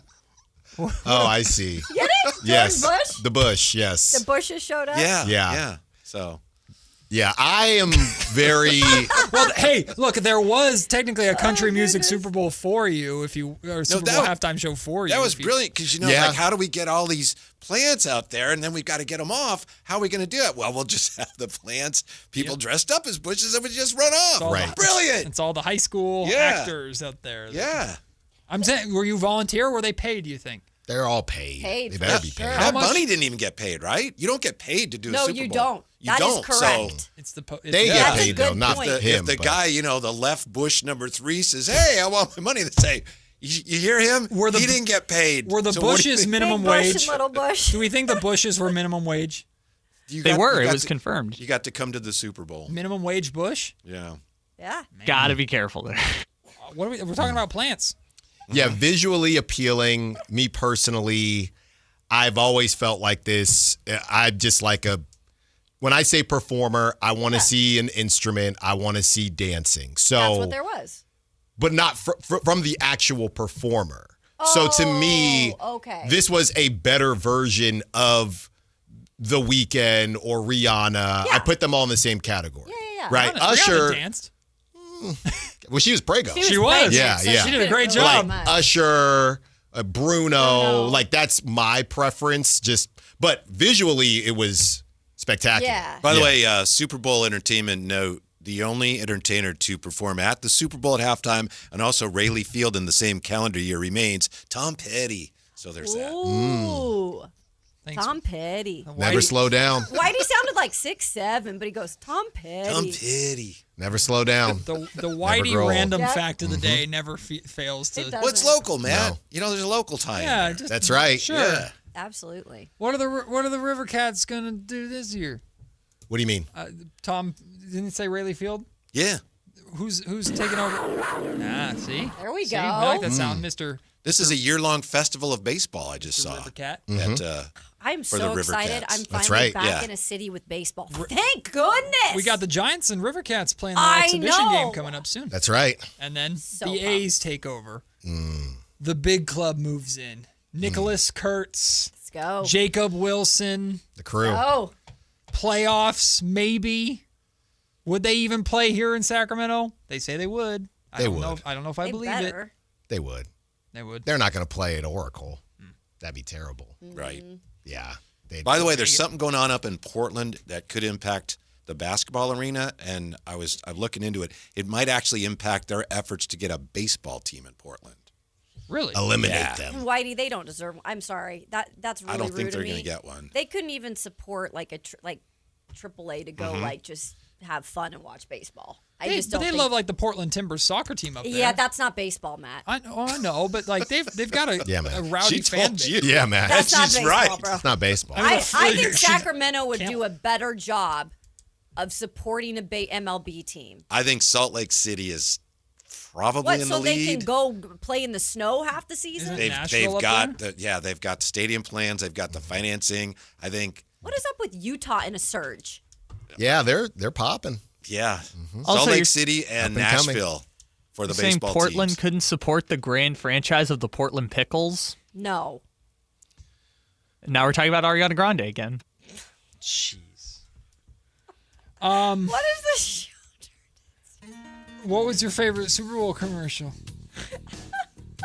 Was there one? I forgot all of I them. hate to be Mr. but I thought they were terrible. They I were did too, terrible. Whitey. I don't I don't want to say, remember but you one of asked them. me. Yeah, They're I was all like, terrible. oh man. I remember the Clydesdale with the eagle. And that's the only thing I think I remember. And the Duncan The one. Duncan one was good. I guess that one. Yeah, I don't remember. See? Yeah. I never really get to watch them. Or I don't Why? take time to watch Oh, them. okay. Are you a Super Bowl party person or like both of you? Do you like parties or just a small group of people so you can actually focus on the game? Small group. Yeah, well, we had my little sister and her husband came over yesterday, so it was just That's all you need. small crew. Nice. Did a lot of cooking. Nice. Awesome. Yum. Well, we I'm will hungry. hear all about what Alan cooked and more. Super Bowl, Kings, Pelicans tonight. We'll see how Alan's prediction that the Super Bowl would not be well watched. We'll see how that turned out. Exactly what I said. What do we got guest wise too? We have a shortened show today, that's right. truncated. That's so right. Short yeah, show. just the two of us. Oh man, I today. hate for you guys to work too hard. They're coming up next. It's the Drive guys, Whitey Gleason and Alan Stiles. Kayla and I will actually be back for a full show because that's what we do. Coming up tomorrow on Sactown Sports. Love you guys. See you. Peace. This is the story of the one. As a safety manager at a manufacturing plant, he does everything he can to keep his coworkers safe.